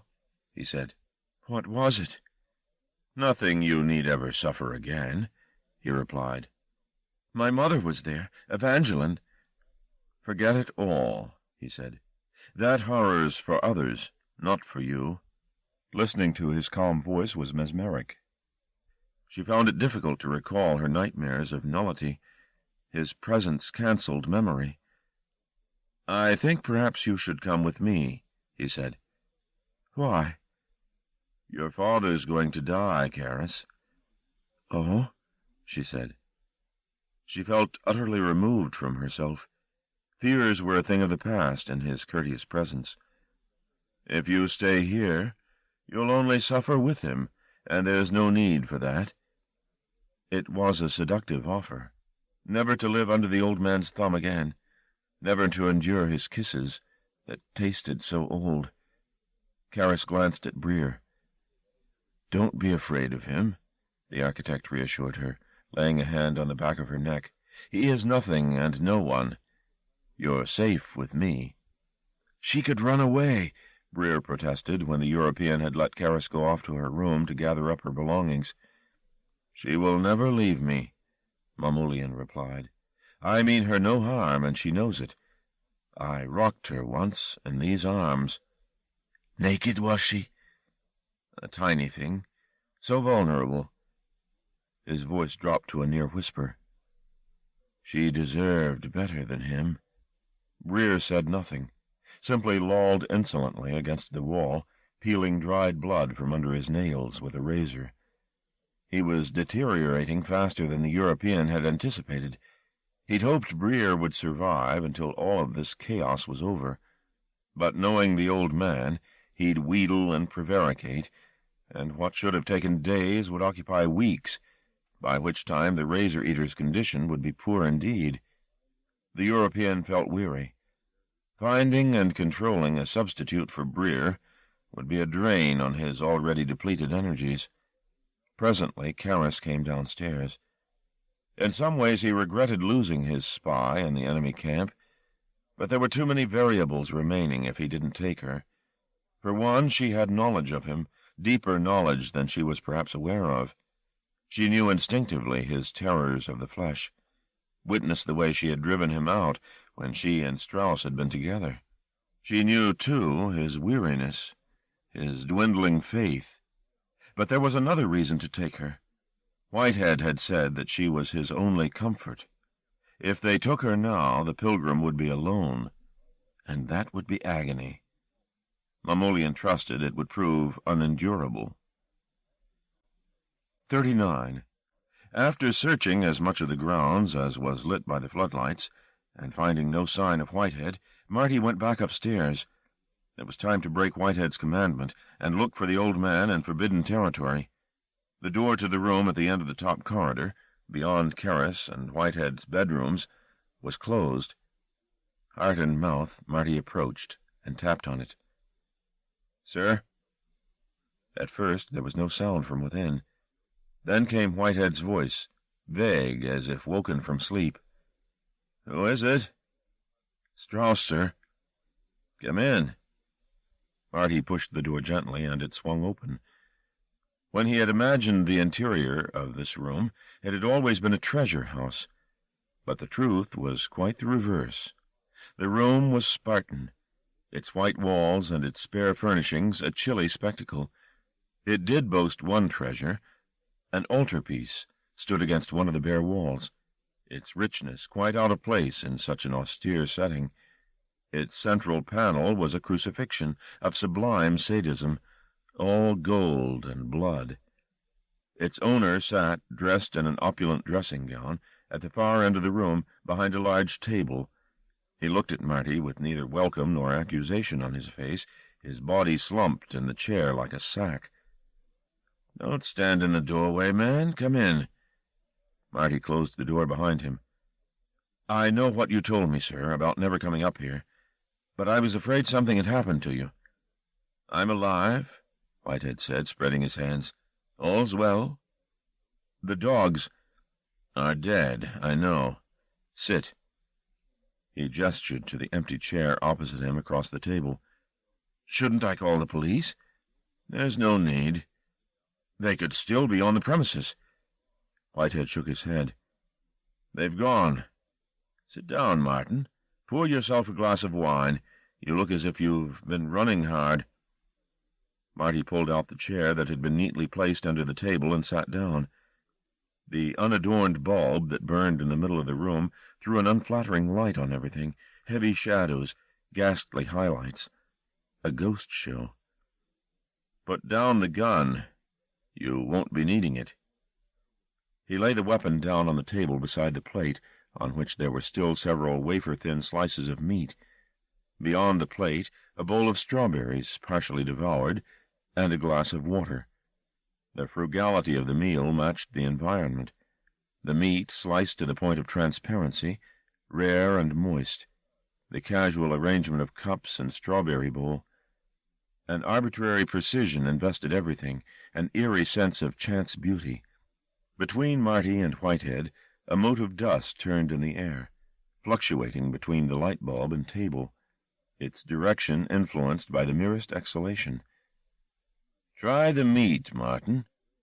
"I'm not hungry." "It's superb. My guest brought it." "You know who they are, then?" "Yes, of course. Now eat." Reluctantly, Marty cut a piece of the slice in front of him and tasted it. The texture dissolved on the tongue, delicate and appetizing. "Finish it off," Whitehead said. Marty did as the old man had invited. The night's exertions had given him an appetite. A glass of red wine was poured for him. He drank it down. "Your head's full of questions, no doubt," Whitehead said. "Please ask away. I'll do my best to answer." "Who are they?" he asked. "Friends. They broke in like assassins. Is it not possible that friends, with time, can become assassins?" Marty hadn't been prepared for that particular paradox. "One of them sat where you're sitting now." "How can I be your bodyguard if I don't know your friends from your enemies?" Whitehead paused and looked hard at Marty. "Do you care?" he asked after a beat. "You've been good to me," Marty replied, insulted by the inquiry. "What kind of cold-hearted bastard do you take me for?" "My God!" Whitehead shook his head. "Marty, explain to me. I want to help." "Explain what?" "How you can invite a man who wants to kill you to eat dinner with you." Whitehead watched the dust mote turning between them. He either thought the question beneath contempt or had no answer for it. "You want to help me?" he said eventually. "Then bury the dogs." "Is that all I'm good for?" "The time may come—" "So you keep telling me," Marty said, standing up. He wasn't going to get any answers, that much was apparent. Just meat and good wine. Tonight that wasn't enough. "Can I go now?" he asked, and without waiting for a reply, turned his back on the old man and went to the door. As he opened it, Whitehead said, "Forgive me," very quietly. So quietly, in fact, that Marty wasn't sure whether the words were intended for him or not. He closed the door behind him and went back through the house to check that the intruders had indeed gone. They had. The steam room was empty. Caris had obviously returned to her room. Feeling insolent, he slipped into the study and poured himself a treble whiskey from the decanter, and then sat in Whitehead's chair by the window, sipping and thinking. The alcohol did nothing for the clarity of his mind. It simply dulled the ache of frustration he felt. He slipped away to bed before dawn described the ragged bundles of fur on the lawn too distinctly. Chapter 7. No Limits. 40. It was no morning for burying dead dogs. The sky was too high and promising. Jets trailing vapor crossed to America. The woods budded and winged with life. Still, the work had to be done, however inappropriate. Only by the uncompromising light of day was it possible to see the full extent of the slaughter. In addition to killing the dogs around the house, the intruders had broken into the kennels and systematically murdered all its occupants, including Bella and her offspring. When Marty arrived at the kennels, Lillian was already there. She looked as though she had been weeping for days. In her hand she cradled one of the pups. Its head had been crushed, as if in a vice. "Look," she said, proffering the corpse. Marty hadn't managed to eat anything for breakfast. The thought of the job ahead had taken the edge off his appetite. Now he wished he'd forced something down. His empty belly echoed on itself. He felt almost light-headed. "If only I'd been here," she said. "You probably would have ended up dead yourself," he told her. It was the simple truth. She laid the pup back on the straw and stroked the matted fur of Bella's body. Marty was more fastidious than she. Even wearing a pair of thick leather gloves, he didn't want to touch the corpses. But whatever he lacked in respect he made up for in efficiency, using his disgust as a spur to hurry the work along. Lillian, though she had insisted on being there to help, was useless in the face of the fact. All she could do was watch while Marty wrapped the bodies in black plastic refuse bags, loaded the forlorn parcels into the back of the jeep, and then drove this makeshift hearse across to a clearing he'd chosen in the woods. It was here that they were to be buried, at Whitehead's request, out of sight of the house. He'd brought 2 spades, hoping that Lillian would assist, but she was clearly incapable. He was left to do it single-handed, while she stood, hands thrust into the pockets of her filthy anorak, staring at the leaking bundles. It was difficult work. The soil was a network of roots crisscrossing from tree to tree, and Marty soon worked up a sweat, hacking at the roots with the blade of his spade. Once he dug a shallow grave, He rolled the bodies into it and began to shovel the earth back on top of them. It rattled on their plastic shrouds, a dry rain. When the filling was done, he patted the soil into a rough mound. "I'm going back to the house for a beer," he told Lillian. "You coming?" She shook her head. "Last respects," she muttered. He left her among the trees and headed back across the lawn to the house. As he walked, he thought of Karis. She must be awake by now, surely, though the curtains at the window were still drawn. How fine to be a bird, he thought, to peer through a gap in the curtains and spy on her stretching naked on the bed, sloth that she was, her arms thrown up above her head, fur at her armpits, fur where her legs met. He walked into the house wearing a smile and an erection. He found Pearl in the kitchen, told her he was hungry, and went upstairs to shower. When he came down again, she had a cold spread laid out for him. Beef, bread, tomatoes. He dug in with a will. "Seen Karis this morning?" he asked, mouth crammed. "No," she replied. She was at her most uncommunicative today, her face pinched up with some fermenting grievance. He wondered, watching her move around the kitchen, what she was like in bed. For some reason he was full of dirty thoughts today, as if his mind, refusing to be depressed by the burial, was eager for uplifting sport. Chewing on a mouthful of salted beef, he said, "Was it veal you fed the old man last night?" Pearl didn't look up from her labors as she said, "He didn't eat last night. I left fish for him, but he didn't touch it." "But he had meat," Marty said. "I finished it off for him, and strawberries." "He must have come down and got those for himself. Always strawberries," she said. "He'll choke on them one of these days." Now Marty came to think of it. Whitehead had said something about his guest providing the meat. "It was good, whatever it was," he said. "None of my doing," Pearl said, offended as a wife discovering her husband's adultery. Marty put the conversation to rest. It was no use trying to raise her spirits when she was in this kind of mood. The meal finished, he went up to Karis' room. The house was pin-drop still. After the lethal farce of the previous night, it had regained its composure. The pictures that lined the staircase, the carpets underfoot, all conspired against any rumor of distress. Chaos here was as unthinkable as a riot in an art gallery. All precedent forbade it. He knocked on Karis' door lightly. There was no answer, so he knocked again, more loudly this time. "Karis?" Perhaps she didn't want to speak to him. He'd never been able to predict from one day to the next whether they were lovers or enemies. Her ambiguities no longer distressed him, however. It was her way of testing him, he guessed, and it was fine by him as long as she finally admitted that she loved him more than any other fucker on the face of the earth. He tried the handle. The door wasn't locked. The room beyond was empty. Not only did it not contain Karis, it contained no trace of her existence there. Her books, her toiletries, her clothes, her ornaments, everything that marked out the room as hers, had been removed. The sheets had been stripped from the bed, the pillowcases from the pillow. The bare mattress looked desolate. Marty closed the door and started downstairs.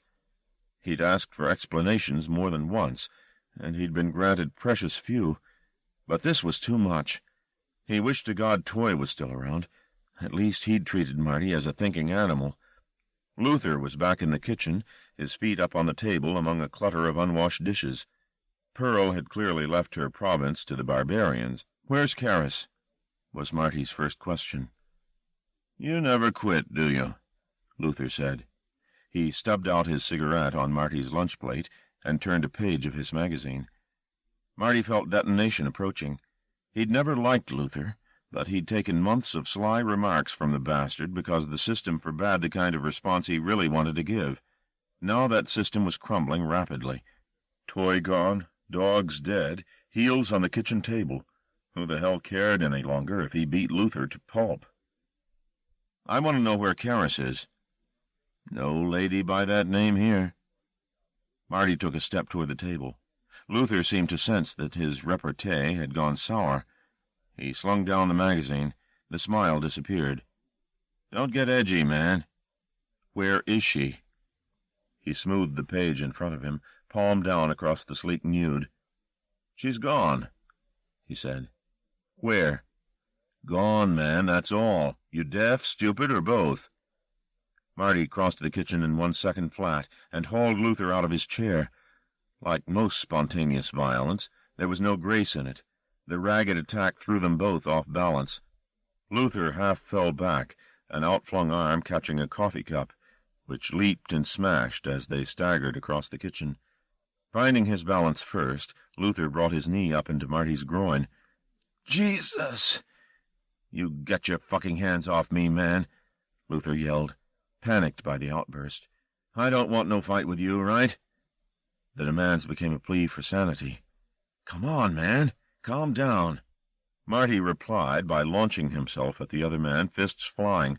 A blow, more chance than intention, connected with Luther's face, and Marty followed through with 3 or 4 punches to stomach and chest. Luther, stepping back to avoid this assault, slid in cold coffee and fell. Breathless and bloodied, he stayed down on the floor where he was safe, while Marty, eyes streaming from the blow to his balls, rubbed his aching hands. "Just tell me where she is," he gasped. Luther spat out a wad of blood-tinted phlegm before speaking. "You're out of your fucking mind, man, you know that? I don't know where she's gone. Ask the big white father. He's the one who feeds her fucking heroin." Of course. In that revelation lay the answer to 6 mysteries. It explained her reluctance to leave the old man. It explained her lassitude, too. That inability to see beyond the next day, the next fix. "And you supply the stuff, is that it?" "Maybe I do. But I never addicted her, man. I never did that. That was him. All along it was him. He did it to keep her. To fucking keep her. Bastard." It was spoken with genuine contempt. "What kind of father does that? I tell you, that fucker could teach us both a few lessons in dirty tricks." He paused to finger the inside of his mouth. He clearly had no intention of standing up again until Marty's bloodlust had subsided. "I don't ask no questions," he said. "All I know is I had to clear out her room this morning. Where's her stuff gone?" He didn't answer for several seconds. "Burned, most of it," he said finally. "In God's name, why?" "Old man's orders. You finished?" Marty nodded. "I finished." "You and I," Luther said, "we never liked each other from the start. You know why?" "Why?" "We're both shit," he said grimly. "Worthless shit. Except I know what I am. I can even live with it. But you poor bastard. You think if you brown-nose around long enough, one of these days someone's going to forgive you your trespasses." Marty snorted mucus into his hand and wiped it on his jeans. "Truth hurt?" Luther jibed. "All right," Marty came back.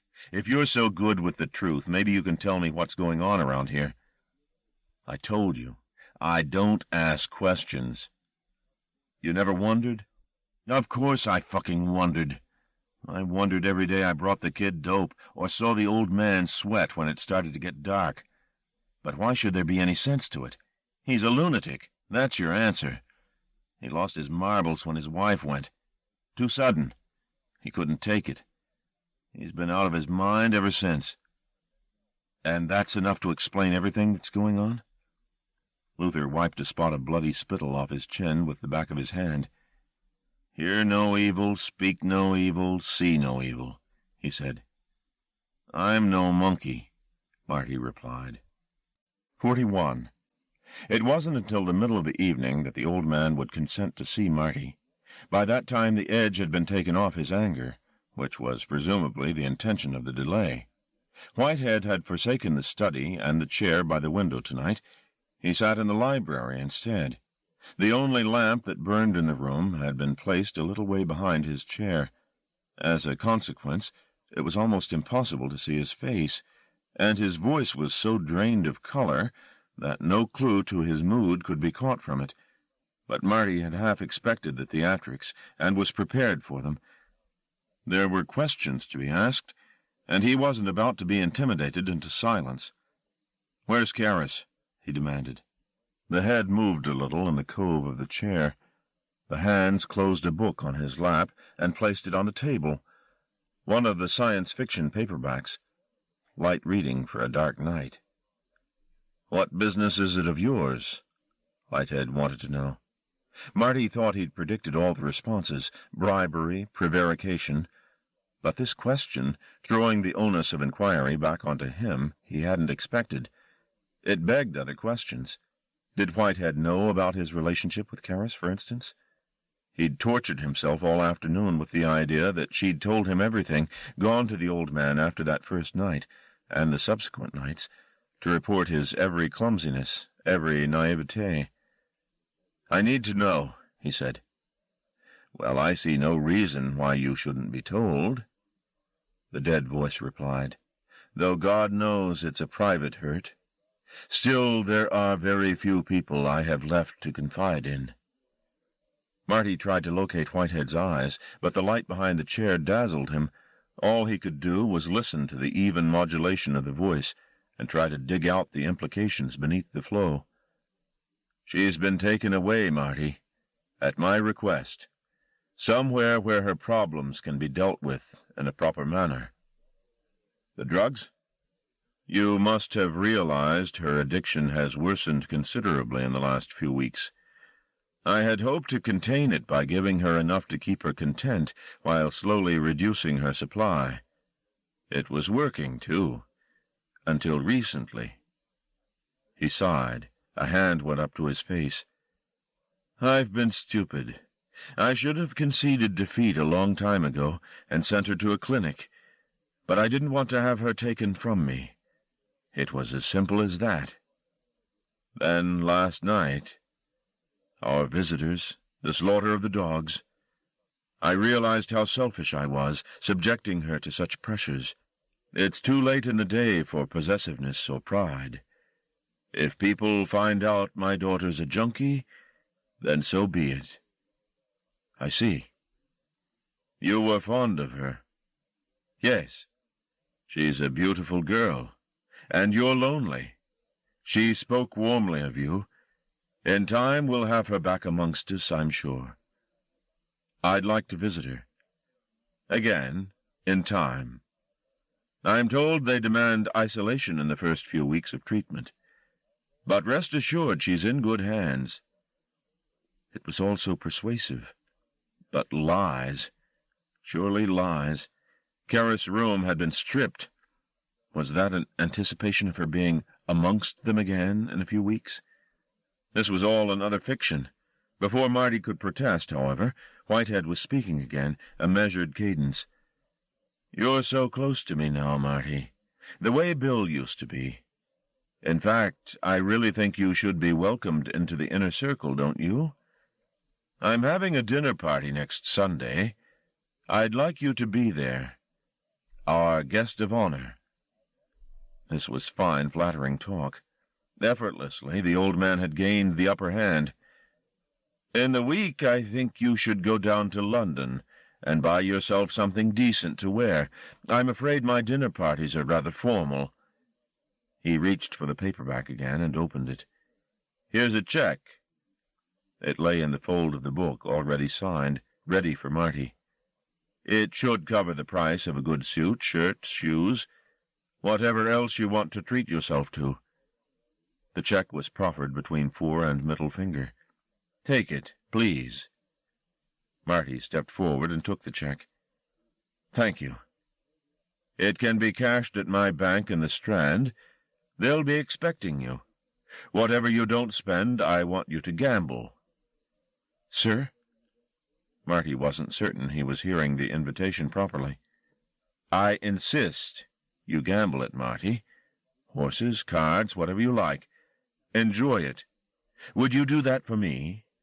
And when you come back, you can make an old man envious with tales of your adventures." So it was bribery, after all. The fact of the check made Marty more certain than ever that the old man was lying about Karras, but he lacked the courage to press the issue. It wasn't just cowardice, however, that made him hold back. It was burgeoning excitement. He had been bribed twice, once with the money, again with the invitation to gamble it. It was years since he'd had a chance like this.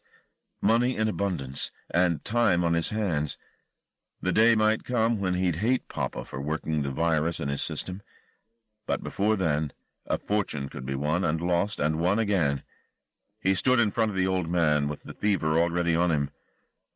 "You're a good man, Strauss." Whitehead's words rose from the shadowed chair like a prophet's from a cleft rock. Though he couldn't see the potentate's face, Marty knew he was smiling. 42. Despite her years on the Sunshine Island, Caris had a healthy sense of reality. Or had, until they took her to that cold, bare house on Caliban Street. There nothing was certain any more. It was Mamoulian's doing. That, perhaps, was the only thing that was certain. Houses weren't haunted, only human minds. Whatever moved in the air there, or flitted along the bare boards with the dust bowls and the cockroaches, whatever scintillated like light on water at the corners of her eyes, it was all of Mamoulian's manufacture. For 3 days after her arrival at the new house, she had refused even to speak to her host or captor, whichever he was. She couldn't recall why she'd come, but she knew he'd conned her into it, his mind breathing at her neck, and she'd resented his manipulations. Breer, the fat one, had brought her food, and on the second day dope, too, but she wouldn't eat or say a word. The room they'd locked her in was quite comfortable. She had books, and a television, too, but the atmosphere was too unstable for her to be at ease. She couldn't read, nor could she watch the inanities on the box. Sometimes she found it difficult to remember her own name. It was as if his constant proximity was wiping her clean. Perhaps he could do that. After all, he'd got into her head, hadn't he? Surreptitiously wormed his way into her psyche, God knows how many times.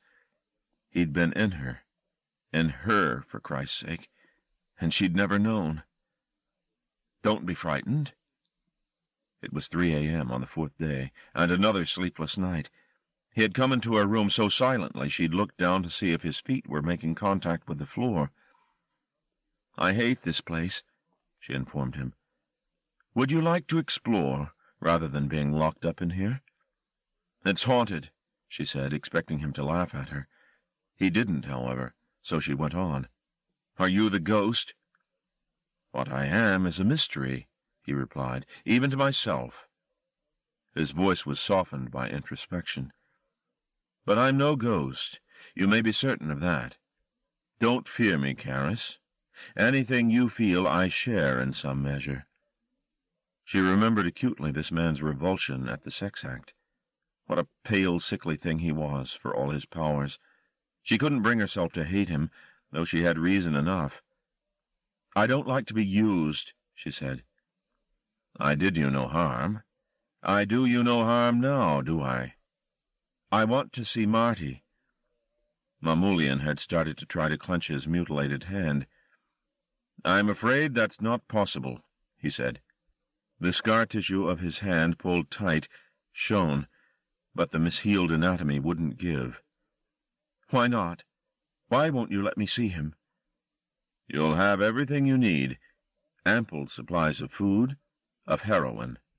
It suddenly crossed her mind that Marty might be on the European's execution list, might, in fact, already be dead. "Please don't harm him," she said. "Thieves come and thieves go," he replied. "I can't be responsible for what happens to him." "I'll never forgive you," she said. "Yes, you will," he replied, his voice so soft now it was practically illusory. "I'm your protector now, Caris. Had I been allowed, I would have nurtured you from childhood, and you would have been spared the humiliations he's made you suffer. But it's too late. All I can do is shelter you from further corruption." He gave up trying to make a fist. She saw how the wounded hand disgusted him. He would cut it off if he could, she thought. It's not just sex he loathes, it's flesh. "No more," he said, apropos of the hand, or debate, or nothing at all.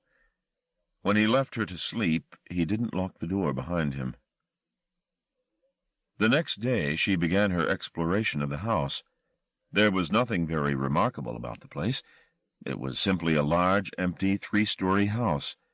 In the street beyond the dirty windows, ordinary people passed by, too locked in their heads even to glance around. Though her first instinct was to knock on the glass, to mouth some appeal to them, the urge was easily conquered by reason. If she slipped away, what would she be escaping from, or to? She had safety here, of a kind, and drugs. Though at first she resisted them, they were too attractive to flush away down the toilet. And after a few days of the pills, she gave in to the heroin, too. It came in steady supply, never too much, never too little, and always good stuff. Only Breer, the fat one, upset her. He would come some days and watch her, his eyes sloppy in his head like partially poached eggs. She told Mamoulian about him, and the next day he didn't linger, just brought the pills and hurried away. And the days flowed into one another, and sometimes she didn't remember where she was, or how she'd got here. Sometimes she remembered her name, sometimes not.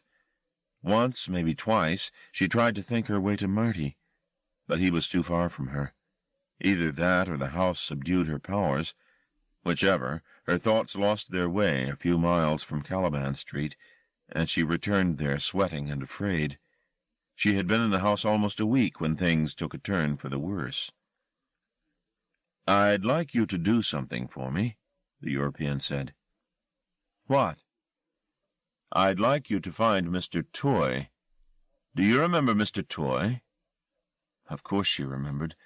Not well, but she remembered. His broken nose, those cautious eyes that had always looked at her so sadly. "Do you think you could locate him?" "I don't know how to." "Let your mind go to him. You know the way, Karis." "Why can't you do it?" "Because he'll be expecting me. He'll have defenses, and I'm too tired to fight with him at the moment."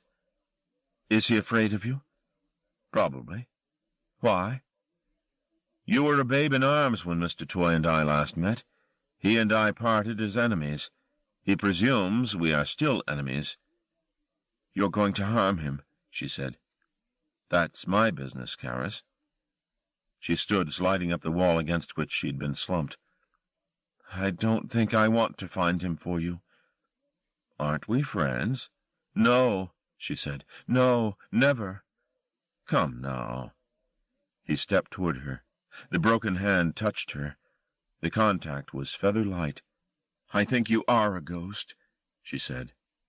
She left him standing in the corridor and went up to the bathroom to think this through, locking the door behind her. She knew without a shadow of a doubt that he'd harm Toy if she led him to the man. "Karis," he said quietly. He was outside the bathroom door. His proximity made her scalp creep. "You can't make me," she said.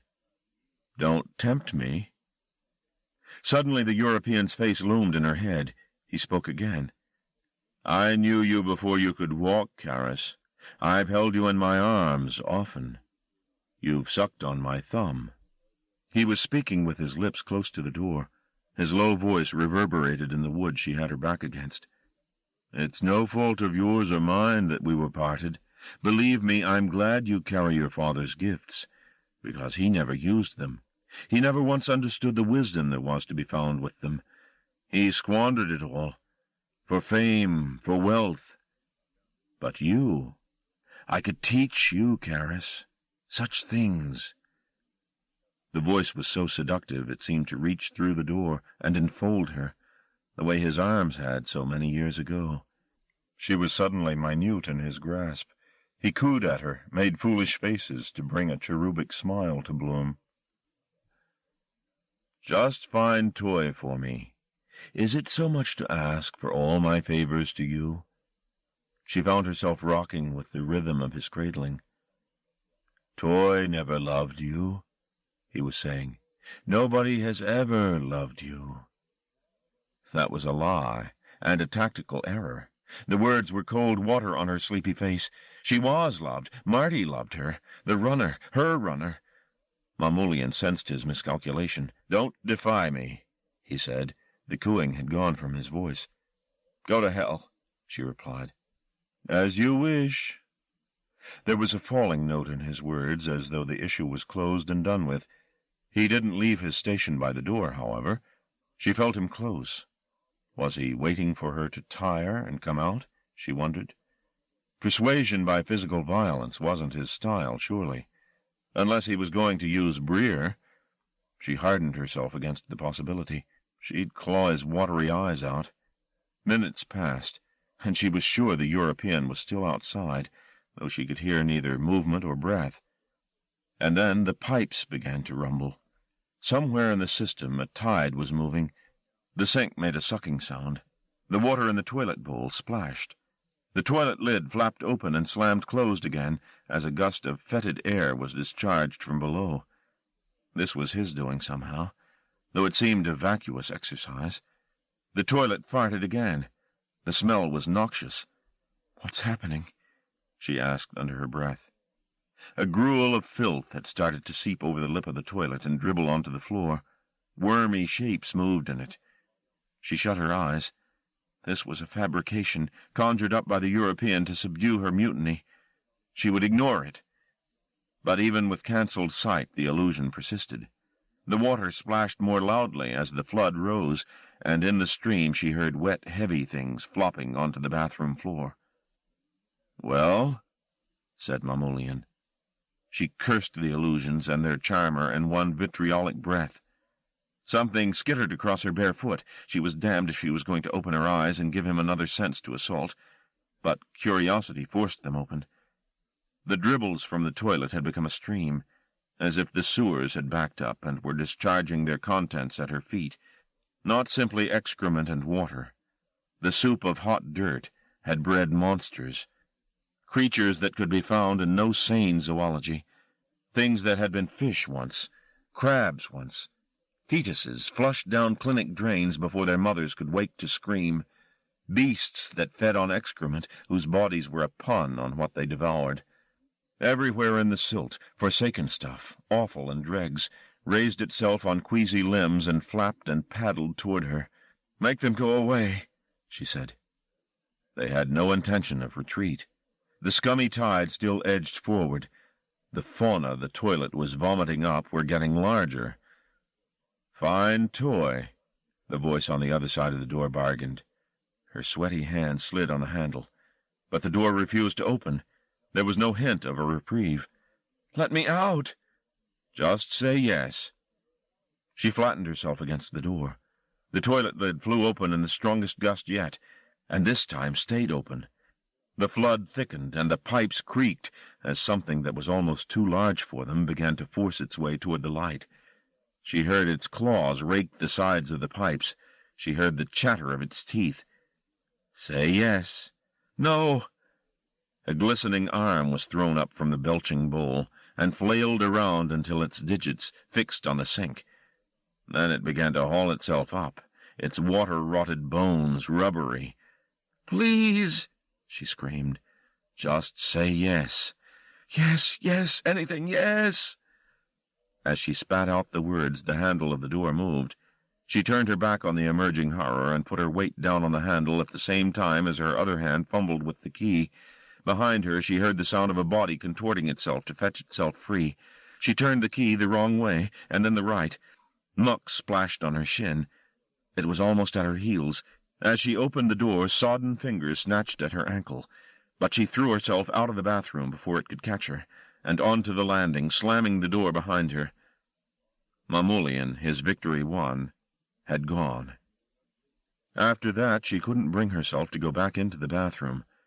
At her request, the razor-eater supplied a bucket for her to use, which he brought and took away again with reverence. The European never spoke of the incident again. There was no need. That night she did as he had asked her. She opened up her head and went to look for Bill Toy, and within a matter of minutes she found him. So soon after did the last European. 43. Not since the halcyon days of his big wins at the casinos had Marty possessed so much money as he did now. £2,000 was no fortune to Whitehead, but it raised Marty to blind heights. Perhaps the old man's story about Carris had been a lie. If so, he'd wheedle the truth out of him in time. Slowy, slowy, catchy monkey, as Fever used to say. What would Fever say to see Marty now, with money lapping at his feet? He left the car near Euston and caught a cab to the Strand to cash the cheque. Then he went in search of a good evening suit. Whitehead had suggested an outfitter off Regent Street. The fitters treated him with some brusqueness at first, but once he showed them the color of his money, the tune changed to sycophancy. Curbing his smiles, Marty played the fastidious buyer. They fawned and fussed. He let them. Only after 3/4 of an hour of their fey attentions did he alight on something he liked. A conservative choice, but immaculately styled. The suit and the accompanying wardrobe, shoes, shirts, a selection of ties, bit more deeply into the cash than he'd anticipated, but he let it go like water through his fingers. The suit and one set of accoutrements he took with him. The rest he had sent to the sanctuary. It was lunchtime when he emerged, and he wandered around looking for somewhere to eat. There had been a Chinese restaurant on Gerrard Street that he and Charmaine had frequented whenever funds allowed. He returned there now. Though its facade had been modernized to accommodate a large neon sign, the interior was much the same. The food was as good as he remembered. He sat in splendid isolation and ate and drank his way through the menu, happy to play the rich man to the hilt. He ordered 6 cigars after the meal, downed several brandies, and tipped like a millionaire. Papa would be proud of me, he thought. When he was full, drunk, and satisfied, he headed out into the balmy afternoon. It was time he followed the rest of Whitehead's instructions. He made his way through Soho, wandering for a few minutes until he found a betting office.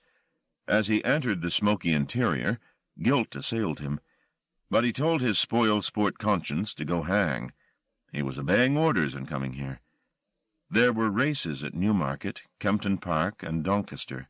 Each name evoked some bittersweet association, and he bet freely on every one on the board. Soon the old enthusiasm had killed the last smidgen of guilt. It was like living, this game, but it tasted stronger.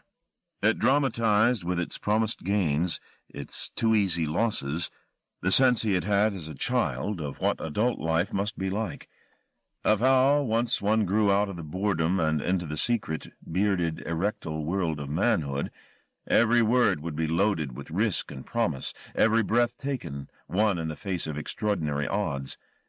At first the money dribbled away from him. He didn't bet heavily, but the frequency of the losses began to dwindle his reserves. Then, 3/4 of an hour into the session, things took a turn for the better. Horses he plucked from thin air romped home at ridiculous odds, one after the other. In one race he made back what he'd lost in the previous 2, and more. The enthusiasm turned to euphoria. This was the very feeling he'd tried so hard to describe to Whitehead, of being in charge of chance. Finally, the wins began to bore him. Pocketing his winnings without taking any proper account of them, he left. The money in his jacket was a thick wedge. It ached to be spent. On instinct, he sauntered through the crowds to Oxford Street, selected an expensive shop, and bought a £900 fur coat for Charmaine, then hailed a cab to take it to her. It was a slow journey. The wage slaves were beginning to make their escape, and the roads were snarled, but his mood forbade irritation. He had the taxi drop him off at the corner of the street because he wanted to walk the length of it. Things had changed since he'd last been here, 2.5 months before. Early spring was now early summer. Now, at almost 6 in the evening, the warmth of the day hadn't dissipated. There was growing time in it still. Nor, he thought, was it just the season that had advanced, become riper. He had, too. He felt real. God in heaven, that was it.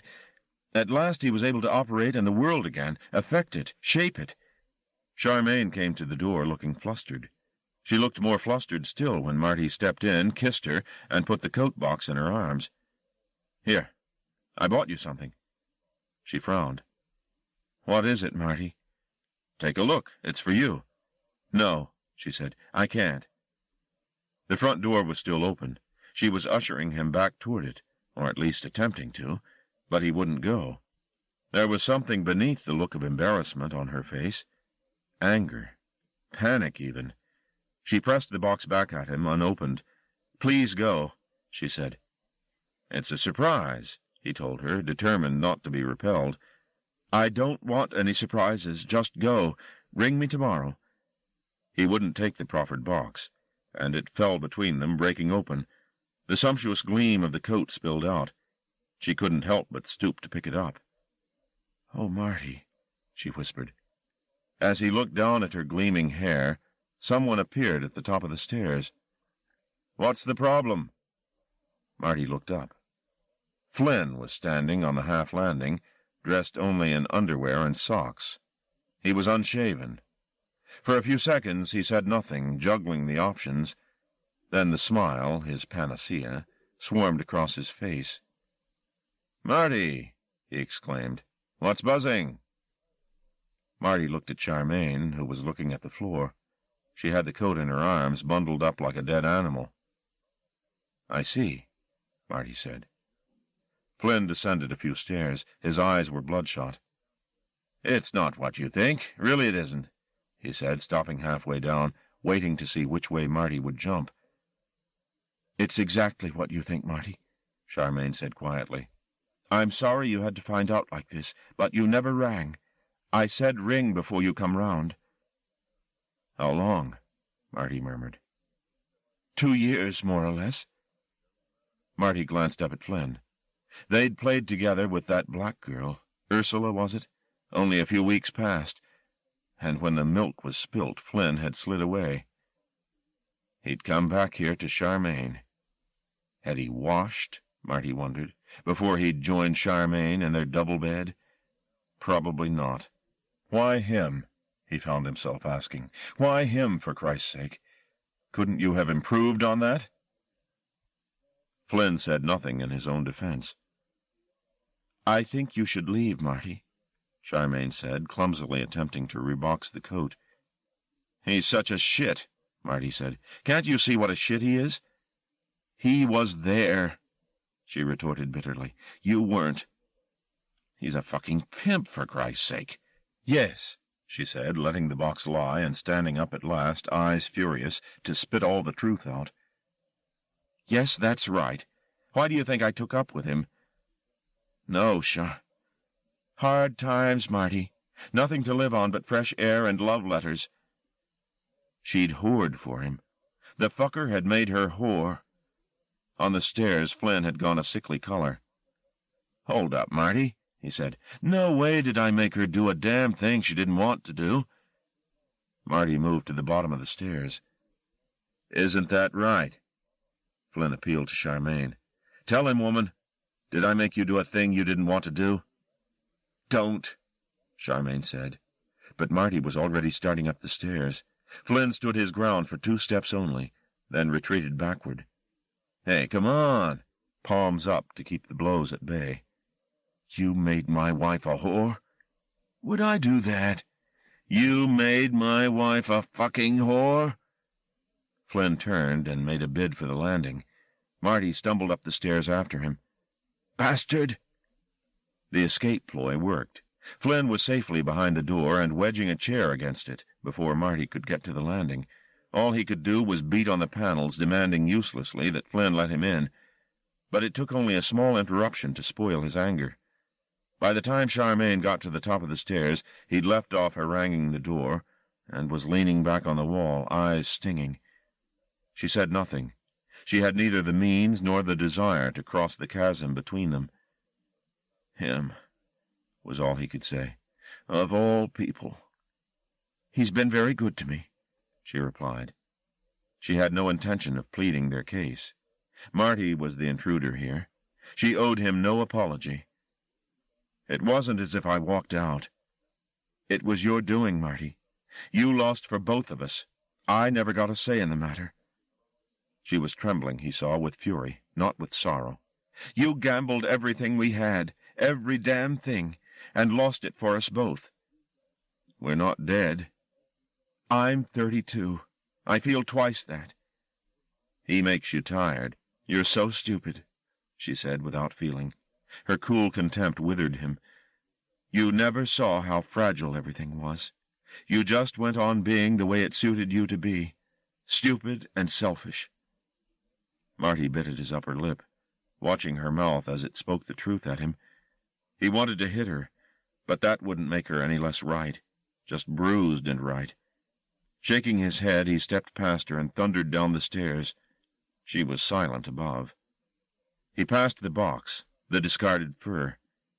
They could fuck on it, he thought. Flynn would like that. He picked up the bag containing his suit and left. The glass in the window rattled. He slammed the door so hard.